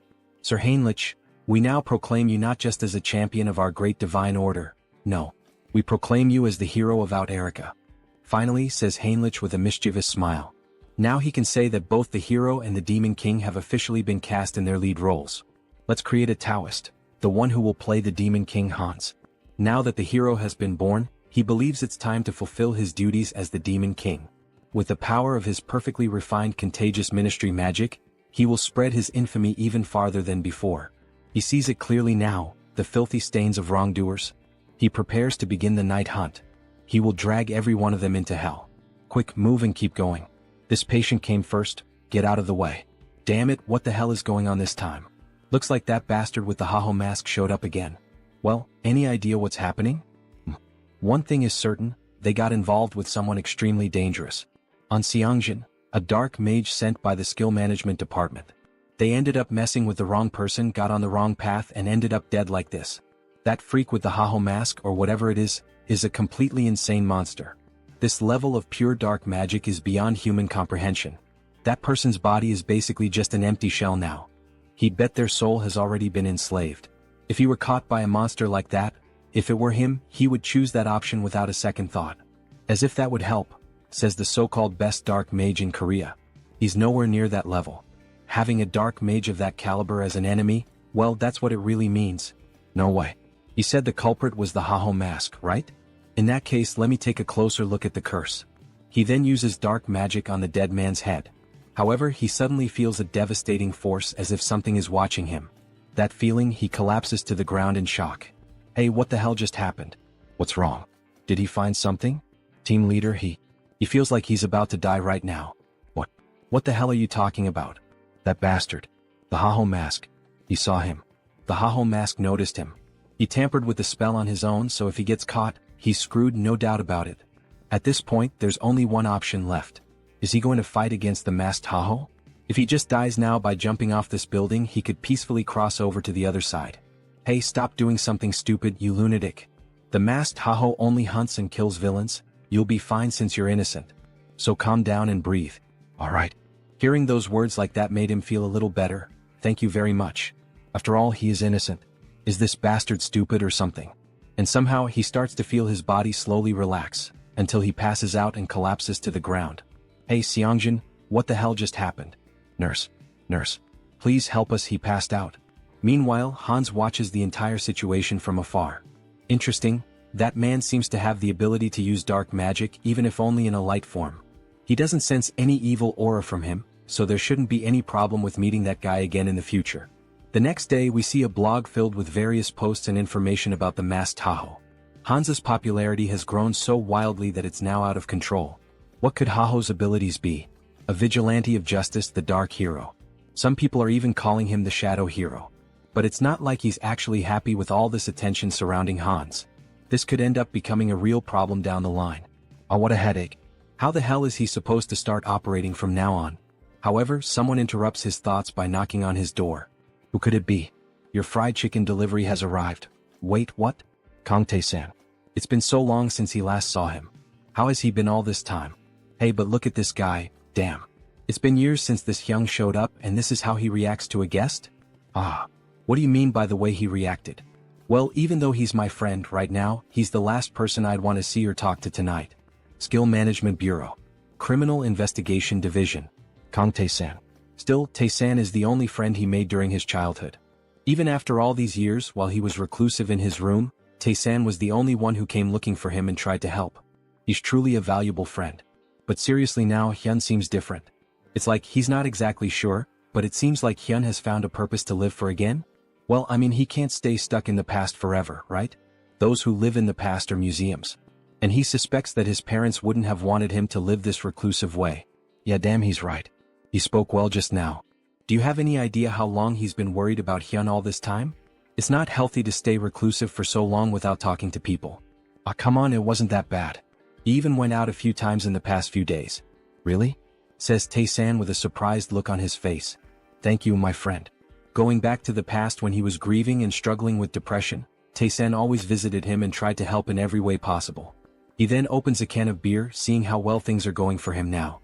He feels like he can finally reveal a secret. What does that mean? He knows, right? The reason Tae-san joined the Criminal Investigation Division. Of course, he was like family to Hyun's parents, like an actual son to them. And after they died in that accident, Tae-san enlisted in this division. Yes, back to that case then. Everyone thinks it was just a random attack by someone who had awakened. That's what everyone believes. Well, at least until recently. But he doesn't think that's the reason for this case anymore. There's a group that has been operating in the shadows for a long time, calling themselves the Society of Divine Retribution. They are a group of bastards who are very meticulous. So far, they haven't been able to link anything or even catch a scent of them. But you've been following the news, right? That masked figure known as Haho has given us a lead. They've given us the first clue. Haha, even dropping hints for the skill management department? Did he go overboard? Anyway, he'll keep him updated as soon as he knows anything new. But don't go around talking about it. Do you want me to end up in a cage? Haha, as if he had anyone to tell. Still, from what he's heard, the masked Haho has been quite impressive. So why is the Bureau trying to hunt him down? Exactly. That's what's bothering him. Why the hell are they going after someone who's actually doing a good job? Yes, exactly. The protagonist is happy to see Tae-san on the side of the masked Haho. After all, it's his clone who is doing all this investigative work. Anyway, let's drink until we pass out tonight. A celebration for Han Song-hyun's new beginning.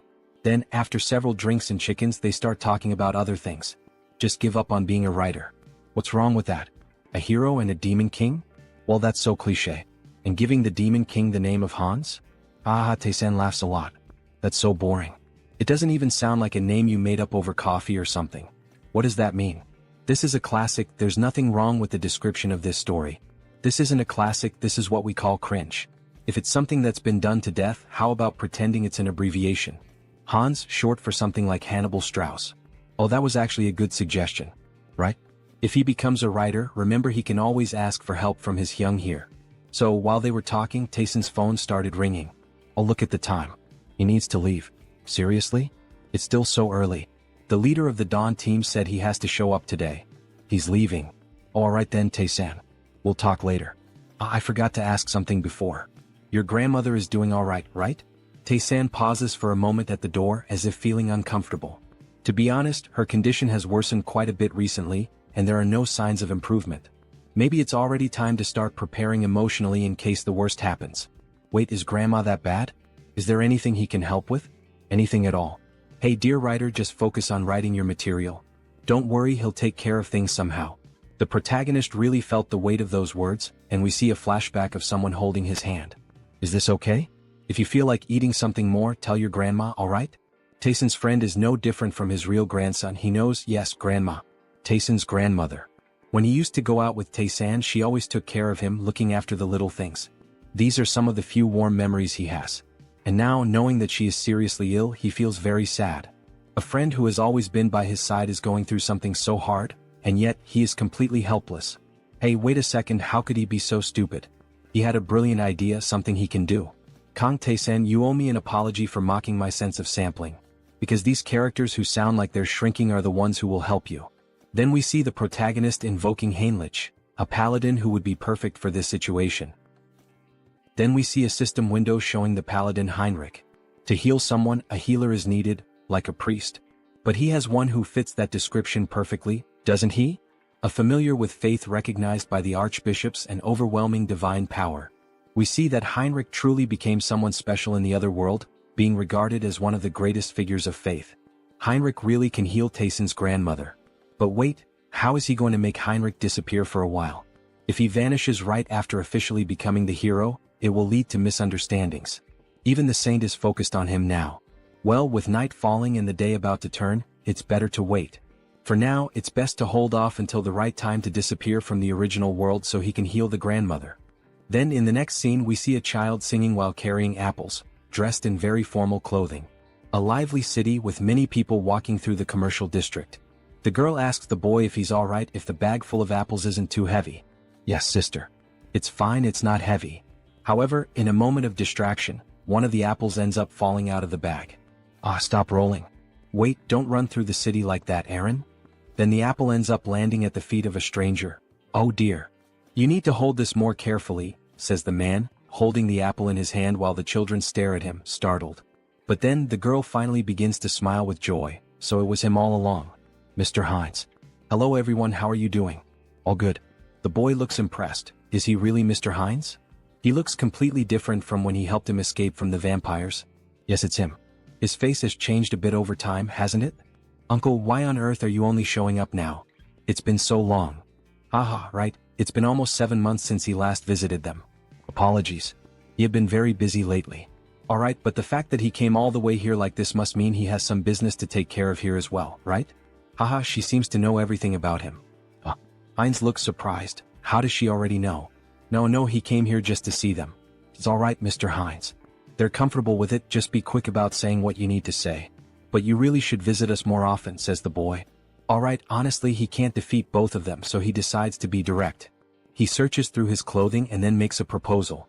Diana, can he be her employer again? He wants to borrow her information gathering skills and offers her 2 gold coins. Yes, of course I'll help Uncle Hines, says Diana with a smile. A moment later, near the end of the afternoon, we see a house and its garden, someone shouting out Soren's name. Also look for places that sell these magical tools. We see various luxurious items, jewelry and magical tools spread out on a table. Wow, Lord, where did he manage to get all these high-quality items? Haha, there's always a way to get certain things. Thanks to Diana, he not only obtained high-quality magical tools from the shop in Talia, but also got information from Brokaslack, who had been silent for a while. The pepper he requested is stacked up in the storage room. Great, her friend is going to sell it. And the purge is over. The purge? What does that mean? The people who pretended to surrender or tried to hide. He identified every one of them and executed them, he says with a sinister laugh while throwing cards with his dead targets onto the table. Finally, now our clan will be normalized and secure. Alright. From now on, they just need to exchange magical tools and pepper periodically. So, he's counting on her to take care of the administration of Heteros from now on. Soren is confused by the information she's just received. What the hell did he just say? She's never done anything like this before, she's not sure if it's a good idea. Can she really manage the clan well on her own? Jean Soren, she's a capable person he trusts. If it's her, he's certain she will do just fine. Oh, the master trusts her. She blushes at his trust and promises to live up to his expectations. How easy it is to deceive this girl and gain her trust. He's using dramatic lines everywhere. If he thinks about it, we're not much different from a small or medium-sized company now that trade between the 2 worlds has been established. Let's get to the point. Shall we start the conquest of the clan in earnest? Then back to the original world. It's already nighttime and the city seems quite lively. There are lots of people walking around, enjoying the moonlight, listening to music and chatting with one another. Based on the information he and Diana managed to gather, he personally investigated and was able to find it. This is the source of his blood, and he's convinced that this is the base of the Brokaslack clan, where those 2 soldiers are standing guard. Then he throws something near the guards to draw their attention and quickly slips in through the back door like a shadow. Why did this one fall on its own? Was it the wind or something? Then we see a beautiful lady holding a glass, drinking it all in one go. This is so good, such refreshing blood. The young vampire lady seems quite satisfied with her drink. But how much longer will she have to keep living like this? Drinking alone is so lonely. Looks like it's still the same as always, a drunk Rosilica. Who's there? There are a lot of familiar faces showing up today. Conceal skill release. Forgive me, but who the hell are you again? He's Hines, a vampire she met some time ago. She's sorry, her memory is a bit poor. Who are you again? Then she starts pouring more blood into her glass. Still, now that a guest has arrived, she must show her hospitality. However, while pouring blood into the glass, she cuts her fingers slightly to infuse the drink with her own blood. Here, freshly squeezed blood. Please have a sip. No, it's fine. Upon having her offer refused, she becomes uneasy and slightly furious. This is high-level blood magic. How dare he invade the sanctuary of Brokaslak? Then, throwing the blood-filled glass, she begins to manipulate the blood to launch an attack at Heinz. She doesn't know who the hell he is, but she won't let him get away with this. So she goes all in, attacking him with everything she has. However, Heinz only laughs at the situation. Then he counterattacks by controlling her own blood. How is her blood being turned against her? To freely manipulate another person's blood. That's at least in the realm of true blood. He then forms a rope out of blood and leaves her immobilized. This is Brokaslak territory. The intrusion of an outsider is a violation of the treaty. This girl really doesn't seem to recognize him, does she? Well, instead of clearing things up, should he take advantage of that? What violation of the treaty? He is also part of Brokaslak's indirect bloodline. Please don't lie, you coward. Imprisoning a girl like this, there's no way that could be true, is there? Now that she thinks about it, she recalls hearing something about a clan that was persecuted in the past. Could that be true? Yes, he is from that very clan that was mentioned. Now she will cooperate willingly and he will grant her power. Even if he's from a branch family, she has no reason to listen to him. Sorry, maybe I misunderstood, she says, then he grabs her mouth firmly. She has no choice but to obey and will do exactly as he commands. Then, holding a crystal in his hand, he pushes it into her, making her moan in pain, so much so that people near the house found it strange. Then back inside. She is in ecstasy. What is this sensation? It's overwhelming. The crystal is taking hold of her body and flooding her with more energy and power. And at the same time, it feels as if her master has changed. Now let's see if she can reveal everything she knows. Damn it, she can't disobey his command. The true blood that oversees this region of Thalaria is Lady Frisia. If she had to describe her defining trait without a doubt, it would be as a user of demonic eyes. Then we see a beautiful woman with very pale skin, blue eyes and slightly pointed ears reminiscent of an elf, sipping a cup of coffee. The butler then offers her another cup of tea and asks, Lady Frisia, are you also enjoying the human world today?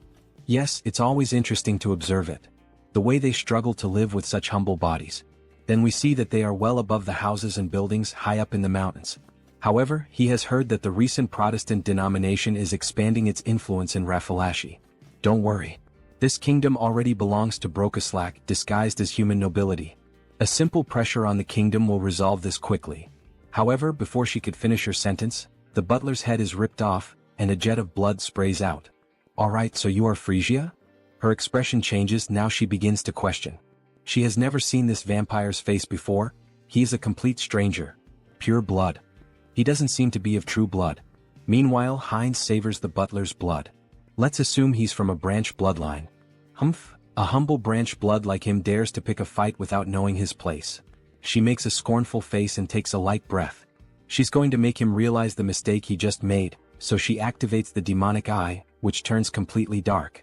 However, the protagonist quickly repels the attack with ease. That's impossible. How did he dodge her demonic eye? He already knew how her ability worked, the fact that it doesn't work against him. She knows what that means, doesn't she? Now, who is the one that doesn't know their place? Oh, so he is a true blood after all.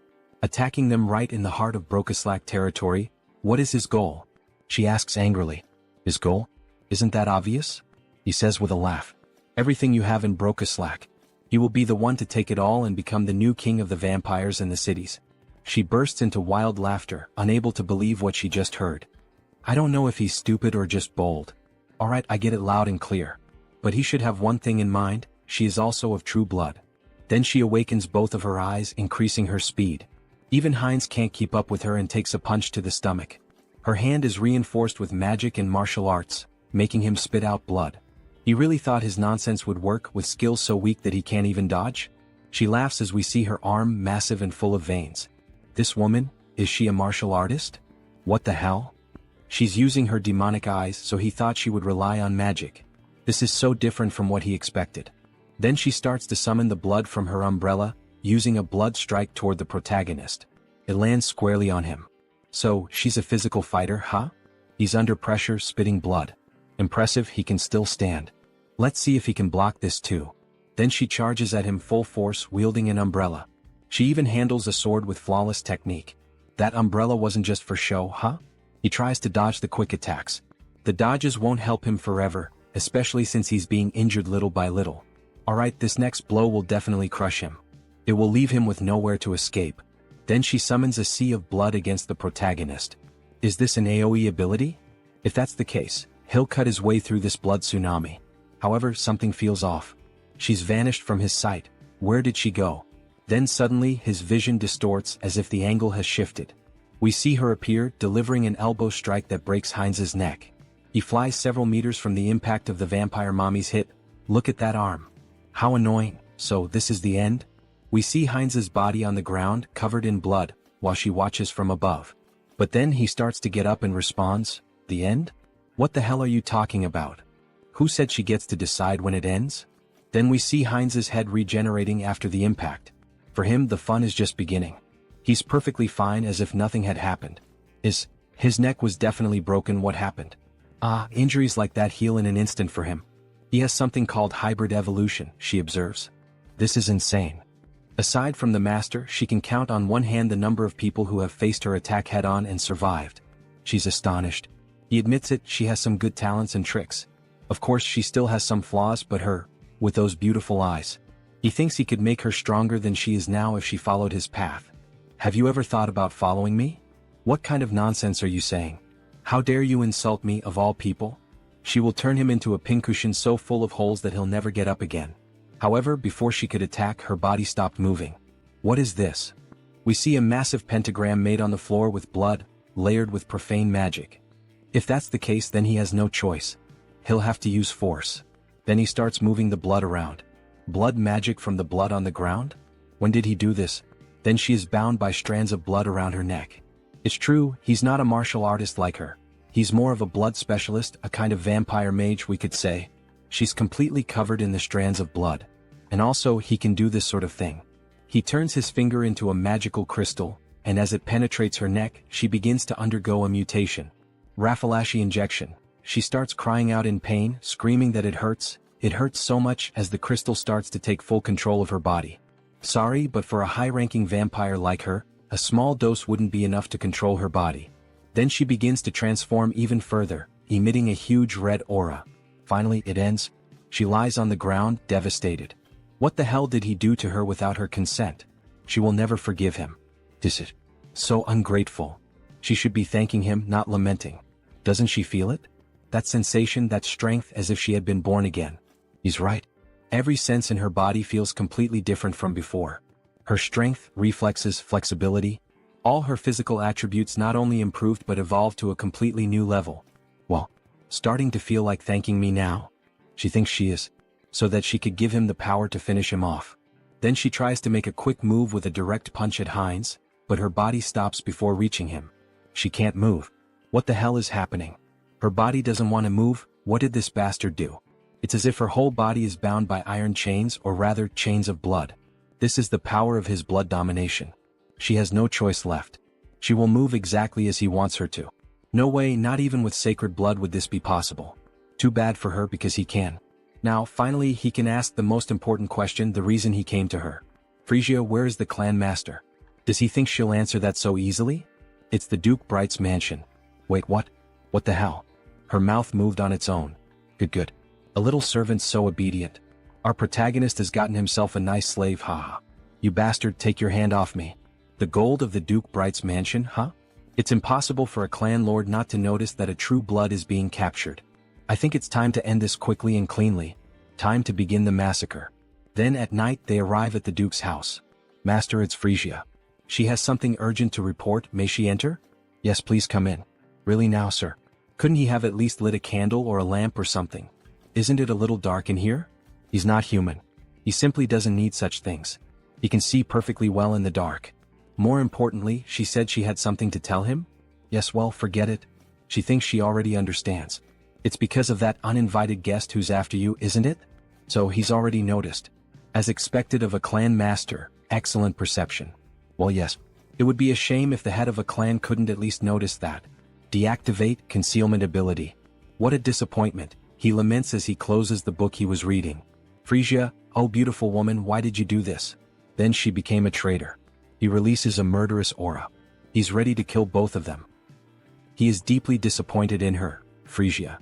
To think that she would dare betray him and serve another master. Mullo is boiling with rage, almost fully transformed. Frisia tries to calm him down while Heinz watches the situation unfold. Lord Mullo, this is a misunderstanding. Please calm your anger. A misunderstanding?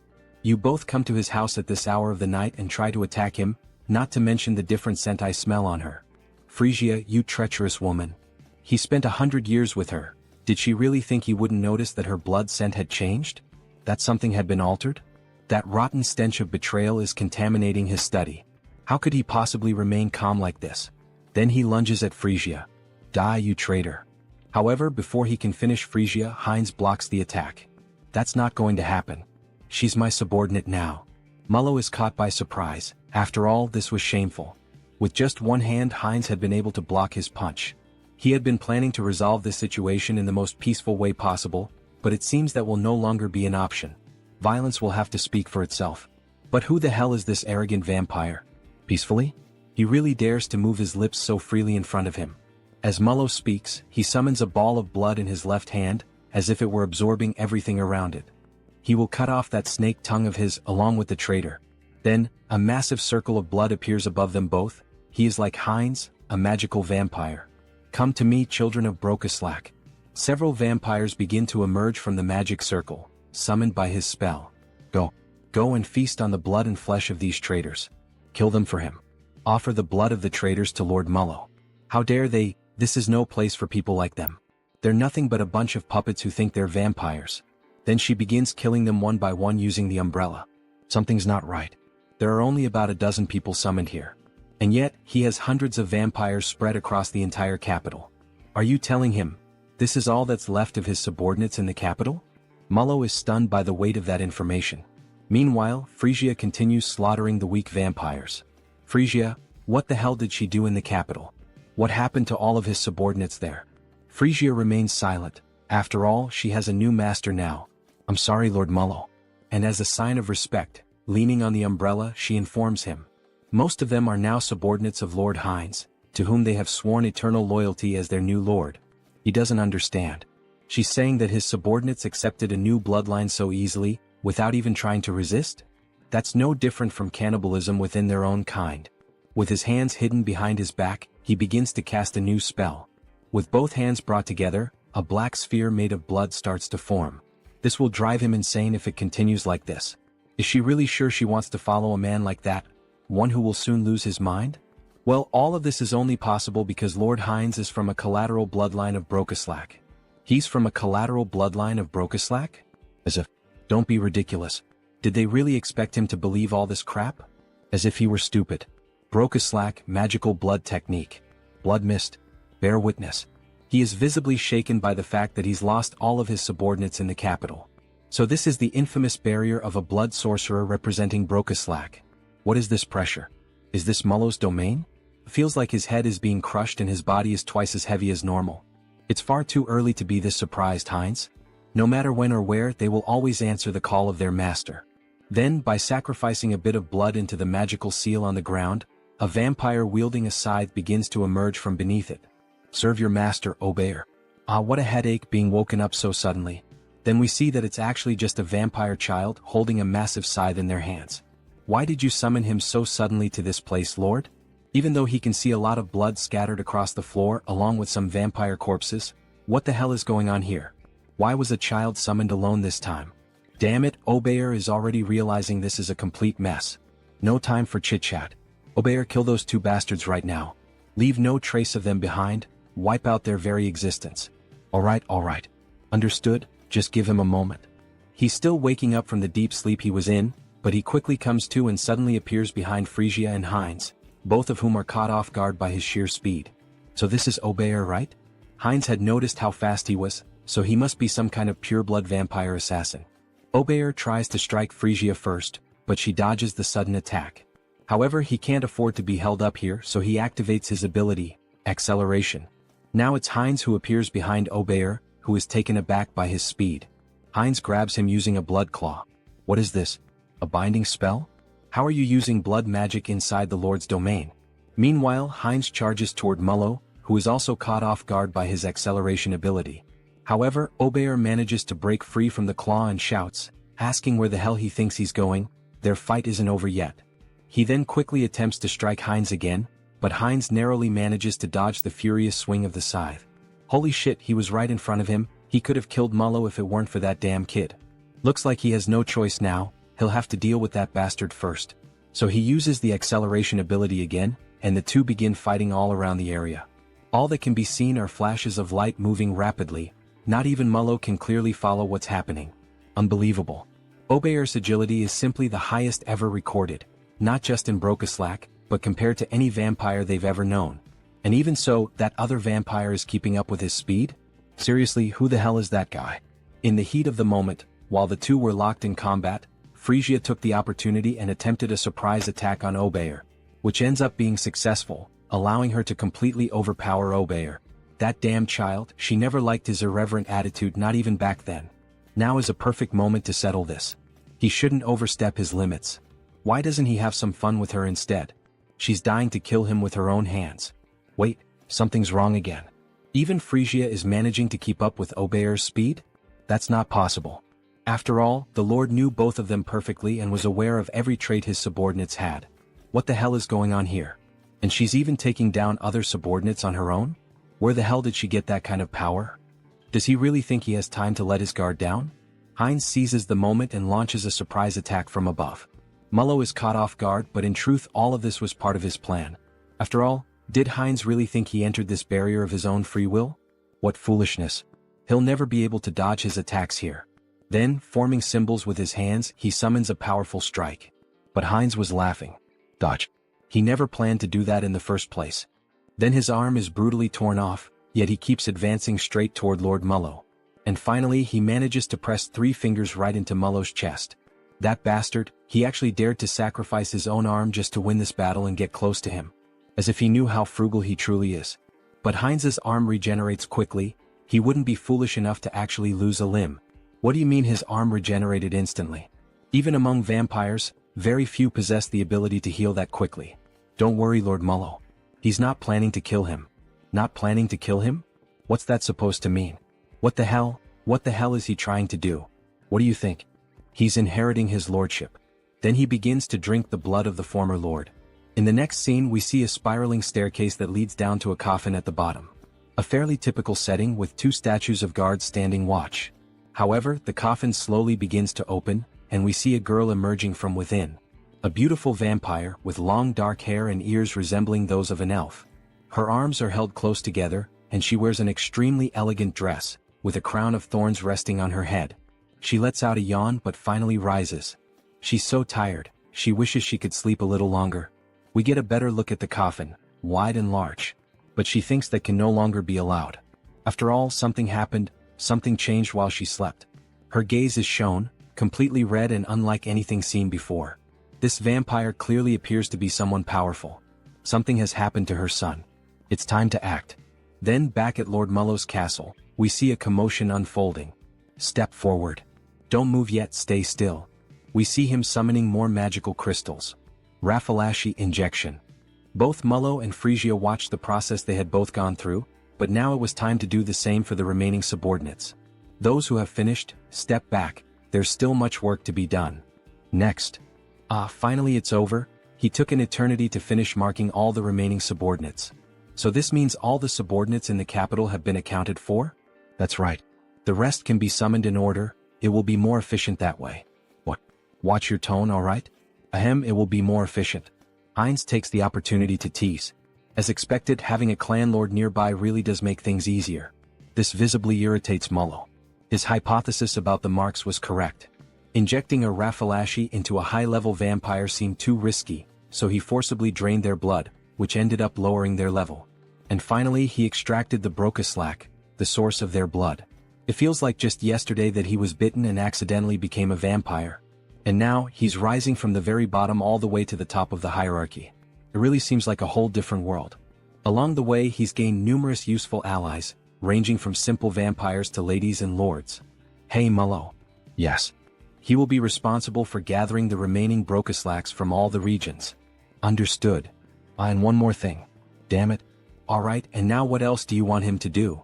Then Heinz begins to move the globe of the world map. He wants Mullo to start gathering information about the continent. Wait, information about the continent? Yes. He wants him to build his own intelligence network, or make a deal with an existing one.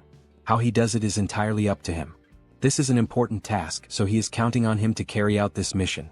As he leaves the room, Mullo seems restless and finally he asks. He heard from Frisia that he said he would unite all the vampires and become king. He has already proven his abilities well enough, Lord Hines, so he will give him his full support. Good to hear that. So he is counting on him. As he exits the room, Hines pauses for a moment and becomes thoughtful. Why the hell did he say something like that? About becoming the king of vampires. He probably just let it slip in the heat of the moment. Well, he thinks having more subordinates to command isn't such a bad thing. Lately, he's been saying a lot of these catchy phrases, whether with Hans or now with Hines. The path of the vampire king? It might be time for him to start laying out a serious game plan. One where he dominates all the vampires and maybe even becomes the holy blood. Then, snapping back to reality, we see our protagonist excitedly fiddling with something. Yes. Almost perfect. Define the jawline sharply, shape the orbital bones so they curve upward nicely. Now that's just right. He was using the new customization option to modify Hans. After all, he is the immortal king, so this is the least he can do, to have a fearsome appearance. And let's be honest, my subscribers, doesn't this new design for Hans look amazing? What do you think? Comment on the video and take the chance to leave a like, as it really helps the channel keep posting this manhwa. Well, I finished customizing Hans, now let's focus on something else. Finally it's done, right? The conquest of the Brokeslack kingdom by the vampire Hines, it's all coming to an end. Or at least, this is just the small beginning of what's to come. Which means now the long-awaited moment to profit. Karma Shop. When opening the Karma Shop, we see that he managed to accumulate quite a lot of money thanks to Hines's conquest. As expected, he amassed a considerable amount. Well, normally taking control of an entire clan is something most people couldn't even dream of. What will he do if he upgrades this time? He's wondering. Then he presses the option, Upgrade Exclusive Skills. However, something strange happens this time. 2 system windows appear simultaneously. 2 status windows appeared? Does this mean he's receiving 2 updates this time? What? The usual increase in the number of avatars isn't here? Actually, another window showed up instead. Media Selection. The avatar's potential will increase drastically. The entity's growth rate will become even faster. I can't believe it. This enchantment cost 900,000 in the Karma Shop, after several days of saving up his hard-earned money. This isn't right. Just as he was starting to enjoy collecting different races. What a shame. Then he analyzes the second update he received. What is this? Entity Projection. Entity Projection. It can be used once a day. It allows the user to project one of their avatars onto their own body. What did that say? Does this mean he can use the power of all the clones he's created so far directly with this body? Right? Surprised by this new update, which allows him to become one of his clones through a specific power, he begins to look through all the information about his clones.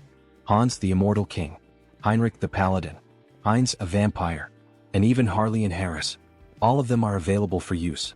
Seeing them all together makes him very proud. After all, he built each one from scratch. He completed missions, spent points, changed part of some world, whether for good or for evil.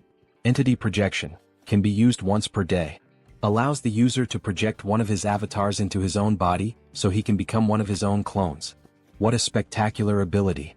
Wait, if he uses this skill wisely, does that mean there could be 2 immortal kings at the same time? That's incredible. Having 2 Heinrichs at once, even Heinz. This is definitely a skill he'll be using a lot in his future plans. But this could turn into a complete disaster if he's not careful. So, Hans is out of the question for now. Having 2 of him at the same time could mean the end of the world. Well, as expected, the first one to use this ability will be him. He will transform into Heinrich. Then he taps on his notification window. His body begins to undergo a transformation. Even the armor and weapon are exactly the same. The hair, the voice. This is incredible. However, not everything is perfect. The divine power is about half of what it was in Out Erica. Is this what it feels like when an awakened one returns to Earth? Then a notification appears on the screen.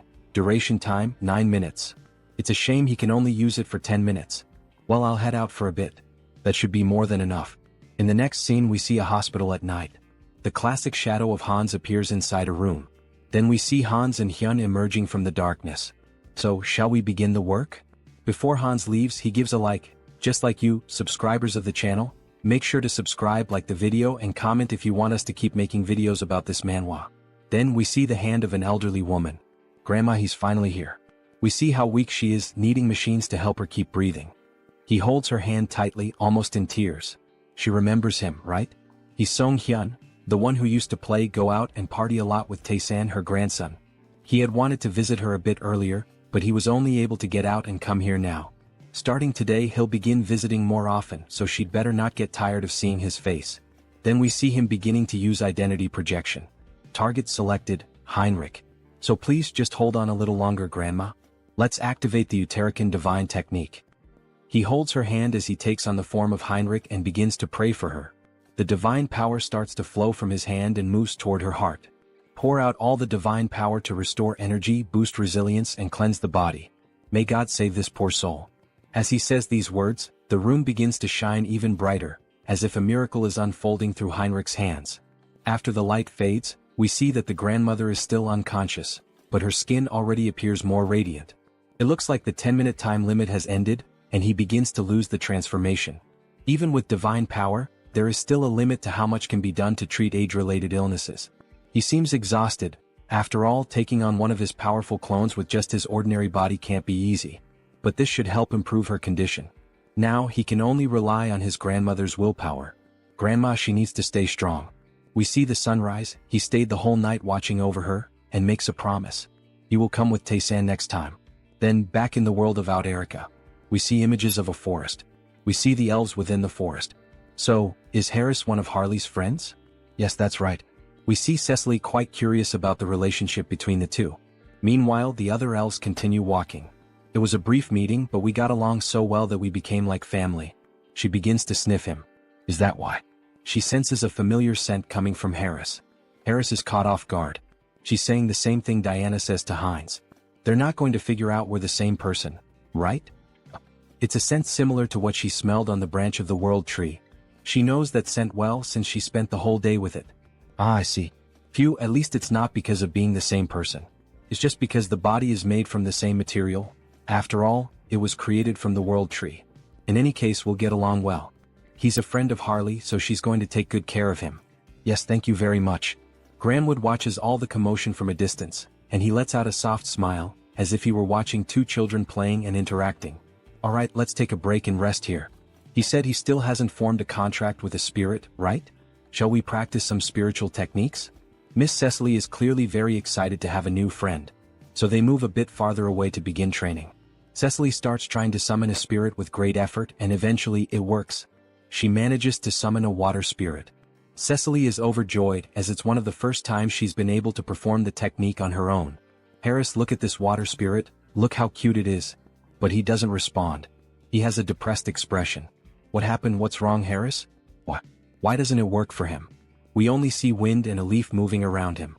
Even after reaching the maximum value of his affinity stat, it still didn't work. Is something wrong? Is it because he's a false elf? Spirit mages and spirits are companions who grow together. Ray Fury, he's going to help us. Before summoning them, it's important to form a bond with them first. Reveal the power of nature that exists within you and show it to the spirit. He had tried to form a bond after summoning the spirit, but it seems he got the order wrong. He's glad he followed the elves after all. First, focus entirely on affinity and release the overflowing power of nature. Then he begins to channel nature's energy, which emerges in its purest form, glowing a vibrant green. He gathers all the natural energy around him. But what is this? Why is he so good at it? He had mentioned this was his first time trying. Interesting, he has a gift for quickly picking up what he's taught. Maybe he has strong potential. Wait, he feels something pulsing in his hand, an electric sensation. Then system notifications begin to appear. Through repeated training, the entity has reached enlightenment. You have acquired the skill, Spirit Magic. That's it. We see that an electricity spirit has appeared, resembling a Pokemon. At this rate, the two of you will soon be on the same level. He's growing so fast that she almost feels betrayed. Ah, thank you. He has also taken a step forward as a spirit mage. From now on, its name will be What? A reference from real life. The What symbol, W, is the unit of power in the International System of Units, SI. It measures the rate of energy transfer. Alright, let's take a break here. Then he places his hand on the tree. From this point on, he will open the path. All forests and trees are connected to the mother tree, the world tree. And among us, the high elves who are the closest to nature, are able to travel anywhere there is a forest, opening a path that links them. We see the magic surrounding Ray Fury, reflected in the intensity of his eyes. Cecily can definitely do this as well. Seriously, she can do that too? Maybe not right now, but in the future without a doubt. A path connected to all forests. In other words, it's a vast natural teleportation network, isn't it? This is far more efficient than the portals of the Great Divine Order, which require physical installations. This is the power of the World Tree. Alright, we've arrived. Harris is amazed by what he sees. There's no way this place is Real World 3. We see a massive tree with a structure built around it and a bridge leading directly to it. There are several houses and other buildings nearby. It's much larger than I imagined. It's your first time seeing the World Tree too, right? But Cecily doesn't respond to him. Upon coming into contact with the true tree, she enters a deep trance. Then, with no control over her body, she begins to float toward the tree, while Harris and Rayfury watch in silence. She moves toward the tree, which radiates natural magic. This must be the first time you've seen this as well, Mr. Harris. Watch closely and admire. This is the eye-opening ceremony of a high elf, an event that even other elves rarely witness. Cecily is awakening as a high elf. Her new eyes are beginning to appear. The eye-opening ceremony, what a spectacular sight. Everything is being reborn, an overwhelming force of nature converging in one place. Then some elf spirits begin to appear. Wait a moment, what is that? The fruit of the World Tree. It is handed directly into her hands by the elves. Then she takes a bite of the golden fruit, which resembles an apple. Cecily is truly becoming a genuine high elf. Wait, this is not the time for him to just stand there admiring. He can't let this kind of pure natural energy go to waste. So he begins to channel and meditate. Absorb as much as possible into your body, make it mine. Then something catches Rayfury's attention. His energy flow, something strange. New system notifications appear. The individual has met the conditions and reached enlightenment. You have acquired the skill, affinity with nature. There it is. Now he can grow stronger simply by absorbing natural energy just like the other elves. Mr. Harris. Sir Rayfury, he wasn't just relaxing or anything. Don't worry about that. Look to your side. Then we see a plant floating nearby him. It seems the World Tree is quite interested in you, Mr. Harris. Wait, is that for him? Yes, it's a gift from the tree. Really? Normally, sacred relics like this are only granted during the eye-opening ceremony. It's an extremely rare occurrence. They can even be transformed into weapons or accessories. So you must have received a sacred relic during your own eye-opening ceremony as well, Mr. Rayfury. Could it be? No way, that accessory he gave, is it? You should return it now. I know that's definitely not the case. His sacred relic was transformed into a ring, which he used to propose to his wife. Since then he passed it down to his daughter. Proposing marriage with a sacred relic, huh? Mr. Rayfury is more romantic than expected. Look, the eye-opening ceremony is over. Miss Cecily will probably remain asleep for a while now. It's a period during which the rapidly increased energy stabilizes. Really, what a relief. He's at the age to start thinking about retirement, and now a new high elf has appeared. What? Of course he's not going to retire immediately since we're short-staffed. No need to worry. No, that's not what he means. Retirement age? What age does that guy have?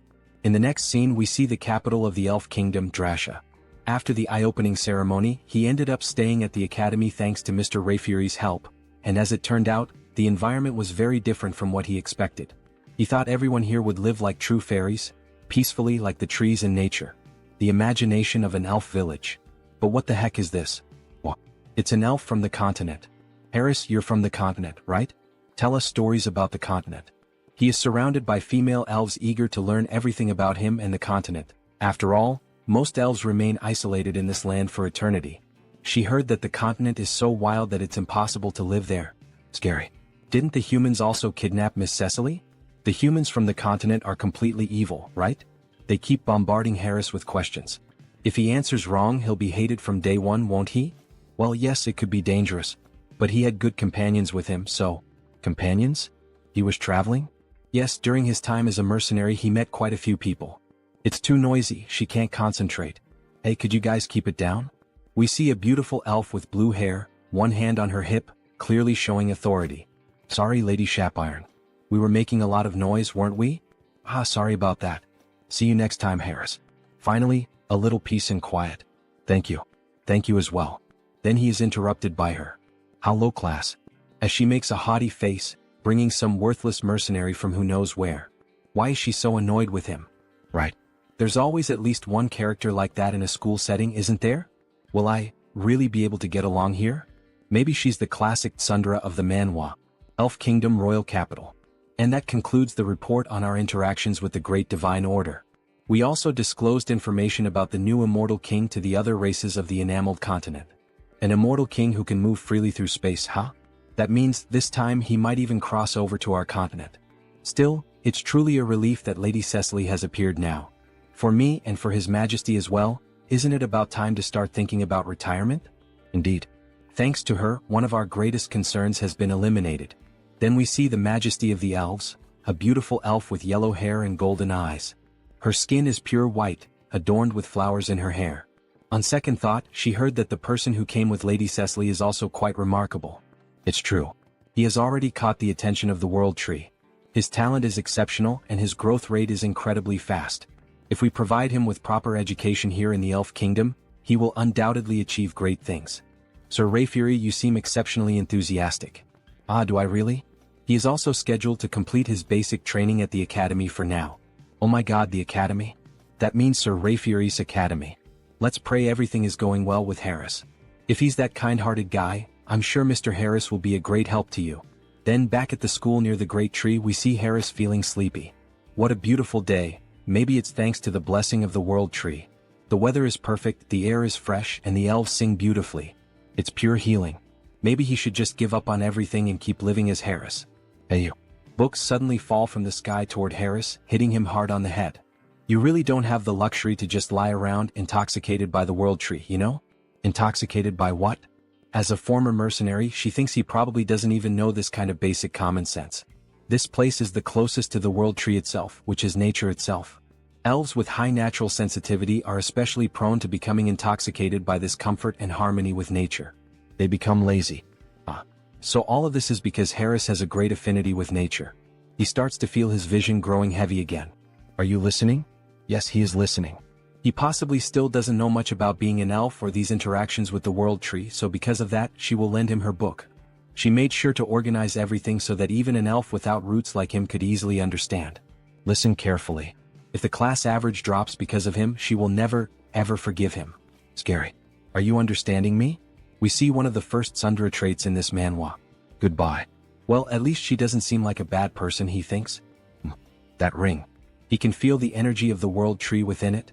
There's no way a sacred relic would be carelessly left lying around. Is she from some noble family? She seemed familiar from the beginning. Somehow there's a strange feeling of déjà vu. Then he remembers what Rayfury told him. He gave his to his daughter though. Wait, that can't be true. Could she really be his daughter? Why are you placing your hopes on that idiot father? Then Harris starts to think more deeply about this matter. This is ridiculous. Shapiron is Rayfury's daughter? They don't look alike at all in terms of personality, do they? He is so calm, but she is like a caged beast. Well, she seems not to like him, but her explanations are very kind. It feels like a private lesson about spirits. Alright, should he try it like this? Then he begins to channel the magic into his hands. Wind and fire start to emerge as the two main forces of nature. The fire spirit is called Kali, the lowest grade fire spirit. The wind spirit is called Pascal, the lowest grade wind spirit. Now that he knows the trick, this is not so hard. Even the one he summoned last time, has already been promoted to a lower rank. Low-grade lightning spirit, what? To think they could grow this fast. Coming to the elven realm was definitely the right choice. Alright, he just has to keep his head down and adjust properly without causing any trouble. Well, as long as he doesn't get involved with Shapiron, there shouldn't be any problem. Or at least that's what he thought, until he ended up having to sit right next to her like they were two stubborn kids. Somehow, he got himself tangled up in this situation. We see a flashback. 10 minutes ago, the teacher started to explain the lesson's content. Let me repeat, forming bonds with spirits is extremely important. And traditionally, there is a secret to maximizing this connection. It is done through dance and song. Just like our ancestors used to do in the old days. Dance and song? That is an interesting theory. Soon, there will be a festival for the new High Elf, Lady Cecily, right? On that day, we will rent one of the main stages in the capital for the evaluations. It will be a performance that Cecily herself will be able to watch. It has been a while since he has done something like this, so wouldn't it be better to show his coolest side? Now, as everyone knows, we have a transfer student. Therefore, this time we will do a group project for the new student. Each group will work together to create their own performance. Your ability to connect with the spirits will be evaluated on stage that day. They can't believe what just happened. Then we see two together and two other unknown elves forming a group of 4 members. Wow, working with celebrities. How lucky. I'm Timer Coffin. And the elf very shy. Nice to meet you. Curie. Well, things have come to this point, so there's nothing to be done. So do you know how to dance or sing anything? If not, we will adjust to match you. He has no idea what to do, so I'm in. Me too. They are being so blatantly dismissive that now he is starting to get annoyed. From what he heard in class earlier, as long as it helps build bonds with the spirits, it doesn't have to be traditional elf music or dance. In that case, thank you for your consideration. At that moment, he remembered a song he used to sing often in his hometown. Ah, it's a song from his hometown, so it must be from another continent, right? Yes.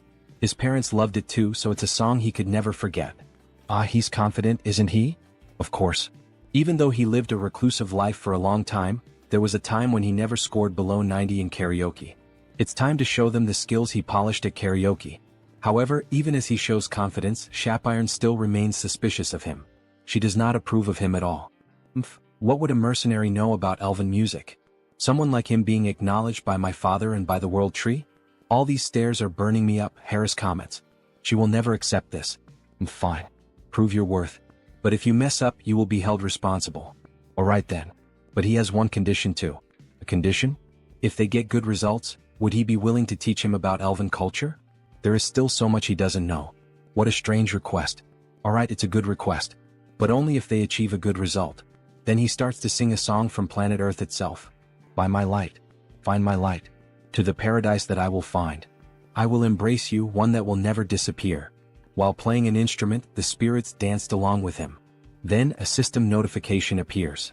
The entity has reached enlightenment through repeated training. Acquired the skill Melody of Harmony. Melody of Harmony, huh? The tone definitely sounds more stable now. It feels like the power of nature is keeping his vocal cords steady. It's the first time he has heard a song like this. And these instruments? He has never seen anything like them before. Wow, congratulations. The shy elf claps her hands, meanwhile, Shapiron stays silent with her head down. This is ridiculous. Her spirits really reacted to that rootless, baseless song. They actually connected with the music of an outsider? Shapiron, why that face? You were shaking your shoulders just now. When did she do that? Then the system shows another notification. The spirits are evolving in sync with the melody. Low-level fire spirit. Low-level wind spirit. So now Callie and Pascal have also evolved, just like what? Then he starts to hear a strange noise coming from the forest. What the hell is that? It feels like he's being called. Wait, could that be a sound spirit? He begins to channel magic into the palm of his hand to feel the call. Suddenly, a magic portal opens right in front of him. A spirit manifested in the physical realm. This is something you almost never get to see. They resonated so deeply that even a sound spirit responded? Alright. Its name is Decibel. Sound spirit Decibel. This spirit looks like a small ghost-type Pokemon, like a tiny Jengar. What an incredible gain. Shapiron said that spirits from the phenomenal realm can perform a wide range of tasks. To think there is a song that moves the hearts of the spirits like this. Let's do this one. It will definitely be a huge success. She thinks so too. Sound spirits are only attracted by beautiful sounds. So what did you think, Miss Shapiron? Alright, I admit that the sound was very beautiful. Great. Then, shall we start planning the rehearsal schedule and the stage production until the day of the performance? Yes.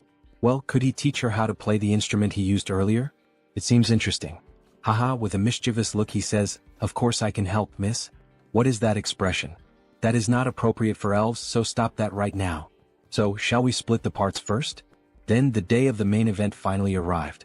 You said your daughter is in the same group as Mr. Harris, right, Mr. Rayfury? That's right. You must be very nervous. Not at all. Why would he be nervous about a simple performance? Aha, he is very nervous, it seems. So, shall we listen to the song that Mr. Harris prepared? We see the 4 members up on the stage. Harris is holding a guitar, Timer Coffin is playing the drums. Then the show begins. Harris starts playing the guitar, creating a beautiful sound that even makes the spirits around them start to dance. Timer Coffin and Curie follow along with the rhythm. And of course, our dear elf, Shapiron, is playing the acoustic guitar in a very shy way. Harris notices this and starts playing more strongly to draw everyone's attention. Among the green bushes. If we run together, the spirits will guide us. As Shapiron and Harris keep singing, everyone becomes moved and amazed by the quality. Even Rayfury is enchanted. The beautiful singer is showing all her talent for culture. It's the first time she hears this song, but it makes his heart race. The tone is also very beautiful. In search of the miracle of connection, let's find it together on our new journey. Shapiron can make that kind of expression? What song is this? It's the first time she hears it, but it's amazing. My ears are sensitive, but this music is really good, isn't it? Walk under that light, take my hand. Sir Rayfury, look over there. To think they are using the spirits this way. It's incredible. We see all of them together on stage, singing and smiling, a true show. Then, when Cecily was about to speak again with Rayfury, she noticed that he had vanished. Where did he go? That child over there is my daughter. She is my daughter. Yes. The woman is confused. Who would have thought he had this side, the overprotective father? Let's go together toward a new light. I'm not afraid. Shapiron helped a lot with the splendid stage production and the tuning of the instruments. As expected from an elite. Her spiritual knowledge is incredible. Since we are together. After being so irritable, she is the one enjoying it the most, isn't she? They keep singing, everyone happily putting on a big show for everyone in the elven realm. At the end of the show, everyone gives a round of applause. Sing another song again. Her breathing was more stable than usual, and the music flowed smoothly. Who would have thought she would become so immersed? System notification. Melody of Harmony Skin is in action. Target, Shapiron Sylvest. Looks like it works well on other people too. He used the new skill to support Shapiron. So even her father was there watching her. Shapiron is moved. Shapiron, what do you mean? This is... Sir Harris, she has misunderstood you all this time. Sorry for being so rude to you. She lost the bet. Just hearing that already calms his mind. It's amazing that music alone can have such a big impact on so many people. You will definitely have a great impact on the elven realm, Sir Harris. Then back in the Holy City. We see the Saintess sitting and reading some documents in her office. Lady Saintess, it's Heinrich. So he has already arrived, ask him to come in please. Come in, make yourself comfortable. Welcome, Sir Heinrich. However, what really catches his attention is the book on the floor. The Hero and the Saintess's Adventure. Let's pretend he didn't see that. Please have a seat. She called him here today to talk about something important. Something important? Maybe you have already heard about the Sacred Sword? Sacred Sword? The most powerful exclusive weapon that the hero protagonist in fantasy stories uses. Well, he doesn't know much about it, but he knows it is a traditional weapon for the hero. There is a decree that was unanimously approved by all members of the church. What do you mean? What kind of... Sir Heinrich, please challenge the trial of the Sacred Sword. The trial of the Sacred Sword? Am I really worthy to receive such an opportunity? Jackpot, you are the best, Lady Saintess. It was a meeting held in a hurry because of the resurrection of the immortal king, but no one had any objections. Because Sir Heinrich is the new hero of the Grand Divine Order. That praise is too much for me. The place where you will undergo the trial is the Great Temple of Pickle, in the western part of the continent. If it's the Great Temple of Pickle, the Salb Empire, which was destroyed 300 years ago by the second immortal king. After that, for countries claiming to be descendants of the empire were founded in that place, forming an alliance of kingdoms. Charlotte Steel Fortress, Talia Talk Lesk. The great temple built in the southernmost kingdom among them, Lesk, is Pickle. It is a temple built on the site where the second immortal king was subdued by the hero. The previous hero defeated the immortal king but could not completely remove his heart. Soon the abyss spread and the land became tainted. Only after the hero drove his sacred sword into him was it purified. The great temple of Pickle was built right on top of that. The previous hero made it so that only someone who would succeed him could find the sacred sword. But if he pulls out the sacred sword, won't the seal of the abyss be broken? It has been 3,000 years. Now it is sufficiently purified, so it is fine. Therefore now it is time to inherit the hero's weapon. Leave it to me, Lady Saintess. When should he depart? Right now, she says with a smile on her face.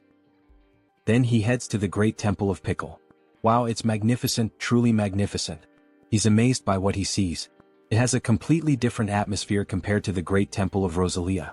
The great temple of Pickle, there's a massive building surrounded by many trees, crosses, and a beautiful temple. So you must be Heinrich. Yes, that's him indeed.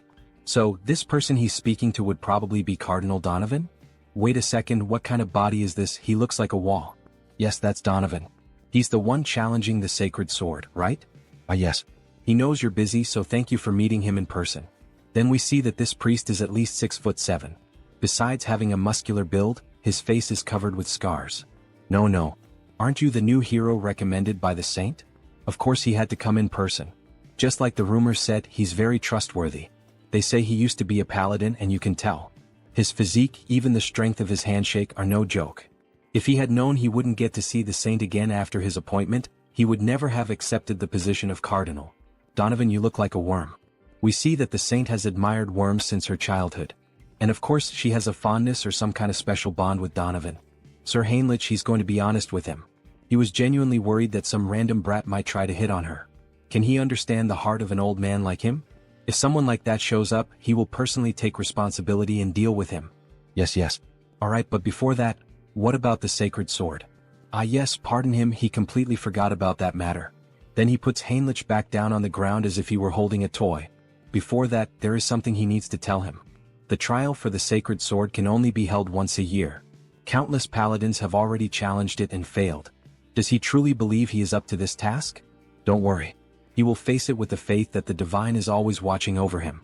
To think that there's still a young man out there with faith this deep. Indeed, he has everything it takes to be the next hero. O divine one. You will help him this time too, right? He believes in you. We see the image of the angel, uncertain about what to do with this request. Then they start descending into a sort of labyrinth. Donovan uses the sacred light to guide Heinrich. It's deeper than he thought. Could it be because it was built for sealing purposes? Now that he thinks about it, Sir Heinrich, does he know what the trial consists of? Yes, he heard from the saint. She said the trial changes for each challenger. That's right. Some finish in just a few hours, others take weeks. Since each trial is different, there is no advice he can give him. Finally, they arrive at the destination. If he wants to turn his back and run away, now is his only chance. So this is it. It's the Gate of Trials. So huge and mysterious, he can definitely feel some sort of power behind the door. Then, with a smile on his face, he makes his decision. Without fail, he will retrieve the sacred sword. So that's your answer, Sir Heinrich? May God help you. The moment you step inside, the trial will begin. His hand starts to shine even brighter. May luck be with you. Then the door opens and Heinrich walks toward it. He prays for the new hero's success. Then a system notification appears. The first trial of the Holy Sword.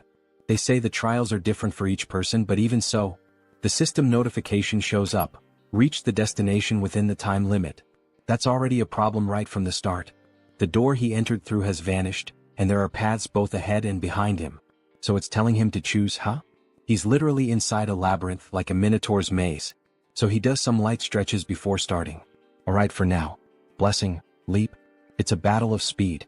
He starts moving at the speed of light. Leap, leap. He rushes forward through walls, secret passages, and doors inside the maze. However, he notices something odd. Something feels strange. At this pace, he must have already leaped over several cities, but he still can't see the end. The goal of the trial is also vague. Reach the destination within the time limit. But exactly where is he supposed to reach? Could there be another solution for this? Then he has a flashback of the saint. They say the trial of the Holy Sword is different for everyone. She believes this truly reflects the will of the divine. Really? It's written in the scriptures, you know? The divine is always watching over us and gives us trials that we are capable of overcoming on our own. Trials that we can overcome on our own. Right, this is a trial given by the divine. It's not just about reaching the end within the time limit. It's a trial that truly pushes him to his limits. In that case, leaping is not efficient. The fastest way to drain his energy and reach his limit is, he thinks he'll try bunny hopping. It's like he was recruited into the military or something like that. And then, after some time, a system notification appears. Having cleared the first trial, proceed to the next. Even so, even after that, Heinrich took exactly 40 days to finally find the door. That's insane. Heinrich is lying on the ground as if he were dead. He pushed himself beyond the limit of his own limits. 40 days? Don't you think that's a bit too much? He realized it about halfway through, but there's a time dilation here compared to the outside world. In Out Erica it's 10 to 1 and on Earth, it's 100 to 1. He only knew this because his avatars let him track the difference, but he's going to abandon the trial. For the paladins who had no way to sense the flow of time, this must have been one of the hardest ordeals. From the halfway point on, it also started testing his mental strength. Various phrases began to pop up in his mind. Give up, you won't make it, weak. Just quit, you're not worthy.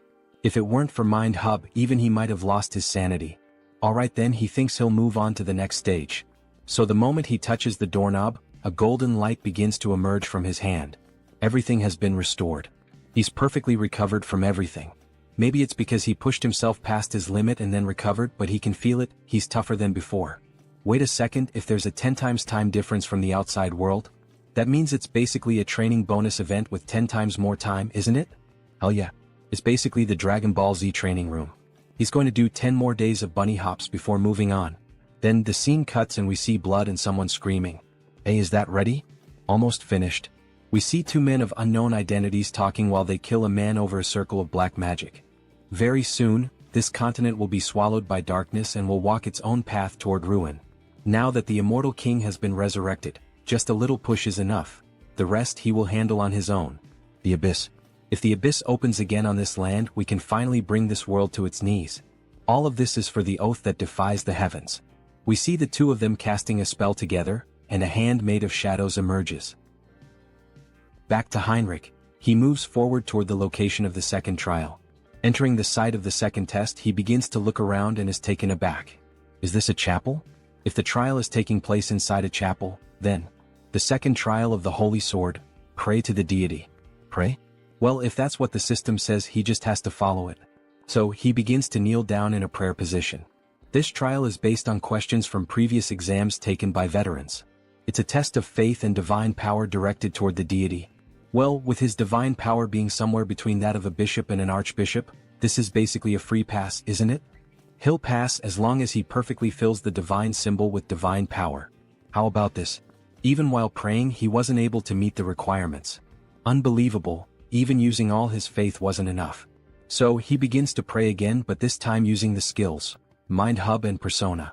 With those, he merges all of his personas and alter egos into a single mind to enhance the focus of his prayer.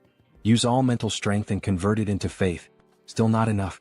Then, as the final step, he's going to add the power of his main body. His body begins to glow as if it were turning into gold. His faith level rises significantly. Then a system notification appears. You have fulfilled the conditions and attained enlightenment. You have acquired the special ability, Blessing, Amplification. The divine power that had been overflowing has now settled. The maximum amount of divine power he can withstand has increased. With this, he could almost rival an archbishop, huh? You have passed the second trial. Proceeding to the next stage. Great, everything is going smoothly, isn't it? The trial continues. He then enters the next door. The next trial setting is a dark and ominous environment.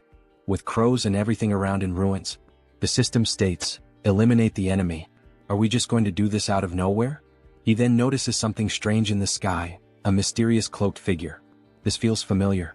Where has he seen that figure before? Then it descends to the ground. A subordinate of the former immortal king. An archlich. A hunter from the church, huh? How did you make it this far? He looks like Hans before his awakening. It's best not to underestimate him. After all, even a paladin would hesitate to face an archlich in one-on-one combat. If he doesn't intend to answer, then he strikes his staff against the ground. Die, dog of the church. He summons several skeletal soldiers, some of them with human-like appearances. Just the archlich alone is already troublesome enough, and now he also has to deal with this army of undead? He was probably expecting exactly this kind of reaction. But unfortunately, dear trial creator, why is he muttering to himself? Like someone about to die, your resistance ends here. Go forth, my subordinates. However, Heinrich begins to easily cut down the soldiers. Dodging their strikes and countering with simple blows, yet enough to destroy them. How is he managing to dodge all of them? Damn it, just crush him already. Then they all charge at him. That archlich shouldn't assume that all he knows how to do is dodge. So he draws his sword, embedded with holy power, and begins slicing all the enemies in two. That divine power? Are you an archbishop? To think an undead would know what it means to feel fear. How ridiculous. He's just glad to finally be able to show his full power. So this is where it all ends. The archlich begins to channel a powerful spell. Let's see if you can block this too. He summons a few ghostly skulls and tries to strike the protagonist. However, he keeps defending and striking back with only a single attack. You stopped everything with just one blow? Impossible. He says with a look of shock. You predicted all of his tactics? Asks the defeated archlich lying on the ground, almost begging for his life. It's a shame, but he doesn't have any kind of cheat ability like that. On the other hand, he does have a very talented tutor, the strongest direct impact instructor among the undead. And we see that the instructor is Hans. Some kind of personal tutor or whatever. All you ever do is talk nonsense. He's curious to see how much longer that talkative mouth of yours will keep running. Let's see if you can dodge this. Then he starts casting a new spell again, in which a magic circle appears and begins to aim at him from the sky. Heinrich is impressed by such a powerful display. Deathbolt rain. Black lightning bolts begin raining down on the protagonist, giving him no chance to defend. The Archlich laughs. After all, he believes he has defeated his enemy. Ah. There's no way he could have blocked his secret technique. Farewell, arrogant holy knight. Then he hears a voice from afar. Oh, so that was your final move? What? He's still alive? How the hell is he still alive? Of course he's alive, because it didn't hit him. Heinrich says it with a defiant smile on his face. That makes no sense. How could a mere holy knight block his ability? It's impossible. This is completely impossible. Then he unleashes his secret technique once again, and we clearly see that Heinrich has no difficulty moving and dodging all the black lightning bolts. In fact, he's even laughing while dodging. Yeah, it probably doesn't make any sense to him, logically speaking. Even if there's a type advantage, it's still incredibly difficult for one person to completely block that kind of bombardment. But with Hansa's knowledge now being his, he can see every single weakness in the dark magic. So he quickly closes the distance to the enemy and declares that this is the end. With a swift and clean slash, using all the holy energy he can muster, he cuts the Archlich in half, purifying even the ground beneath the strike. However, even though he appears to be dead, the Archlich continues speaking. Ah, not bad, holy warrior of the Orda. But he will never be able to kill the Archlich. As long as he doesn't manage to destroy the core, he'll keep regenerating, again and again. We see a trail of dark magic floating around, moving toward a secret passage in the ground. Fufu. The Order really has created an impressive holy knight. But soon he'll taste true hell once he's resurrected. We see a purple egg. Inside it, as if there were a black hole, a star-filled void. He'll make sure you pay for this humiliation. The Order will. Got you. Heinrich appears suddenly. Spreading dark magic around like that, how could he not notice? He arrived first and had been waiting. What? Wait. Very well then, goodbye. He swiftly slices the egg into pieces, and a system notification appears. Third trial cleared. Proceed through the gate to the place where the holy sword lies. Then he sees the new door in front of him. As expected, defeating monsters and receiving rewards really is the proper way to do things. Alright then, he should head inside. We see the new location he's been teleported to. Several statues stand around with a sword embedded in the ground, surrounded by 7 tombstones. Heinrich is struck by the sight. So this is the famous holy sword. A beautiful weapon with golden inscriptions running from the hilt to the blade. The spot where the sword is embedded is the abyss created by the immortal king. Remove the holy sword and be recognized as its master. Alright, let's do this. As he begins to pull the sword, all the sacred energy in the area starts to become distorted. Something is endlessly pouring out. Are these the battle records of the previous heroes? The techniques for wielding the holy sword, the tricks for manipulating energy, even methods for dealing with special monsters. This is the accumulated knowledge of all the past wielders of the holy sword. Everything begins to flood into his mind, as if he were inheriting all the wisdom of his predecessors. Even so, their emotions are also flooding into his thoughts, so it's best to stop here. He activates the Mind Hub skill. Other holy knights might succumb, but not him. This is already enough, so he begins to apply more force to pull the sword. Come out quietly. Partner. You have achieved the condition and gained enlightenment. Great. Acquired special skill, blessing, holy sword. A stigmata on his palm? In the shape of a cross.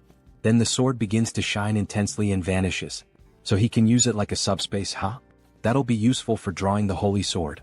You have achieved the condition and gained enlightenment. Skill, Paladin's combat techniques, and comprehensive weapon arts, have merged and evolved into special skill, Logia's holy warfare. Then he summons the sword from the subspace and begins to train. This is incredible. To think he has acquired the perfected battle technique of the holy sword's past wielders. With just enlightenment, his power grows stronger and his movements become sharper. Finally, as he gazes at his reflection in the blade, we have reclaimed the holy sword, my lady. Then the scene shifts. A mountainous region on the western continent of Ion, between the kingdom of Talia and Lesk. We see an abandoned house in the middle of the forest. Inside it, there are scrolls and skulls. Dark mage of the mountains, what is your name? We see Hans with his new appearance. His name is Victor Nolan, sir. He is kneeling, trembling with fear. Victor, this is Hannibal Strauss. He does know who that is, doesn't he? Yes, of course he would know, sir, immortal king. He will follow every command given, so please spare his life. He came to recruit talents, so why all the nervousness? He even spoke quite kindly. But he forgot he still had the Eyes of Darkness skill active. While talking to Victor, he sensed something strange like a sixth sense. But what was that? Victor, confused, asks, what happened, my king? Someone openly conducted sacrificial rituals. And on top of that, they occurred simultaneously in both the western and southern regions of the Kingdom of Lesk. To think those reckless fools would dare make plans without consulting the immortal king. What does he intend to do? Well, dark energy begins to radiate from his entire body. He needs to hear their reasons in person, of course. The secret organization continues the ritual, now involving even more people. The pentagram grows more colorful, more intense, and begins to emit an even greater amount of dark power. Everything is proceeding smoothly. It seems there are no issues anywhere else either. 30 years. They spend an unbelievable 30 years preparing for this. This is the moment when all their hardships are finally being rewarded. However, the elder with an aged appearance suddenly begins coughing up blood. What is happening? The magic circle is vanishing. Even after everything, he still hasn't been able to complete the grand spell. But he cannot stop now. If things have reached this point, he grabs hold of a necklace bearing a purple gemstone. Then he will offer himself as a sacrifice. The necklace is shattered and black flames begin to corrode his body. He becomes one with the pentagram, dedicating the remainder of his life to completing the spell. Another sect member watches, pleased by such a profound display of loyalty. So, he has finally embraced even the seed of madness within his own body. He will remember this moment. He was the greatest bearer of vows he had ever acknowledged. He was truly a madman in both body and soul. But that madness will be rewarded. Very soon, exactly as he wished, this world will fall into ruin. Outside, Hans watches this overwhelming display of power, one that reaches even the clouds. Something unbelievable has occurred. The Abyss, the entity said to hold power capable of destroying the entire world. That Abyss, for the first time in 1,000 years since the first immortal king, is opening once again. He had never even considered a variable like this. By the time they managed to track them down, it was already too late. The vow of defiance. It's time to settle the score with those bastards. But before he can finish that thought, he feels a sharp pain in his heart. Whispers begin to echo in his mind. Death to the world. Vengeance. Let this continent drown in death. Erase every living being from this land. March silently toward destruction and sleep forever. The voices of the former immortal kings. Are these the remnants of thought left behind by the immortal kings who once rested within the abyss? But what the hell is he doing? Suddenly, the former immortal king appears before him. Come and join him. They must shroud the world in death. You think some ghost from the past has the right to give me orders? He's stunned. What the hell did he just say? He has absolutely no intention of obeying the orders of a loser. He begins to laugh like a demon. Ah ha ha. So, you broke free from the will of death, didn't you? Even after becoming an immortal king, you managed to keep your consciousness intact. This junior of yours truly turned out to be a prodigy. That makes their blood boil with rage and envy. We are still chained by death. Chained, he says? Now he thinks he understands. That impurity he'd been feeling in his heart all this time, was it the lingering thoughts of them? We are bound by resentment, forever unable to break free. We too seek liberation, O new immortal king. Liberation. Liberation from these emotions. These guys are getting way too noisy. Wait a second, emotions? So, in the end he's still shackled by the emotion of death. Why don't you all just shut up already? He'll grant their wish. And erase every last one of them. If he truly grants them an eternal death, then he will give them a gift. Something they should have had but never could. Something he should have had, but never obtained? What the hell is he talking about? Well, in any case, he'll find out for himself soon enough. Activating skill, persona. Persona allows one to control specific emotions, targeting the lingering thoughts embedded in the heart, and expelling them from the body. He's coming apart. He's being erased.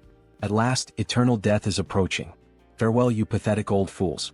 He finally manages to erase every trace of the former immortal kings. And because of that, black words begin to fly toward him. He starts absorbing those words through his hand, gaining even more knowledge. He admits it, this really could be considered a gift. Who would have thought he had left traces of the immortal king's legacy scattered everywhere? The first immortal king laid waste to half a continent, and the second brought down an entire empire. That's a feat that, no matter how powerful one might be, could never be achieved alone. Naturally, there were followers who served him. An undying army that marched at the forefront, carrying out the will of the immortal king. Most were wiped out by the order, but many managed to escape thanks to the discretion of their commanders. And the method many of them chose was to seal themselves at the edge of the abyss. And now, it seems the first of those legacies has begun to crawl back out. Back to Heinrich. He had just obtained the holy sword, and the moment he was leaving, he felt a strange energy. The ground began to crack. The abyss was opening once again. Royal Guard of the Immortal King. Dwell McCain, Archlich, the very same enemy he had just faced, emerged from the abyss. Those filthy bastards from the Order. He can't let it end like this. Not now that he's returned to the world of the living. And when he looks up, he sees the same knight who had recently defeated him. We've met before, haven't we? That stinks. Sorry, it's just, he only just returned to the world of the living. Talk about bad luck, coming back to life at a time like this. So he kills the Archlich again, who ends up dropping the same stone that had appeared in the other world. So the source was trapped between the Holy Sword and the Abyss, huh? Normally he'd be destroying that source right about now, but he'll be merciful and hand it over to Hans.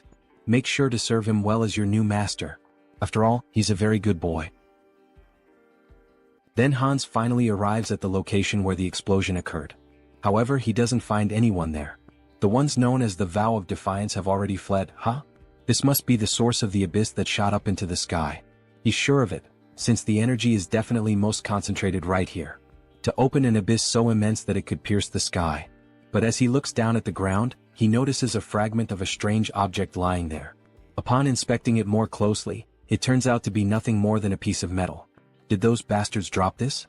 The energy is unstable, so he can't track where it came from, but he'll keep it for now.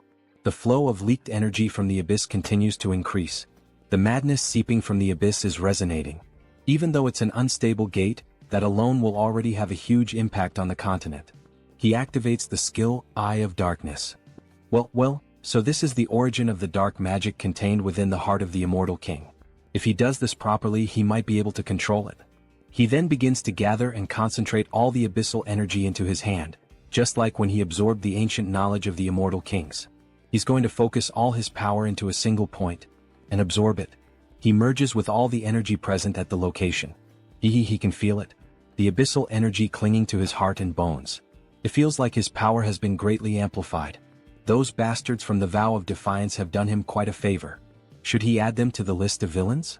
As he was thinking about it, a presence startled him. Something began to emerge from the floor of the abyss. Wait, could that be? A dragon made of bone begins to burst through and tear apart the ground. Yes, is that the bone dragon in Trejo? He bursts out of the ground in grand fashion, breathing fire from his mouth. Or at least, something like fire seems to be leaking out of it. Excellent. This is truly magnificent. However, he doesn't recognize Hans as his new master. What's this? You don't recognize your master in Trejo? Then, staring straight into the dragon's eyes and overflowing with dark energy, the dragon finally acknowledges him. Ah yes. He's finally recognized his new master. Now that he gets a good look at him, he's actually kind of cute. It's like having a pet. This isn't the end of the Immortal King's legacy. He's excited for what comes next. And again he senses something as if it were a sixth sense. You felt it too, didn't you? Some people are envious of our little meeting and are heading this way. The timing isn't ideal. He still hasn't learned enough about the abyss. Running into the Great Divine Order under these conditions is a bit... No, even in real life when you buy a new car you call a friend and go out for a test drive. The abyss that was opened after 1,000 years, and the appearance of the bone dragon. This is a chance to gather a massive amount of karma. He endured so many hardships in such a confined place. Then the dragon begins to flap its wings. Now fly as much as you want. Show them what kind of being you truly are, Hans shouts. Meanwhile, the paladins approach on horseback. Let's hurry. The energy of evil still lingers in the abyss. Yes. Even though we are an elite force, we departed too quickly, so our numbers are few. If the enemy is capable of releasing this kind of energy, we may need to prepare ourselves. The sky has darkened. Could it be because of the abyss? However, one of the paladins watches the sky closely. No, that's not it. Everyone prepare for battle. It's the bone dragon. Look above it. It's the Immortal King. What brings the henchmen of the Order all the way here? Immortal King. We came upon hearing that the abyss had been opened. I see. And what do you intend to do about it?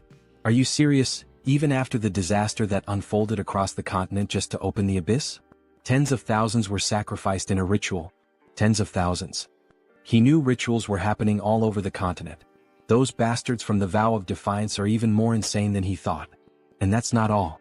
The damage the continent will suffer due to the abyss's influence is beyond imagination. Of course, all of this is your fault. No, it wasn't. He's curious about that too. But he must play his role as the villain here. That's a question not even worth answering. Who else but him could accomplish something like this? As expected. He will bring judgment upon you this very moment. Don't get carried away, dogs of the Order. Today he intends only to give you a warning. A warning? What nonsense. Let's shut that mouth of yours. Everyone stand down. Archbishop Latius. What do you mean by this? None of you have noticed? He's maintaining a constant distance in the sky. The immortal king wouldn't simply want to have a peaceful conversation with us. This is clearly a trap meant to kill us. Wait, what the hell is this lunatic talking about? What kind of warning could the master of the abyss be giving us? The holy knight Heinrich Landgard, the one who pierced his heart. This is a warning for him. What? A warning? What does that mean? What kind of warning does the immortal king want to give? Perhaps it's because of their faith in Heinrich that the heavens are lending me their aid. It's so easy to get into character. This is his victory. A warning for Sir Heinrich? Yes. I, Hannibal Strauss, acknowledge his power. Next time we meet, he will take your life and make you his subordinate.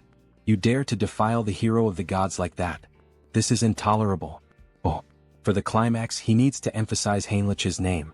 And his own name as well, Hannibal Strauss. Perhaps he should wrap things up for now. Enough of this commotion. All of you have your roles to play too. Intrasio, show them your strength. Prepare your defenses. All the paladins begin to pray and invoke divine power. Faith will overcome all evil. Bone Dragon's unique skill, Breath of Death. He releases a black beam toward the paladins. Latius steps forward, trying to absorb as much of the damage as possible. Endure it, Knights of the Gods. Sir Latius, any more than this and... Suddenly the black beam is halted. We managed to stop it. We're alive. We survived. Don't lower your guard. Immediately return to battle formation. Sir, the immortal king, he's gone. What? Damn it. Did he really think that the elite of our great divine order would be defeated by a single breath? He clearly underestimated us. Immortal king. What exactly is he plotting? What kind of wicked plan does he have in mind? Intrasio, your smoke was masterfully done. How did you manage to create such a flawless breath? Thanks to that, we've earned a notorious reputation while still preserving innocent lives. The appearance of the immortal king who opened the abyss, and the dragon that protects him. Once again, this theatrical performance was a great success. However, another surge of dark energy appears. Still, it seems yet another legacy has awakened. Another abyss opens with black energy beams shooting into the sky. Skeletal hands rise from the ground. And an army of undead begins to emerge.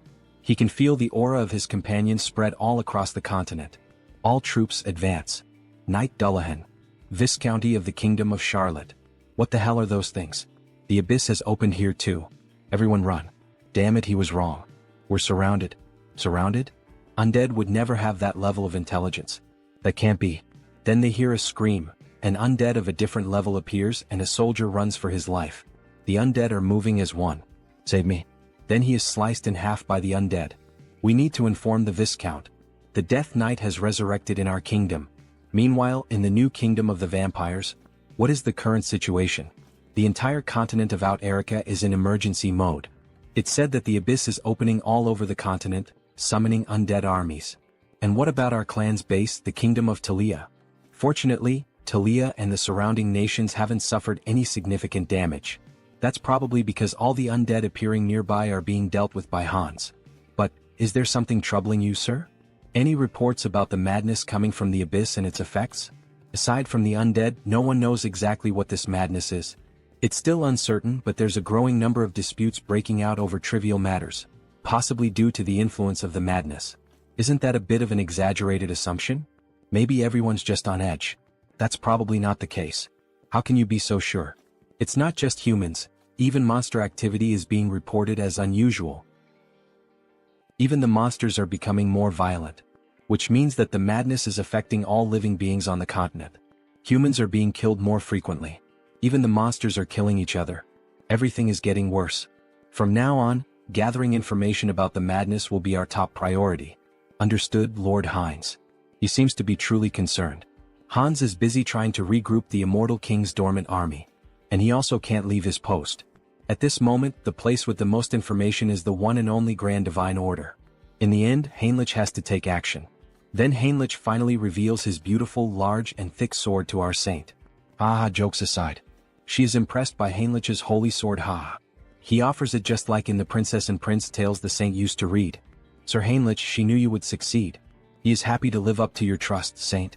But he has heard that a lot happened while he was away. They say something strange came out of the abyss. That's right. What emerged from the abyss this time is madness. It seems unstable, but that makes it even more dangerous since we still don't know exactly what it is. So, should he investigate it himself? It's the perfect opportunity to put the Grand Divine Order's information network to good use. He has just gone through a trial, he should rest a little. Now that he has received the blessing of the Holy Sword, he wants to fulfill his duty. Heinlich's eyes shine brightly, showing complete confidence, and he would be able to gather information about the madness. The saint thinks for a moment and ends up giving in to his request. He really can't be stopped, can he? In that case, she will leave it in his hands. Please uncover the truth behind this madness, Sir Heinlich. Yes, Saint, he will. Before that, there is a ritual you must perform now that he has obtained the Holy Sword. Then he is taken to a place of consecration, where the saint, priests, and a few guards are present. Clearly, a gathering that few people can know about. O Sword of the Divine, reveal your true form. Heinlich receives the saint's honor and raises the sword to the sky, which begins to shine. This is the Holy Sword. As expected, it is overwhelming. How much divine energy is concentrated in this single blade? The saint takes a necklace and brings it directly to him. He who has proven his worth in all things. Heinlich Landguard. She hereby names him a High Paladin of the Great Divine Order. Yes, I accept, my saint. The necklace, bearing the symbol of a star and a sun, begins to emit a brilliant light. The burst almost blinds him. By merely pausing his mental core for a second, the pure divine power nearly explodes his mind. What kind of absurd strength is this? His body is being reconstructed. But what the hell is happening? Then little by little, his hair begins to change color until it becomes completely white, with a golden aura surrounding him. Scion Paladin. No way, this is a great blessing. Whoa, the grace of the divine is upon him. The entity has fulfilled the conditions and attained enlightenment.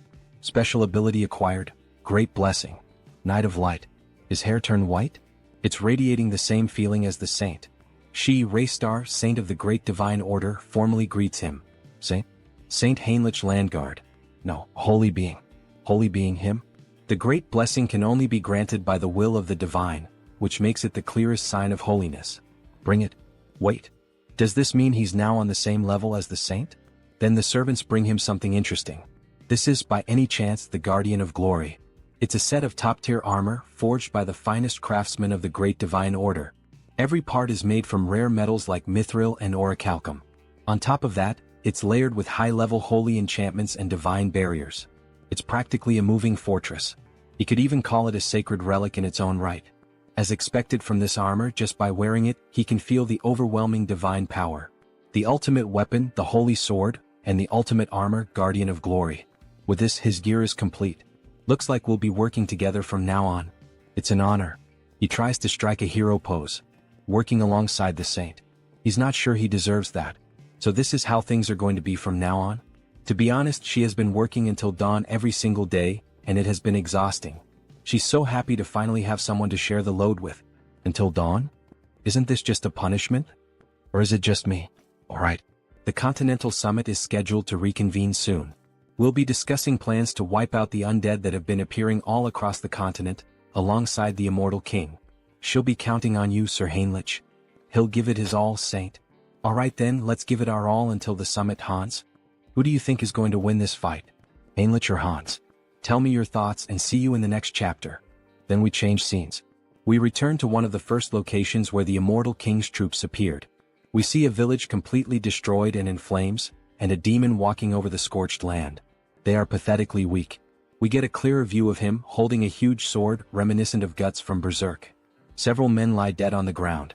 But if the kingdom unites its forces, the situation will be reversed. Until then, we must build our power. Arrogant humans become subjects of the new kingdom. Then, using black magic and his sword, all the dead humans begin to rise again in the form of skeletal zombies, literally a necromancer warrior. It seems he is a bit late. Him? Who is saying that? The one flying, is that by any chance? Karam, it's me. He gives a small display of power, frightening everyone. Ah, that power running through his veins. The new Immortal King. All kneel before Hans. Hail our king. He has finally returned. The new Immortal King. Karam. Just by looking at him, I can tell he's an important figure. Power beyond that of a master swordsman, the leadership to command an army, and even necromancy to raise the undead. There's no mistaking who he is. My lord, it is an honor to be recognized by you. But, Karam, it seems you caused quite a commotion. I offer my deepest apologies. It so happened that the place where he first awoke was right next to a human settlement. What's done is done. But now it's time to strengthen our forces and gather power. For now we will retreat. You will follow your order. He vanishes like the wind and is imprisoned in Hans's hands, both he and his army. Hans begins to assess the situation around the village. The damage is quite severe. This entire area was completely devastated. He cannot leave it like this. And soon we will be eliminated one by one. A continental summit is scheduled to be held again soon, said the saint. But our forces are so scattered that it will not be easy to gather everyone in time. In that case he begins to focus the dark energy in his hands, forming a sort of black hole. He wanted to avoid this method because of its strong side effects, but there's no other choice. By channeling black magic into the ground, he manages to connect with everyone in the army of the former immortal king. Hear me, my children. Your lord, the immortal king. He is here in the flesh. This will inevitably reveal his location, but the order will need time to analyze this dark magic. As long as we gather quickly and disappear, that is enough. Now, hurry and answer him. All present begin to respond to the call, creating a screen of dark magic. We obey the command of the Absolute One. We stand before the true Lord of the Undying. O new king, your servant shall depart there at once. He will march immediately with the troops stationed in the southwest. He will march immediately with the troops stationed in the southwest. Yes, my loyal and devoted army. He shall lead you to a new future unlike anything that has ever existed. Ah, he laughs like a true villain. Changing scenes, we see two adventurers walking through the forest at night. Hey Mike, are you sure this is safe? He's heard that undead have been appearing all over the place lately. Come on, they're just rumors, just rumors. Let's just focus on transporting the supplies. What was that? Sigh, you coward. What kind of undead sneaks around quietly? Obviously it's just a wild animal or something like that. Hey, look behind you, this time I'm serious. What is it now? Must be another animal. Could there really be something behind him? Before he could finish, a sword slices through his neck. A fierce ogre annihilates him. Hey, what the hell was that? Monsters are nearby. What the hell are these things? They're supposed to live deep in the mountains. Why are they here? He's never heard of anything like this before. Monsters joining forces? Meanwhile, in another region involving another clone of the protagonist, Hubert the Merchant, Hubert Trading Company. What is this? Monsters from the northern mountains attacked a caravan in a group? This is also an effect of the madness. If this continues, even Tarak, which is nearby, will be in danger. We secured food and war supplies in advance, but this is not the time for business.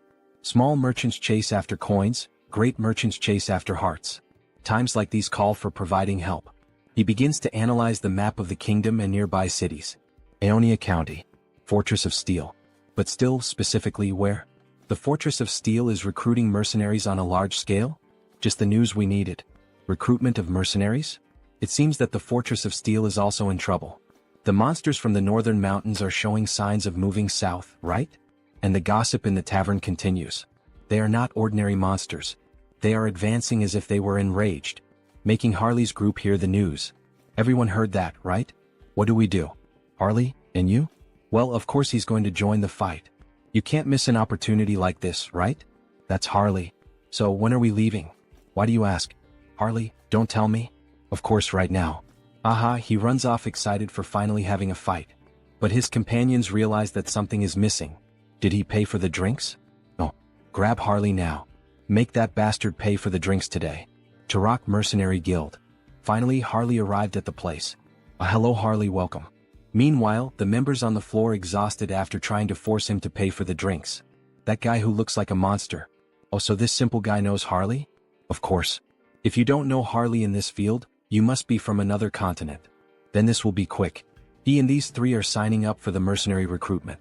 Process this quickly. Sorry, but Harley's request is difficult to process. What do you mean? What does that mean? Does it make sense for a mercenary guild not to give work to mercenaries? Does he perhaps want to get beaten up by us? No, that's not it. Harley, he has a special nomination request. Then he receives a letter, quite a beautiful one at that, showing its importance. Nomination request? He was planning to go to the Fortress of Steel, so he hadn't thought about that. He's going to refuse this request. That's Harley. Decisive. Cool. Jim, he thinks he can't refuse this one. The client is Lord Talmine Aeonia. Wait, Taloasis? Who is that? No, it's Lord Talmine Aeonia. Right here, the Lord of the Aeonia territory. Office of the Lord of Aeonia. He is waiting in this room. The Lord is here? He then suddenly bursts through the door wanting to draw attention. The Lord is here and Harley has just entered the scene. However, he ends up seeing a different sight than usual. A knight at the window? Possibly not the Lord. The Lord wouldn't talk to a mere mercenary. He is Knight Robin, authorized for this mission. They've heard of him, but he is quite large. And very unique. As he stares at the wolf ears, the female version of girls with cat ears. He understands the matter. So, what does a knight want with a mere mercenary? There is only one reason we have nominated you. We need someone to lead the attack on the Northern Mountains. Northern Mountains? Isn't that the place overrun by monsters now? The mission is to rescue a VIP. The target's name is Jaonic Steelstone. He is a blacksmith from our territory and his race is dwarf.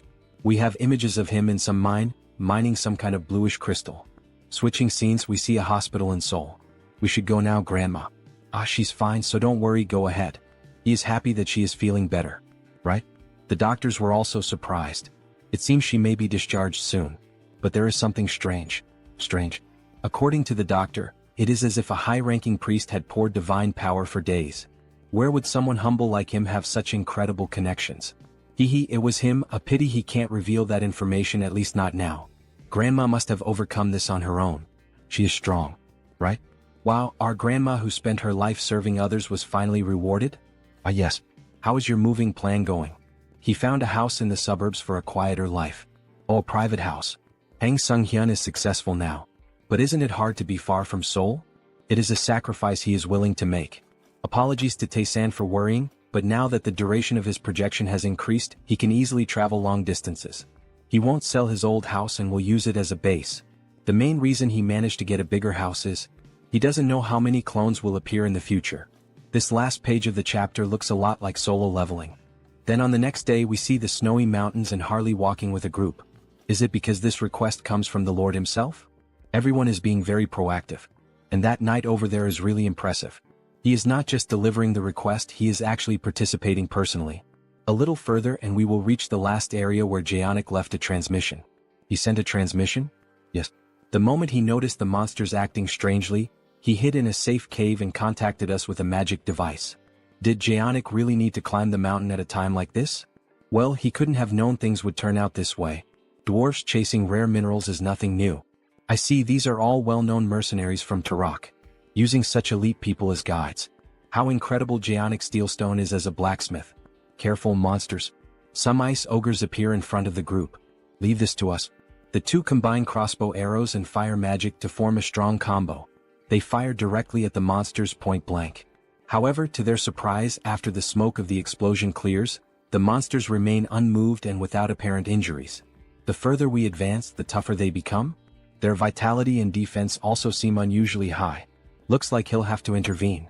He activates the marks on his body to increase his base strength and using all his power, leaps directly at the monsters.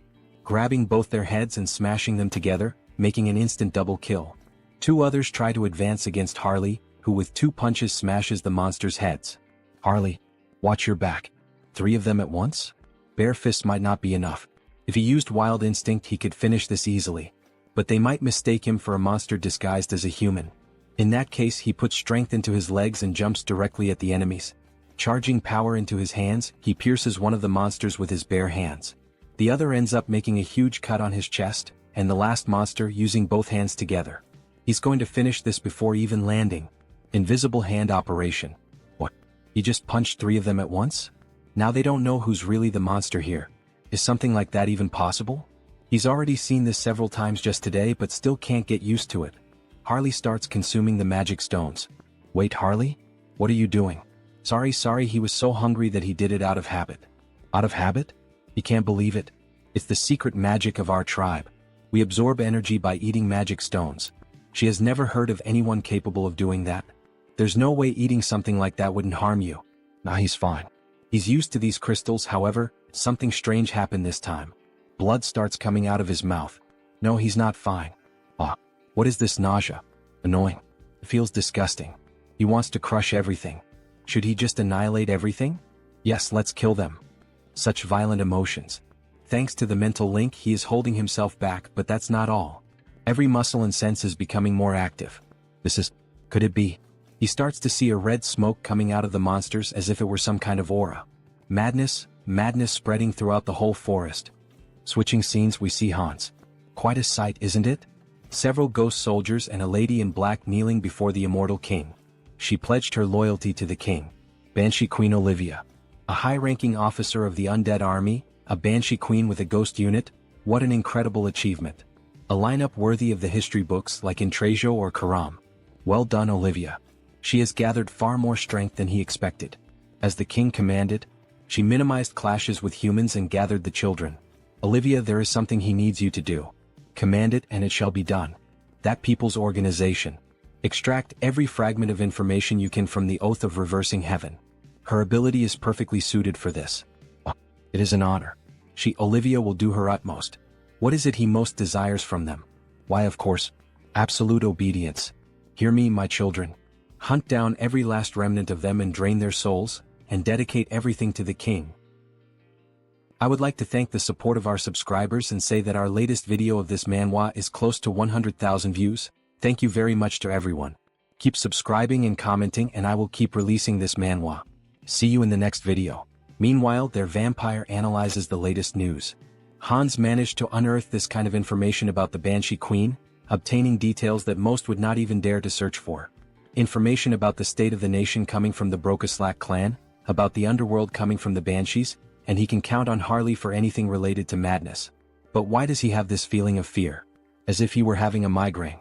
Suddenly his subordinate enters the office. Lord Hines. What happened?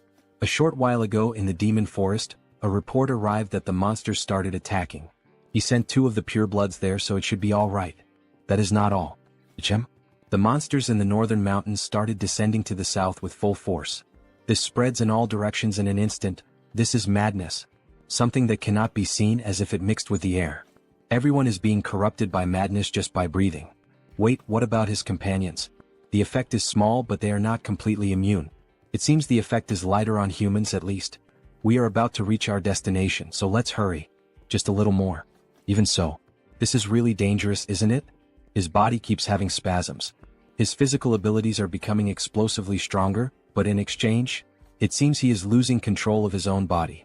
Then a system notification appears. Controlling the physical transformation with the skill body mutation. If it were not for this skill, he would have become a lunatic like the orcs. Everyone stop. What, there are more monsters? At least he is dressed like a monster. It suits me quite well, don't you think? Some plants start moving. They are already here. He was waiting. Blacksmith, Zeonic Steelstone and another unknown. He dug a cave there. He will escort you to it. He is curious but he cannot. Hallie, don't tell me. That's right. Monsters are coming. Let's go down there now. Several orcs appear with different types of weapons. All possessed by madness. Everyone, cover our rear as we go down the mountain. While they run, the dwarf starts falling behind. After all, he takes short steps. One of the orcs is approaching to wound him. Someone please save me. Harley appears, cutting the orc in half using only his bare hands, leaving the dwarf impressed. They are so big it is satisfying to cut them. Hey, this is not the time to have fun. At this pace they will catch up to us in no time. Then Harley has an idea to run with the dwarf just like he did with the elf he saved months ago. How ruthless. Those monsters run fast too. They are right. At this pace we will be exterminated. Except for him. Don't say such frightening things. Isn't there a better way? Hey Mr. Knight, he is running out of energy. Could he receive his share of the magic stones now? What? He does not know what he wants to do with this, but if it is necessary for the mission, he sees no reason not to. He gives a bag full of magic stones from monsters. Thank you. For now, he will leave this dwarf with them for protection. Harley, what the hell is he doing? It is dangerous, he has to get out of there. Wasn't it them who asked if there was a better way? He opens the bag full of red fragments and starts ingesting them all at once. He can feel a madness far greater than before. It seems that each magic stone contains a different amount of madness. If he absorbs the power of the madness from the magic stones while controlling it with his skills, theoretically he can become infinitely stronger. In that case, he will devour all the madness that has arisen in this world. He screams and his voice echoes throughout the mountain. A system notification appears. The individual has met the conditions for growth. The skill Wildness has evolved into the special skill Frenzied Beast. His whole body starts to turn slightly red, even the tattoos begin to gain more colors. Upon opening his eyes, we see that even his eye and his breath leak madness. He became slightly mad, although he can still control himself. Alright then, now it is showtime. He equips the two axes and goes alone against all the enemies. Let the carnage begin. His whole body is boiling. It is unbearably hot. It reminds me of Goku's first transformation. Whoever guesses it right in the comments, I will put a heart. 5, 4, 3, 2, 1, Kaioken. He charges directly at the monsters, simply destroying them all without them even being able to react. Die all of you, looking like a true barbarian. In the end, from all that crowd, not a single monster was left to tell the tale. This is the power of the frenzied beast. She can barely see his movements. How can he be like this? The rumors that he was the strongest mercenary of Turok were not an exaggeration. Not the strongest of Turok. The strongest of the whole continent. Other monsters keep coming, however, nothing is capable of stopping Harley's carnage. He toys with his opponents using the axe in incredible ways. This basically settles the matter. Skill Jewel I, Severe Winter. That was amazing, Harley. Is he alright? Everyone runs off seeking to obtain information about him. He has the bravery of a dwarf. After begging for his life and running away. Ying. Suddenly, Harley feels some kind of strange energy. His whole body is screaming for him to flee. This is the first time he feels so tense. Harley, what is that face? Don't tell me more enemies are coming? Kah. This is really bad. If we encounter the monster that is coming now, it will be a total extermination. Well, except for him. We have come too far to give up now. Do something, muscle friend. Old man. When he saw them before, he dug a burrow to hide, right? That's right. He very bravely dug that burrow. So can he hide all of us now? Within 10 minutes. 10 minutes? 5 minutes are enough. With your beautiful tool, Ellen. A radiant pickaxe looking like diamonds. Ellen? Just by looking at it, it shines? Is this a magical tool? Now everyone get ready. Get ready? Yes. With a simple strike of the pickaxe on the ground, everything starts to shake. The ground is shaking? Several cracks begin to appear. He strikes again with the pickaxe, making the ground collapse and everyone scream in despair. And then what do you think? Quite cozy, isn't it? They make a bonfire while hiding from the monsters. He made a place like this with just a few blows of his pickaxe. He really is an incredible dwarf. The system issues a new announcement. A usable medium for skill customization has been discovered. A medium? An item here is on the same level as the branch of the world tree that created Harris? Medium name, Alan. A pickaxe reborn as a magical tool, imbued with the secret soul of the dwarf craftsman Zadnik, refined over 20 years. This thing is much more incredible than it looks. It carries 20 years of Zaonic's history, the master craftsman. If that is the case, he will devour it one way or another. The dwarf can feel Harley's malice from meters away. Some stones start falling on the team. Something noisy coming from above. Is it the monster he mentioned before? Judging by the presence, it just sat above us. Probably trying to eat the bodies of the monsters we killed. Maybe we should escape while it is distracted. Not a good idea. It would probably catch up to us quickly. Ah, Harley? He had a good idea. The biggest problem is that thing sitting right above us, right? Then what if he lures it far away? This time it may really cost him his life, and even so he would try. Yes. Harley, are you really sure about this? Of course. As long as he has this. What? Why his Ellen? Just an insurance, he knows. It will be very useful in a dangerous situation. But this is a magical tool with limited uses. What are you hesitating for, Zaonic, you fool? No matter how precious it is, life comes first. Alright, you can take it. Thank you. However, he does not want to give away this pickaxe at all, but it is foolishness to try to contend with Harley. Drop it. He said he would give it to him. With his big hands, he can only use it like a mason's trowel anyway. He finally lost the battle. Ah, he will use it well and return it. Probably. Ellen. Sorry, but he does not think he will return it. But he also saved his life, so let's consider it settled. With this, he acquired Ellen safely. No, he acquired a dwarf. Soon we will have a dwarf clone. Harley emerges from the ground. As he expected, the air outside is so refreshing. Now then, how about making the monsters introduce themselves to each other? It seems someone even more incredible than he thought has appeared. Even a superior species like a two-headed ogre can succumb to madness. Judging by its belly, it must have devoured a terrifying number of magic stones. The monster notices Harley from afar. What is he doing? Don't tell me it came following the scent of the magic stones he ate? Well, that is not a bad thing. If he wants to send the dwarf friend back safely, he has to escape this place with you. Follow me. Here should already be far enough. No one should be able to see us here. Very well then, skill mutation. Skill physical transformation. Let's have a real monster versus monster fight. He transforms his fingers into super sharp claws and goes toward the enemy, making deep cuts in them. Yes, this is the taste. The taste of tearing apart with his own hands. He must have thought he became stronger being intoxicated by madness. But here is the problem. He was not the only one who devoured the madness. The monster starts running in fear of Harley. He was the first one who started attacking and now is the first one trying to run? Harley grabs one of its heads and rips it off. By any chance, don't you think you don't need to walk around with two heads? And he throws it violently to the ground. He stands up laughing and even speaking. That arrogance of yours will only last for now. His subordinates will certainly arrive here as reinforcements. However, when he looks around, they are already lying lifeless on the ground. How the hell did this happen? Thanks to him, he was able to relax a little. He was here just completing a task. And it was already becoming boring. He starts gathering blood on his finger and releases it like a laser beam, thus destroying the monster's last head. Now without the two heads, the monster finally falls lifeless. As expected, it is more comfortable with two instead of one. Good thing he called Heinz. Although he had originally called him for something else. But the gift from Lord Zeonic will be very useful. While Heinz stores the pickaxe in the dimensional gate, Harley is drooling with hunger. How strong will he become if he eats this? He will finish you off before the madness evaporates. Very well then, how about he also tastes the blood tainted with madness? However, before they could enjoy the banquet, something catches their attention. What is this feeling? A volcano on top of the mountain begins to erupt. It is the same energy he felt from Intrasio. Then from the fire, a dragon begins to emerge. Red Dragon Heratos. He will devour everything. Hunger, he is starving, he is going insane. This is a real living dragon.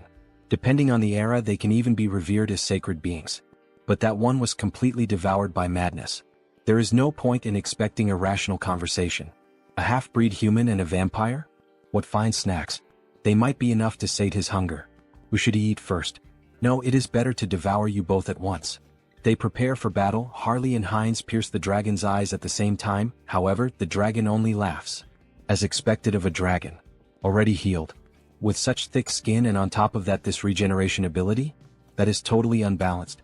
Inferior beings. In his eternal life he was only defeated once. Well yeah, who did you lose to? The King of Death. The King of Immortality. The one who sentenced him to death. The Immortal King? That's right. But he perished and his curse was broken. They are laughing? What kind of reaction is that? Sorry, but we called a friend over in the meantime. Since the two of us might not be enough. We apologize in advance for the trauma. The dragon does not understand what they mean, but in just a few seconds, something appeared in front of him. A dragon tainted by madness, he will be an excellent subject for experiments. The third immortal king Hans. Then, the monster knows the monster. The dragon becomes terrified upon realizing that the one standing in front of him was the new immortal king. A dragon consumed by madness, what an excellent test subject he will be. What? The immortal king has returned here. He can see him through the memories of the previous immortal king. If even you could awaken from that corpse-like slumber, then who can say he cannot return from death itself? The dragon truly felt the pressure and little by little tries to move away. However, it ends up striking its tail against some kind of barrier. Don't even think about running or flying away from here. Inside this barrier, your wings will not take you anywhere. After realizing that he had been trapped, the dragon begins to go insane. Kill him, kill him. The immortal king. Kill him. Avenge us. Then Heratos begins to accumulate power. Incredible, he is absorbing all the madness in the air. Not even he would be able to accomplish this. An overwhelming power is emerging. Yes, that strange power is the will of nature, commanding vengeance. He will erase you, immortal king. This hinders your plans. So the so-called immortal king flees in terror. He was going to kill him cleanly even if it meant a small loss, but releasing so much condensed madness would be a waste. That bastard, what nonsense is he telling himself? So that is an option. If we are not on the same level, he should enter his own game. The immortal king begins to summon something from his gate. Come forth. Intrasio. That's right, now we will have a war of dragons. He mounts the dragon of pure bone and commands it to attack. Wait, is that a pure-blood dragon? Intrasio, make sure that his flesh and bones remain intact. Remove the curse and the rot before he fights. The bone dragon charges in with everything, biting the fire dragon's jugular to immobilize him. Now then, let us begin the analysis of how best to carve him up. Skill, gravitational chains. Skill, spatial lock. Skill, shock absorption. What petty tricks. Now is the time. The two run toward the imprisoned dragon. Solid body, merely looking at it already makes him salivate. He will take a good taste of this precious dragon blood. The vampire launches a blood strike which causes great damage. Meanwhile, the barbarian, dying of hunger, is already there biting the flesh. Infinite refills of dragon meat? He will gorge himself until he is restored. While the vampire was savoring the blood, he ended up feeling something strange on his palate.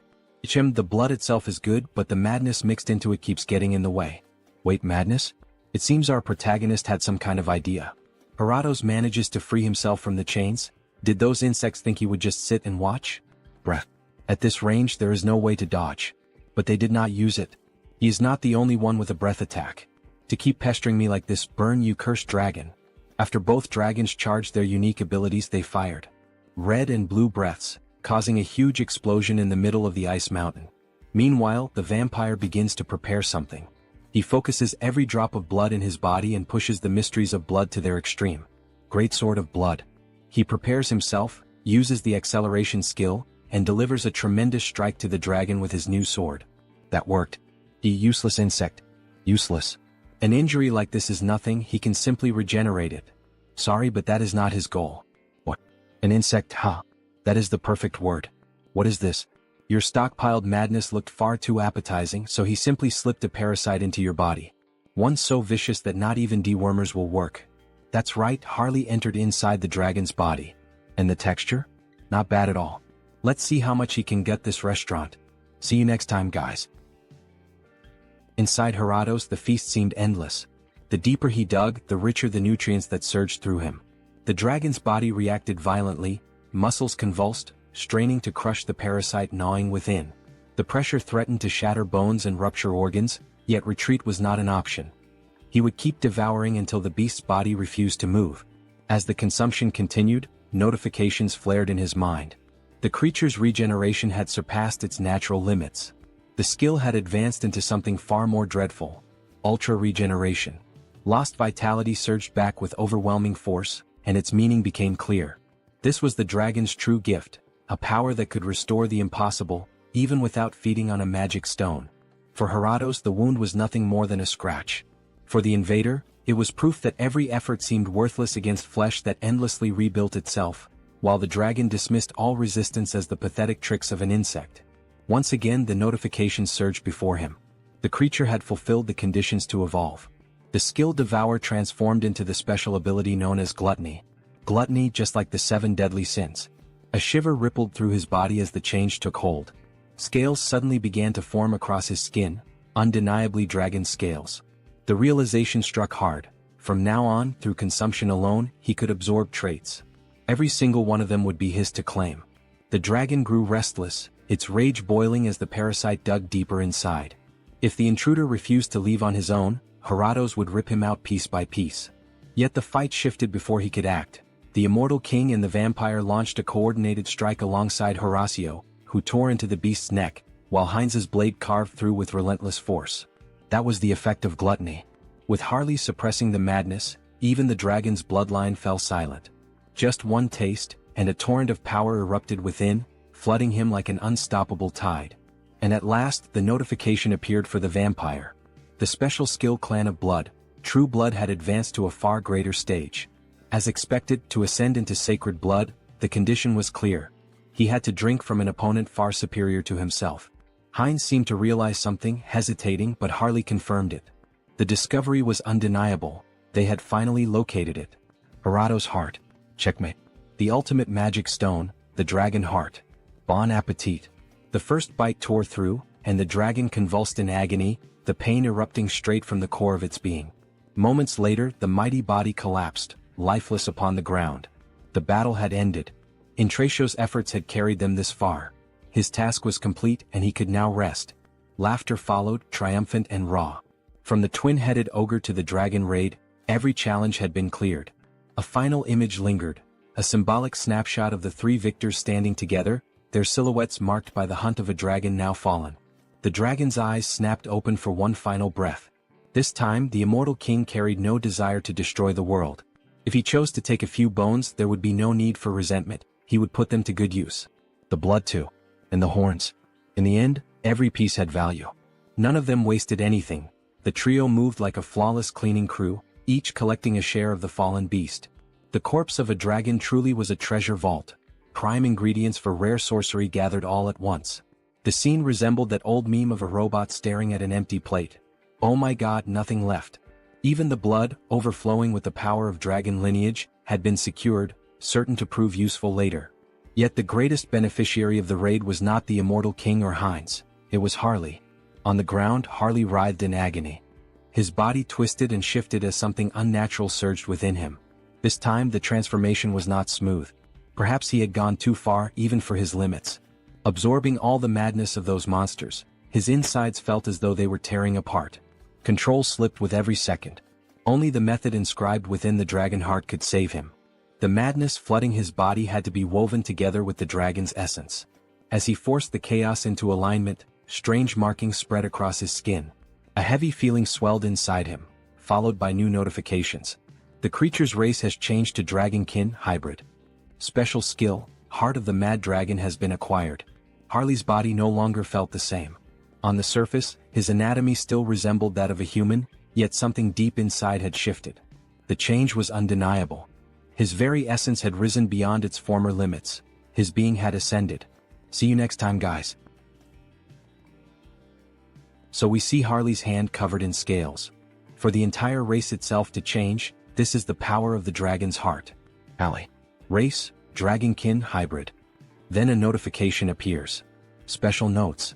Absorb the heart of the light dragon and gain the power of a dragon. Controls the madness within the body and continuously absorbs the surrounding madness.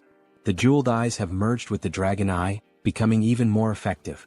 With the power of mutation he can draw it out whenever he needs. But, with a simple stomp with force he destroys the ground. If he increases the density of the body, the weight becomes unbearable. If he doesn't control it, it will be a disaster. It's better for him to practice a little before meeting them, his group that had been waiting for him to escape with the monster. Before Harley could begin training, he felt an enormous force through his body. So it's finally going to begin. It's the closing ceremony of the raid that Hans prepared. We see the immortal king preparing some kind of spell, and in this case the spell is being performed on the dragon's body. A lot of dark magic is being involved in its body, so much that the sky begins to grow cloudy. Little by little only the dragon's bones begin to rise. Now speak to him. What is your name? Heratos. Yes, Heratos. I am the Lion King and death itself. He will grant you a second life. Now he is your master. Very well, very well. He looks like a second puppy. In the next scene we see the protagonist in reality. He was admiring his new house. He had finally finished working on the house, moving the furniture, everything is impeccable. An internal gym, an arcade, even a comic cafe. To think that he fulfilled the dream of building everything to his own taste. Unlike before, now he can go out freely, but staying at home is more comfortable, so he devoted himself completely. Now he will never need to go out again. Our protagonist is truly a shy nerd. Right now, should he take care of the gardening? Conjuration skill, entity projection. He transformed into the elf to use his abilities in gardening. Then, let me show you the natural power of the high elf. With just a little magic he forms a beautiful garden effortlessly. Truly very beautiful. They say independent houses are difficult to maintain, but that does not apply to me. After all, he is one in many. He will use Heinz, who was summoned beforehand, to raise a primary barrier. And as soon as the cooldown of the entity projection ends, he will add Hans and Heinrich's barriers on top. Is there any house safer than this? Barrier against vampires, barrier against dark magic, barrier against holy magic, literally the safest house in the world. Household chores should be settled like this. I think it's already time for accounting? Karma shop. Then we see his little point shop with an incredible 1,608,961 points. It's already over 1 million? Not even a week has passed in Earth time. I guess numbers really matter. But don't tell me that, once again, there's no increase in the number of avatars, right? Whatever, either way he has to spend. He has to do it, no choice. Enhance. It worked. The unique skill has grown, increasing the number of avatars he can possess. Now he can increase the avatars again.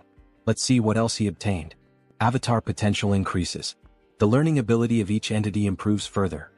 Avatar cognitive ability increases drastically. No wonder the distribution of mental energy to his clones seem to have increased. At this rate, it won't be only the main body that will become stupid? Then a depression hits him.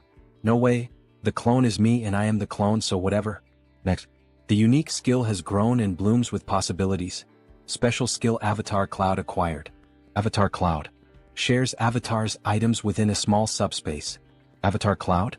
Sharing items in subspace?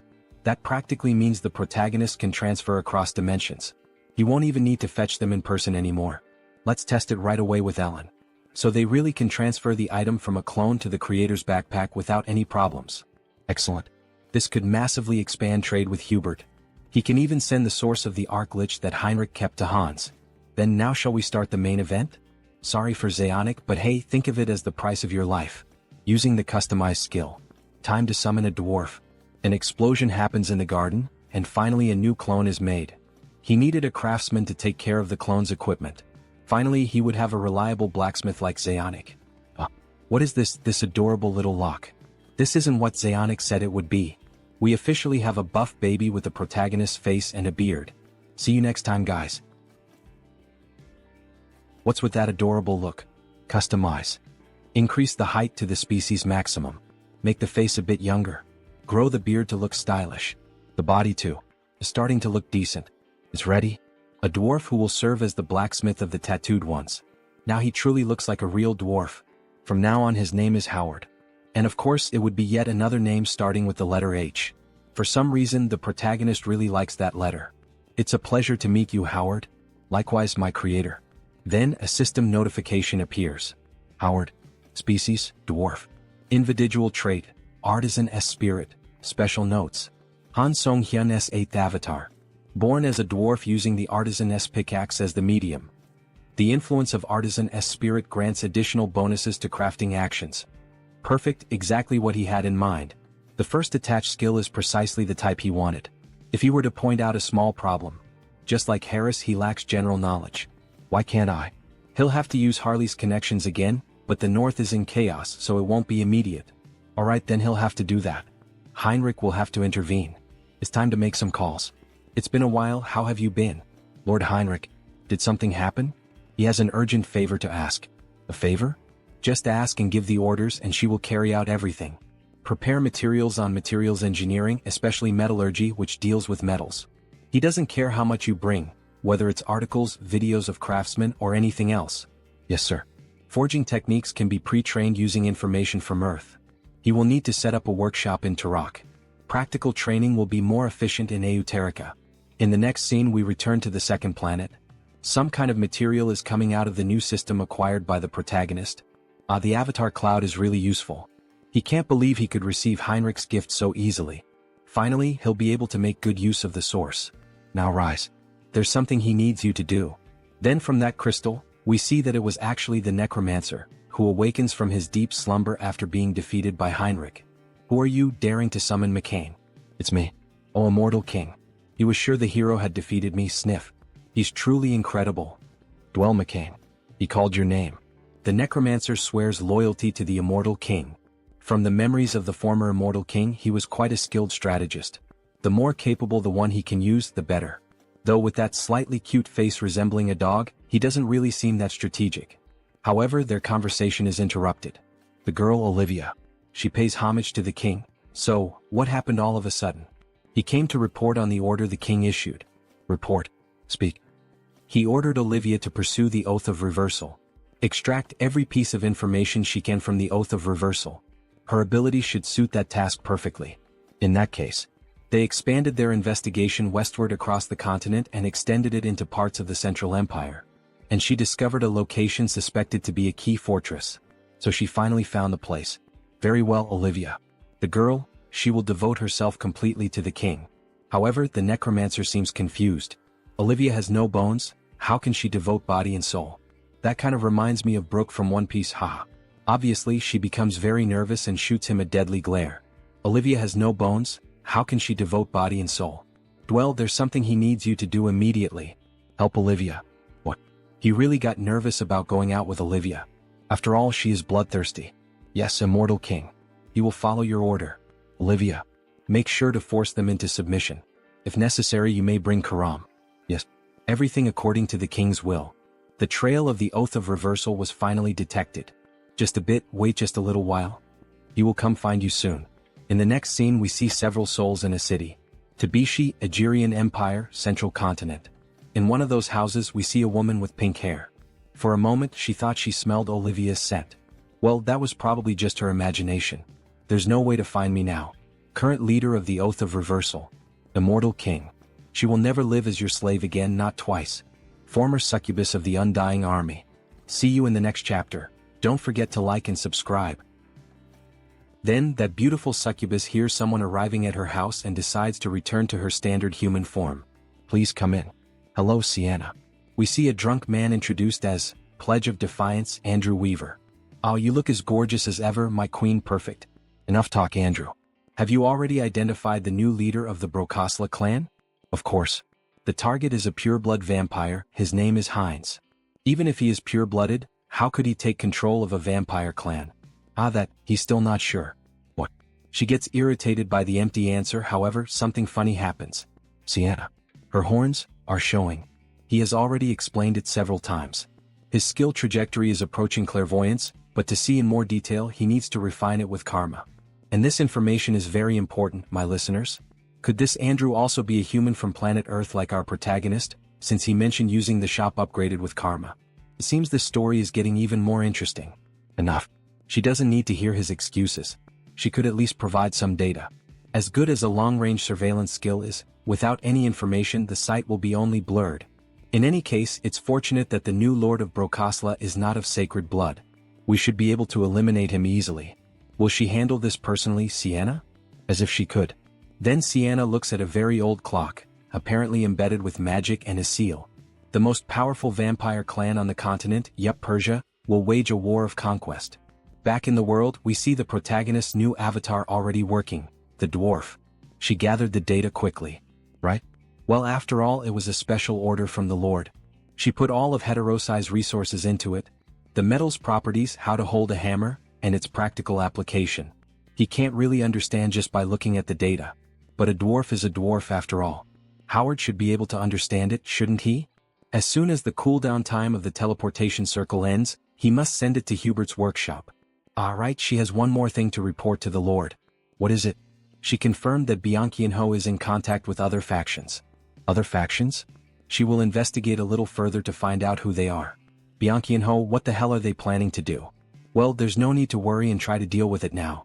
He should be able to handle them when the time comes. Time is on our side. In the 10 months that his clones grew stronger, only 1 month passed on Earth. Back in the second world, we see a castle and someone approaching. A child. He asks what business brings her there. She came to see Mullo. Show the way. How dare she speak so informally about Master Mullo? Did she have an appointment? An appointment? Does she really need one?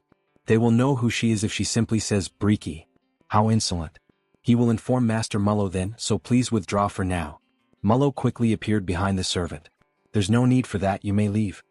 He then kneels down, leaving the servant bewildered. Welcome. Master Brokaslak. It's been a while, Mullo. Master Brokaslak, he said. Then, could this person be the founder of the clan? The sacred blood, Brokaslak herself. He apologizes for not being able to greet her properly while serving tea. Master Brokaslak. Frisia was not present. She told him to call her Breaky. Brokaslak sounds too formal. Right, Miss Breaky. This is a big problem. There should still be at least 20 years left until her scheduled visit. Why did she suddenly appear like this? But it's so strange. That child at the door earlier. His essence hasn't changed, but there are too many incomprehensible changes. He didn't even recognize his own master. Is that so? He's not sure. Don't try to deny it. The same goes for you. He can't fight against Lady Breaky. Nor does he want to. For this to happen precisely while Lord Heinz is away, of all possible times. He definitely inherited her blood, but could it really change this much? Well, anyway, where is the one who made him like this? She knew everything and was merely testing us. So, it has come to this. He is currently away. Then she supposes she'll stay here while she waits. Have the guest quarters prepared. Of course. How truly interesting indeed. She had always dreamed of this. The strengthening of a bloodline through evolution and the transmission of superior blood. If something like that were truly possible, he believed that we vampires could also take a step toward the light. And yet, to think that upon awakening from her slumber, she would find someone who had actually opened that possibility. It's truly fascinating. His praiseworthy descendant. And the traitor who dared to defy his own blood. See you in the next chapter. Then, in the middle of the ice forest, a madman starts shouting. Now, everyone who can hear me, all of you can come out of hiding. Harley arrives, jumping and making the ground shake with the dwarf and the girl. You scared me, Harley. It seems you succeeded in the subjugation. Are you okay? It was a tough battle. But somehow he seems even more energetic than before. Harley, did you just get scales on your body? Or did I? I hadn't noticed, huh? Well, anyway, we don't know when another monster might appear, so let's hurry back to the Iron Fortress. They start running toward the city as fast as possible. However, the dwarf being carried by the protagonist begins to ask, "So Harley, you really are a very strong warrior, and even though you went alone to fight that monster, you came back even stronger. That's right, isn't it? But for someone as strong as you, why can't I feel Elin's presence? You couldn't protect her? Or was there some kind of accident? The time has finally come.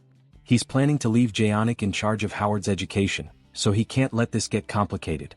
In fact, there's a touching story behind this." A story? Then the author begins to narrate a story that never existed. Harley's Great Adventure 2. My comrade, Overpowered. First, everything was going well.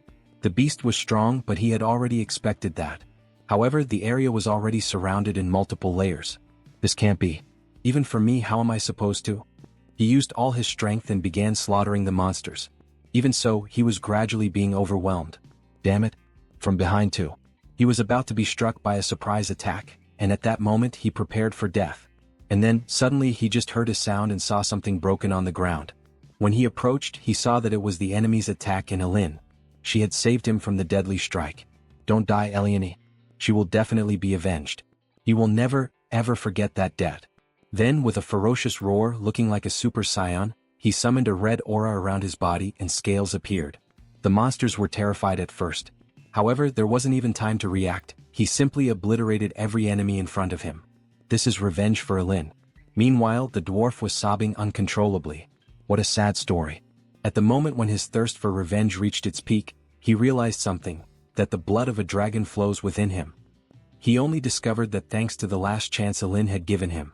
In that case, it seems you had a dragonkin ancestor. Probably around 300 years ago, and the knowledge was lost after the Great War. So that's what it was.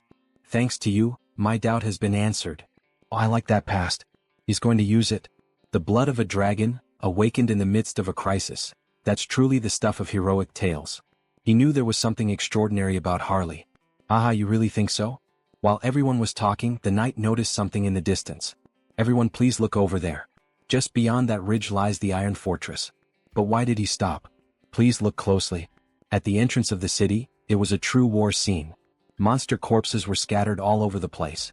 And above them all stood a creature that stood out, a mutant minotaur. It has already reached the Iron Fortress. We must hurry. At this rate, everyone inside the fortress is in danger. Right, let's hurry up and eat. No, he means let's go save them. To think it so easily took down the priests of the Holy Order and the mages of the Magic Tower. Even the mercenary company gathered from across the continent can't get close. He's here. He's here. Harley approaches the monster from the sky. Before the poor creature could even realize it, the protagonist was already on top of it, grabbing its horn. The monster of Tarak. A monster, huh? In that case, he'll have to show this bull what it truly means to be a real monster. He equips the scales and, using all his strength, rips off the monster's horn without mercy. How's the taste of this monster, you monster? Oh, you want to have a contest of strength? Like bull versus human, just like in rodeos. Fine, let's do this, damn it. The two charge at each other at a speed beyond normal. Only blood can be seen flying, with a guard watching everything. In the end, the bull is seen standing. But in the next scene, in truth, it was on its knees, missing an arm and its horns falling lifeless to the ground. Well, you were pretty impressive. But you are beneath me. All the guards cheer ecstatically at his victory. We won, we managed to stop the monster. Meanwhile, Harley stores one of the enemy's horns in his inventory. This guy's horn should be useful. So big, it even looks like your friend's in real life after getting betrayed by his ex-girlfriend, ha. Maybe Howard can turn it into equipment later. And the biggest reward. Harley begins to devour the creature's body and mana gem. Meanwhile, the notification window appears. Madness Control is controlling the madness that has entered your body. When you think of Minotaur genes, it's definitely all about the lower body. The clash was over, and in the end, Harley finished devouring the monster while the others celebrated their victory. It had been an incredible performance. The king's warrior congratulated him. They had won thanks to him. It was nothing. Lord Tarmin Aeonia was here. He said he would like to see him in person. The Lord really called for him this time. He had just finished the fight, so he should rest a little. However, while they were speaking, Harley had already disappeared. That bastard was already on his way there. The king's castle came into view, covered in heavy winter snow. The protagonist began to open the door, but the guard stopped him. He had already told the Lord about him many times, but it would be good if he were a bit more careful. Is something wrong with me? He imagined Harley as a fool. Is the Lord here? It's me, Harley. Please be as polite as possible. There's no need to worry about that. When it comes to manners, he's the best, right? Just go in. Then the protagonist finally entered and was received by the king. So this was the famous strongest mercenary in the entire kingdom. The king was introduced to us, Tarmin Aeonia, Lord of Aeonia County. Come and sit here. Hello. The guard nudged Harley with his shoulder to remind him to be polite. Hello, sir. He had heard so many praises about him, but seeing him in person was different. He hardly knew what to do with himself. He was just doing what he was paid to do. As he shouted, his saliva flew toward the king. Even so, the king thought he was quite impressive. Did he think that just speaking formally was enough? Anyway, besides the request, he also played a big part this time, so he should be rewarded. A reward? There's no need for that. The king's tone grew more serious. He offered him a position as an official knight of the county. He refused. Everyone in the room was surprised, even the Lord himself. You bastard! How dare you refuse the Lord's offer? And what's with that stupid look on your face? That's enough. Everyone calm down. He waved off such grand gestures. He only wanted a cool axe he could use. Right, an axe. He would have one custom made for him through Jaonic. Thank you, my lord. He was quite generous, just as one would expect from someone ruling over a great territory. That's right. I'm not stingy when it comes to giving. Refusing once is fine. He'll definitely find a way to get you. As if I'd let you have me for free. He'll just keep dragging you along and wearing you out forever. In the end, the two were simply trying to outsmart each other. Suddenly he felt a chill. Switching scenes, we returned to the merchant character. Lord Merchant, they said Mr. Howard's workshop has been completed. Really? I trust they put great care into it. Of course. We prepared state-of-the-art facilities and personnel to assist him. From now on, if Howard needs anything, the Merchant Guild will provide it. Just treat him as you would treat me and Harley. Yes, Lord Merchant. As they walked through the neighborhood, there were 4 guards assigned to the merchant. However, he soon noticed something strange. What? 4 escorts? Lord Merchant. What? There was one more than usual. You have good instincts, but it's already too late. In an instant, the protagonist began to bleed and collapsed to the ground, barely clinging to life. Lord Merchant. What the hell is happening all of a sudden? Lord Merchant. What the hell is this? Why is a vampire after me? Snap out of it. He finally died and a notification appeared. You have sustained a fatal injury in a single blow. Suddenly the merchant came back to life. Lord Merchant, are you all right? Take him somewhere safe now. Another notification appeared. Instant death immunity has activated, reducing the fatal injury to critical damage. Instant death immunity will be sealed for 1 day. If it weren't for that skill, he would have died. The assailant was a vampire. Judging by his abilities, he was at least a pure blood. Such a high-level agent going after a mere merchant like him?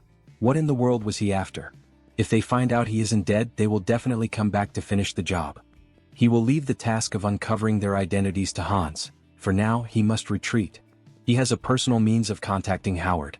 Therefore, he will deliver work-related matters through him. What? But in this state, how? They are talents recommended by the 3 warriors of the South, so he should be able to trust them. He needs to get medical treatment first. Then he suddenly vanished before the guards. Sir Hubert? Hubert is unsummoned from the Oterica dimension. Later that night, in a different castle, several people were gathered with a king.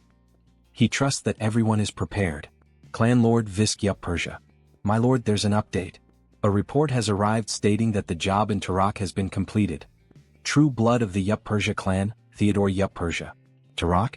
By killing the merchant who was secretly cooperating with the Brokosla clan, we managed to divert their attention. Well done, Klein. You have opened the gates of war. Finally, things are about to get more exciting in this manhwa. War is approaching. Don't miss the next chapter. See you in the next one, everyone, and don't forget to subscribe to the Absolute channel. He flatters him too much. It was a simple task. The timing is good. We also just finished cross-checking the information from the challenge oath. That is not all. The blood gate is finally complete. Does he trust that you set the coordinates correctly? Yes. We plan to stop in the city of Rapella to regroup before heading to Teleria. We should be able to reach it in half a day from there. The king begins to think. An unknown vampire has taken control of Brokosla. He is already eager to face this unknown figure. Everyone prepare yourselves. We are going to Teleria. Meanwhile, Our Lady continues searching for information for the immortal king. However, their souls seem tired. My lady, they will die from overwork at this pace. But she ignores their complaint. While tracking the challenge oath, is she also supposedly meant to find the vampire who murdered Hubert?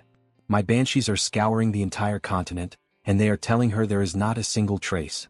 Today she will only check up to the city of Rapella, and just when she looked she saw something unusual. From afar, a suspicious portal appeared, filled with red energy, and suddenly, a few completely pale people came out of the portal. The souls become happy with the discovery. It seems these are the children, my lady. She must report this to the king of the undead.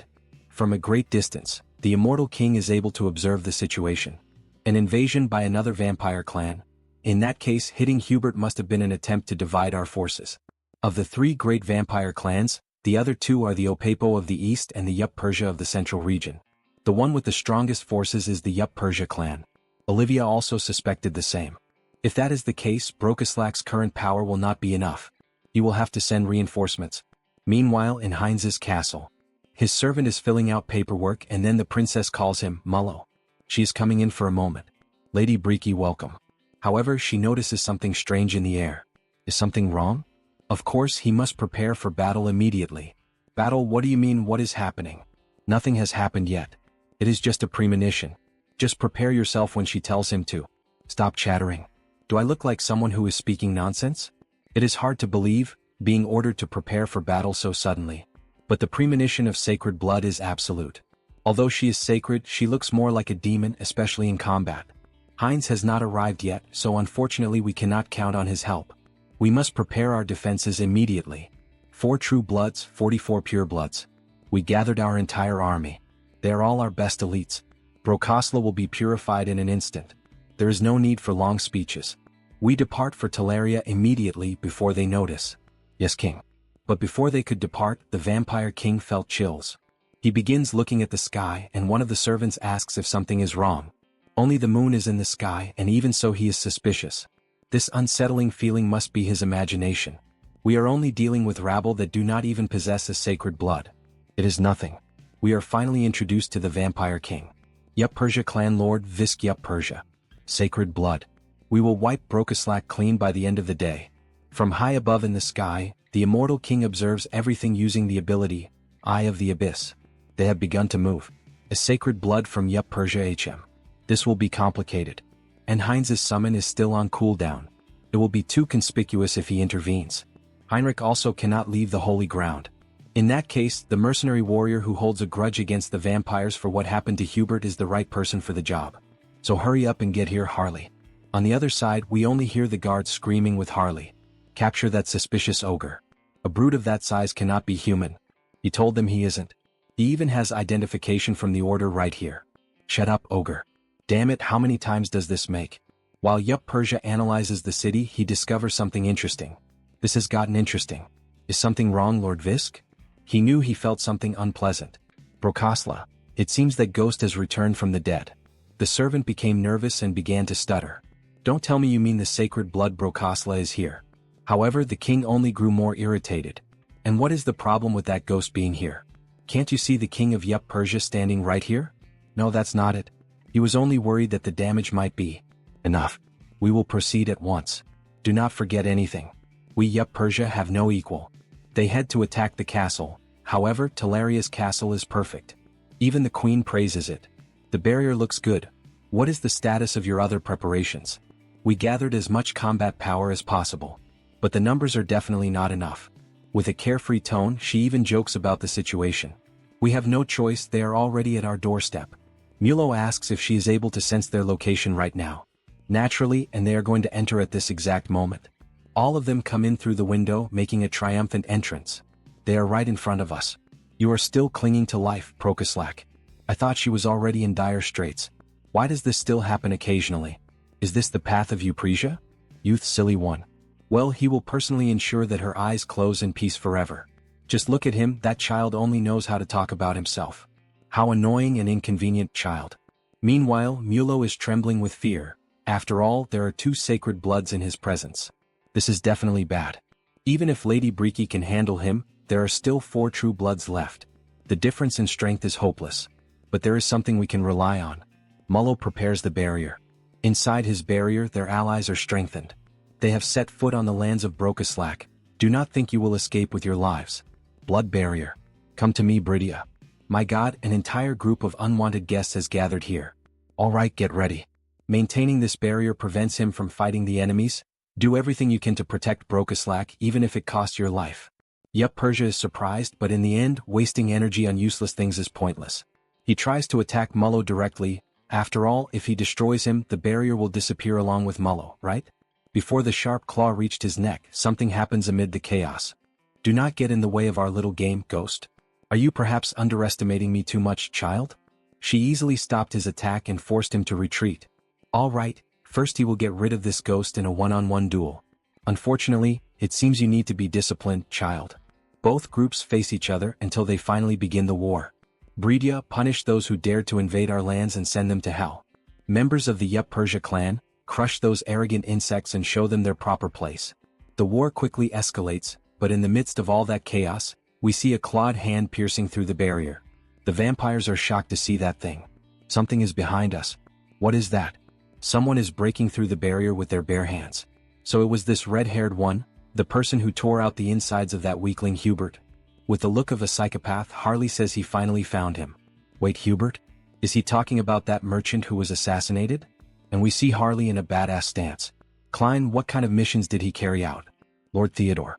He completely erased all traces. However, there is someone in front of us now chasing you.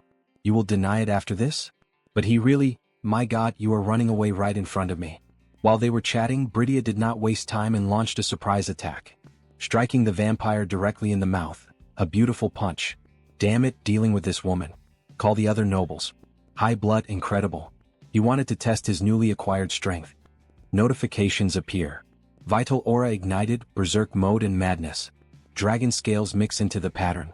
The servants are shocked. But what the hell is this monster with scales? No, they are all from the same damn vampire group. I'll make them taste misery because of Hubert. Harley begins hunting the vampires one by one, as if they were nothing more than common monsters. That guy, the followers of Yup Persia are being massacred by this incredible young man. That witch, who else did she bring with her? Does he have any reason to explain this? Why does she also not know why that monster appeared? Alright, this won't take long anyway. Unlike your followers, his men are very competent. Incredible, he can't even see their movements. Although they look like they are standing still, they are fighting at the speed of light, even battling only with their minds. This is, therefore, the famous battle of causality between the superior bloodlines. Then you finally made a mistake, Ghost. And thanks to that mistake, her arm was completely cut off. Just as she suspected, he is truly taking this fight seriously, dedicating himself fully to this battle. Previously he wasn't much. Seems she really is getting old. Back to Harley's fight, the vampire has no idea who he is, but he would like some help, because he cannot defeat him. The dragon is truly furious and insane, defeating everything he sees in front of him. He saw that Brokaslak's sacred blood lady was in danger. Just waiting for Heinz may end up being too late, he needs to act now. He needs to use every weapon at his disposal. Mutagen and the Raging Beast and the Calca-style combat pattern, and the Vital Aura and the Jewel Eye. Subjugation. Harley begins transforming into something. Combine all the powers and it's complete. No one can believe what they are seeing, not even the vampires who are monsters themselves. What the hell is that monster? Look at what our boy Harley has become. What kind of monster is this? It isn't something like a chimera. This is killer. So this is what it feels like to go all out using the power of consuming the mad dragon. With a smile on his face, he announces excitedly. Alright, let's do this. Harley positions himself like a bull and charges in with everything. Cover fire. That guy, he dares to try attacking Lord Bisk. Damn it, we have to stop him. We need to stop him, but how are we supposed to get in there? Harley charges directly at the Lord, trying to injure him. However, his hands are blocked by some kind of barrier. Tiske, his scales are being destroyed upon touching the domain. This is the domain of causality unfolded by the sacred blood. But if he connects the heart of the mad dragon with the power of the Jewel Eye, it isn't something he cannot break through. With a dragon's roar, he slowly starts opening the barrier with his own hands. Until he finally breaks it, leaving the Lord surprised. In fact, leaving both lords surprised by such strength. What the hell, who is this crazy bastard? Aha, so he is the boss of all these vampires here, right? Yes. Who exactly are you? One could say he is the representative of the victim. Harley loses his patience and goes straight for violence. If the perpetrator doesn't know the victim with a nice punch to his face, then he has to become a victim himself. Aha, what do you think of his serious punch? Too bad, it seems he is seeing hallucinations in the space of causality. And no way. He definitely felt the sensation. Not even close. Did you think a sacred blood like him would fall from such a trivial attack? Yeah, and what? He is dumb. But you really got distracted by his trivial attack. He is all talk. And when you least expected it, the queen took the opportunity to strike the unsuspecting lord, hurting him severely in the neck. Damn it. Thank you, elegant young man. Thanks to him, it seems the balance has been restored. So he will go back to fighting there. And he turns toward the lord's own mere guards. You bastard. Do you think we will let you approach Lord Bisk again? We will face him. Don't worry, this is exactly what he wanted. Because there is someone else who will finish off your boss.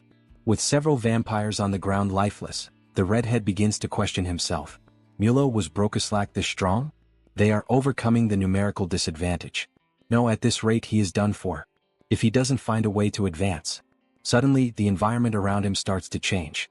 What was that? The surroundings were isolated. So it's you. Who the hell is this vampire? The guy who dared to touch our Hubert? Hubert? Without much talking, our vampire quickly places his hand on the redhead's heart, making him groan in pain.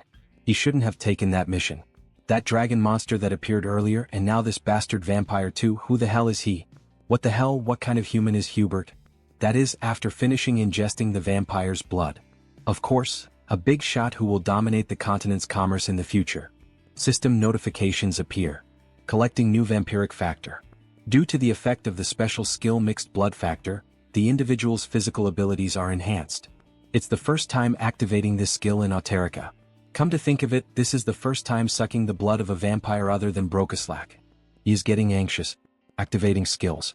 Concealment, invisibility, mystery of blood. Then we should go solidify our victory. Meanwhile, the bespectacled vampire is suffering pressure from our maiden. It is very annoying how his expression changes from moment to moment. Everything is far outside his calculations. Brokeslack could not have been this strong. A third voice appears. Are you the second in command of the Yupersha clan? Leaving the two frozen. Lord, he has finally arrived. This person is Brokeslack's new lord. But why is he just staring at me? If this guy is Yupersha's number 2, in short, he has Mulo's role. With an evil smile. Then he is a talent he must recruit. It was so convenient having Mulo around. What does that mean, that smile of his? Hey, why the hell is he staring at him, smiling like that? Let me properly introduce myself. His name is Heinz, the new master of the Brokeslack dynasty. Yes, he already knew that. Right, good thing you already knew me, because soon this man will be your master. What is that lunatic talking about, as if that were possible? While the vampire was distracted by Heinz's strange presence, Bridia grabbed him from behind, restraining him. As Heinz approached, the fear intensified. Please don't do this. And with a bite, the modification process begins. Heinz's main weapon, the thing that turns all vampires into his minions. Returning to the giant fight, both sacred bloodlines face each other. How did we end up in this situation? Visk questions.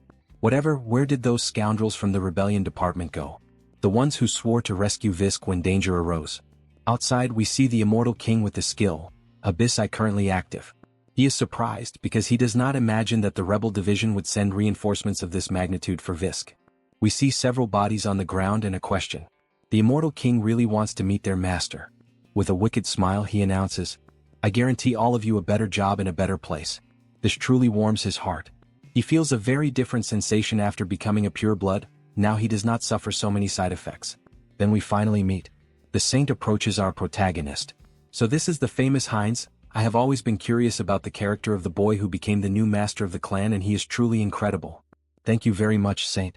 She is probably the vampire with sacred blood of Brokeslack. No need for such long names, just call her Breaky, she likes that name more. Haha, mutual acquaintance is always important, but I think we left one waiting longer than necessary. So this mere pureblood vampire dares to mock me like this, face to face. I will not let any of you escape from here alive. Blood drips from his hand and he charges directly at our protagonist. What do you think I am? Heinz draws the blood sword and tries to defend himself from the ferocity of the attack delivered by the Lord. They start fighting seriously, Heinz becoming more injured with each strike, although as time passes he manages to counterattack the Lord with a few blows, forcing him to heal. But while the Lord was distracted, Harley appeared by surprise. It is impossible that he forgot about me, and he lands a punch right on the Lord's ribs, making him spit a lot of blood and groan in pain. Damn coward. They are worth nothing in my eyes. They have no shame in having reached this level of depravity. Now it is the saint's turn. Seriously, you really think like that? And where are the vampires who helped you attack us? And she attacks him directly, leaving him on the defensive when he realizes it has become 3 against 1. He will be the king of all vampires. Visk cannot die in a simple place like this. Alright, I will follow through with your request. How rude of you, you arrogant one. You want to steal the blood by devouring your own people, and he is not even from your lineage. If he continues with this, he will die screaming due to the severity of the torment. Who knows, he is already somewhat used to devouring enemies. With another bite, he pierces deep into the Lord's throat. No way, this man is... Could he really be capable of inheriting sacred blood from another lineage? Do not worry about your lineage, Visk. All of your vampires will be mine. Also understand, under my command they will continue your legacy. He finally realized the end had arrived. He always had a dream. It was the unification of all vampire lineages under one banner, the one who leads them toward the light. The one who will bring all vampire kind to glory. At least that was what he thought, until he met this vampire. The only king. I am in a far from enviable position, so why am I laughing? I long to achieve this, to dream this much. After the Lord's death, our protagonist begins to undergo a transformation. Red blood begins to form an aura around his body. Here in Eureka, a new sacred blood was born. System notifications begin to appear. I fulfilled the requirements and I began to grow. Special skill. Blood relation, the true one. Blood evolves into blood ties, sacred blood. At the same time, the shape of his face begins to change. He fulfilled the requirements and began to evolve. The two skills, concealment and invisibility, they merge and develop into a specialized skill. Erase existence. Heinz 2. Race, vampire with sacred blood.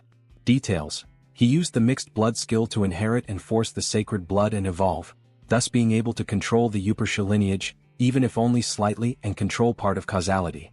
The capacity for transcendental perception reached a level that resembles an overlap of the senses, surpassing the limits. I consider the place and time easily reachable. I feel the flow of causality. Could this be the power of the bled blood? If it were not for her, he would not have won the battle. She becomes confused by the sudden look. Maybe he wants to eat her too. Ha ha ha, double meaning joke he could not resist. Haha, thanks to you Harley saw something rare. Now that I got my revenge, I will return. I quit my job to come here, haha. Thank you Harley, he helped a lot. There is no need to thank me. They understood who hurt my friend first. We are not on Hubert's company's side. So I will return to Turok. And we see Harley flying back to his city. She looks at him suspiciously. Can we really let him go like that? He introduced himself as a suspicious young man. It is fine, he already researched this before. Then it is all right, whatever you say. Upon noticing those vampires on the ground, still breathing, Heinz becomes happy. After all, we gain new members for the family. Moments later, an explosion is seen occurring in an unknown location. Tulka Kingdom, the hideout of the Pledge of Challenge. 3 apostles are shocked by what appeared before them.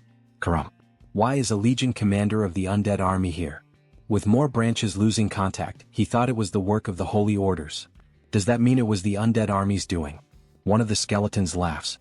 They are only realizing that now. How foolish. Until the message from the immortal king arrives. Dwell and Karam, do not let a single one escape. We shall obey the king's command. Meanwhile, the protagonist is reviewing and searching for something in the hideout, until the queen appears. My king, you called for us? These are the scum from the Pledge of Challenge who tried to infiltrate Teleria this time. A quick glance tells me there is an executive among them. Interrogate them and uncover the location of their mastermind. We shall obey the king's command. Hey, stay away you ghost, do not come near us. No, get away. In another moment, a peaceful view is shown and the sound of swords being made can be heard. Good, this is just right. As expected, the sensation is completely different from a human's.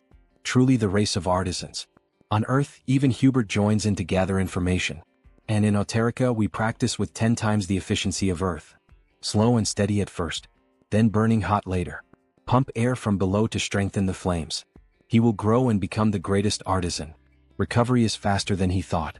The synergy between Auterica's holy law and hyper-recovery is beyond his expectations.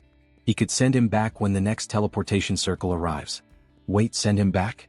If Hubert goes, he is the one who will have to study metallurgy knowledge.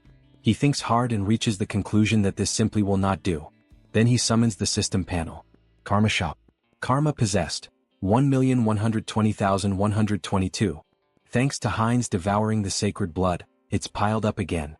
The enhancement cost has gone up in the meantime, but the only one who can save him is himself. The system notifications appeared. Avatar's potential increased.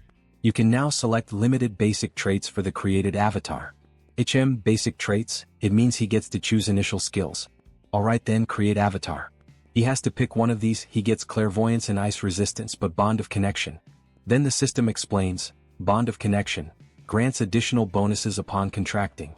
That'd be good for Harris, the spirit elementalist. Since it would only be valid if there's a contract target to summon. Wait, it means a summoner? Huh.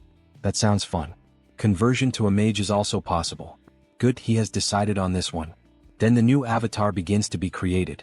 Let's see, this handsome guy's name will be Hesperon. He's destined to become the greatest summoner, so he's counting on you. Again, the environment shifts, now focusing on the Saintus. Saintus, they say not a single group is missing from today's continental summit. Only after the madness intensified across the continent do they all gather. Until now, everyone was so passive. Still, after today much will change. The saint remains thoughtful for a while. May this land's future move toward the right path. Meanwhile, there is a commotion in the church at the back. We're short on food. Is the lodging tidied up? Meanwhile, all the important members of the church wait for something in front of the gate. Finally, the Continental Summit is opening. A gathering of all the heroes protecting this land, in particular the Central Assyrian Empire and the Rohan Duchy. Expressed active intent to participate only after suffering direct hits from the madness. It won't be an easy meeting, that's for sure. After the portal is opened, we finally see who is arriving. They are finally here. Elven Kingdom. Capital of the continent of Inamil, Drasha. We have a vision of the past, of our elf relaxing in the forest. Ah, how gentle this breeze is and how delicate the sunlight is. This is relaxing for the body as well as for the mind and soul. Then come here. Ah, this is so good, my new treasure, a beautiful bow. Wow, how wonderful. For him, it is enough to embrace his poetic reverence in the embrace of nature. The name of this bow is Themis. It is a bough under a branch that the world tree gave with its own hand, then strengthen it with the power of the spirits and fairy fire, and we have a beautiful weapon for all situations. He became extremely skilled and handsome. It is a treasure that only the most demanding can possess. How wonderful. He even kisses the bough. While he was admiring the bough, system notifications appear. He fulfilled the growth requirements. Developed the skill familiarity with nature into the special skill integration with nature. Hey, the simple act of relaxing already impresses him deeply with the power of nature. He would like to be able to stay there, forever admiring the beauty of the world tree, but he will have to leave. Before he realized it, he ended up dozing off for a bit and was awakened by his spirit. Hey Decibel, someone is approaching. Remove the soundproof barrier. Medium sonic spirit, decibels. Ever since this spirit was promoted to the medium level, its isolation ability has become very useful. Hello Harris, what is keeping you from sleeping at this hour? Savron, the daughter of the current king. She is getting more beautiful with each passing day. It seems our elf is falling in love. The situation is slightly different from how it was. Look at those beautiful eyes of hers. What the hell are you staring at so much? He sees her differently today. Ah yes. Because today we will participate in the Continental Summit. So, she tried to prepare herself based on stories. The stories that he told her about the continent of Ion Harris. Do you perhaps think that I exaggerated? Wait, she prepared herself based on his stories. Could it be that she prepared like this, influenced by what I told her? Sapphire also changed a lot. She started asking about him constantly. She greets me kindly whenever we meet. She does not even seem like the same elf who mistreated him at the beginning of the school. So what is your opinion? I brought a bit of everything, including your share, Harris. We do not need all of this, besides we are not going to travel. Right, what should we do? We will go through the wind route, so we will not need much luggage. But it is fine, let us let Sapphire enjoy the moment. Right, this is amazing, Sapphire. Thank you. So let us go, hurry up, let us go. Everyone has already gotten ready and is prepared, only we will be the last ones. What a beautiful and cute smile. I think I, the narrator, have found my favorite girl of this manhwa. So let us go.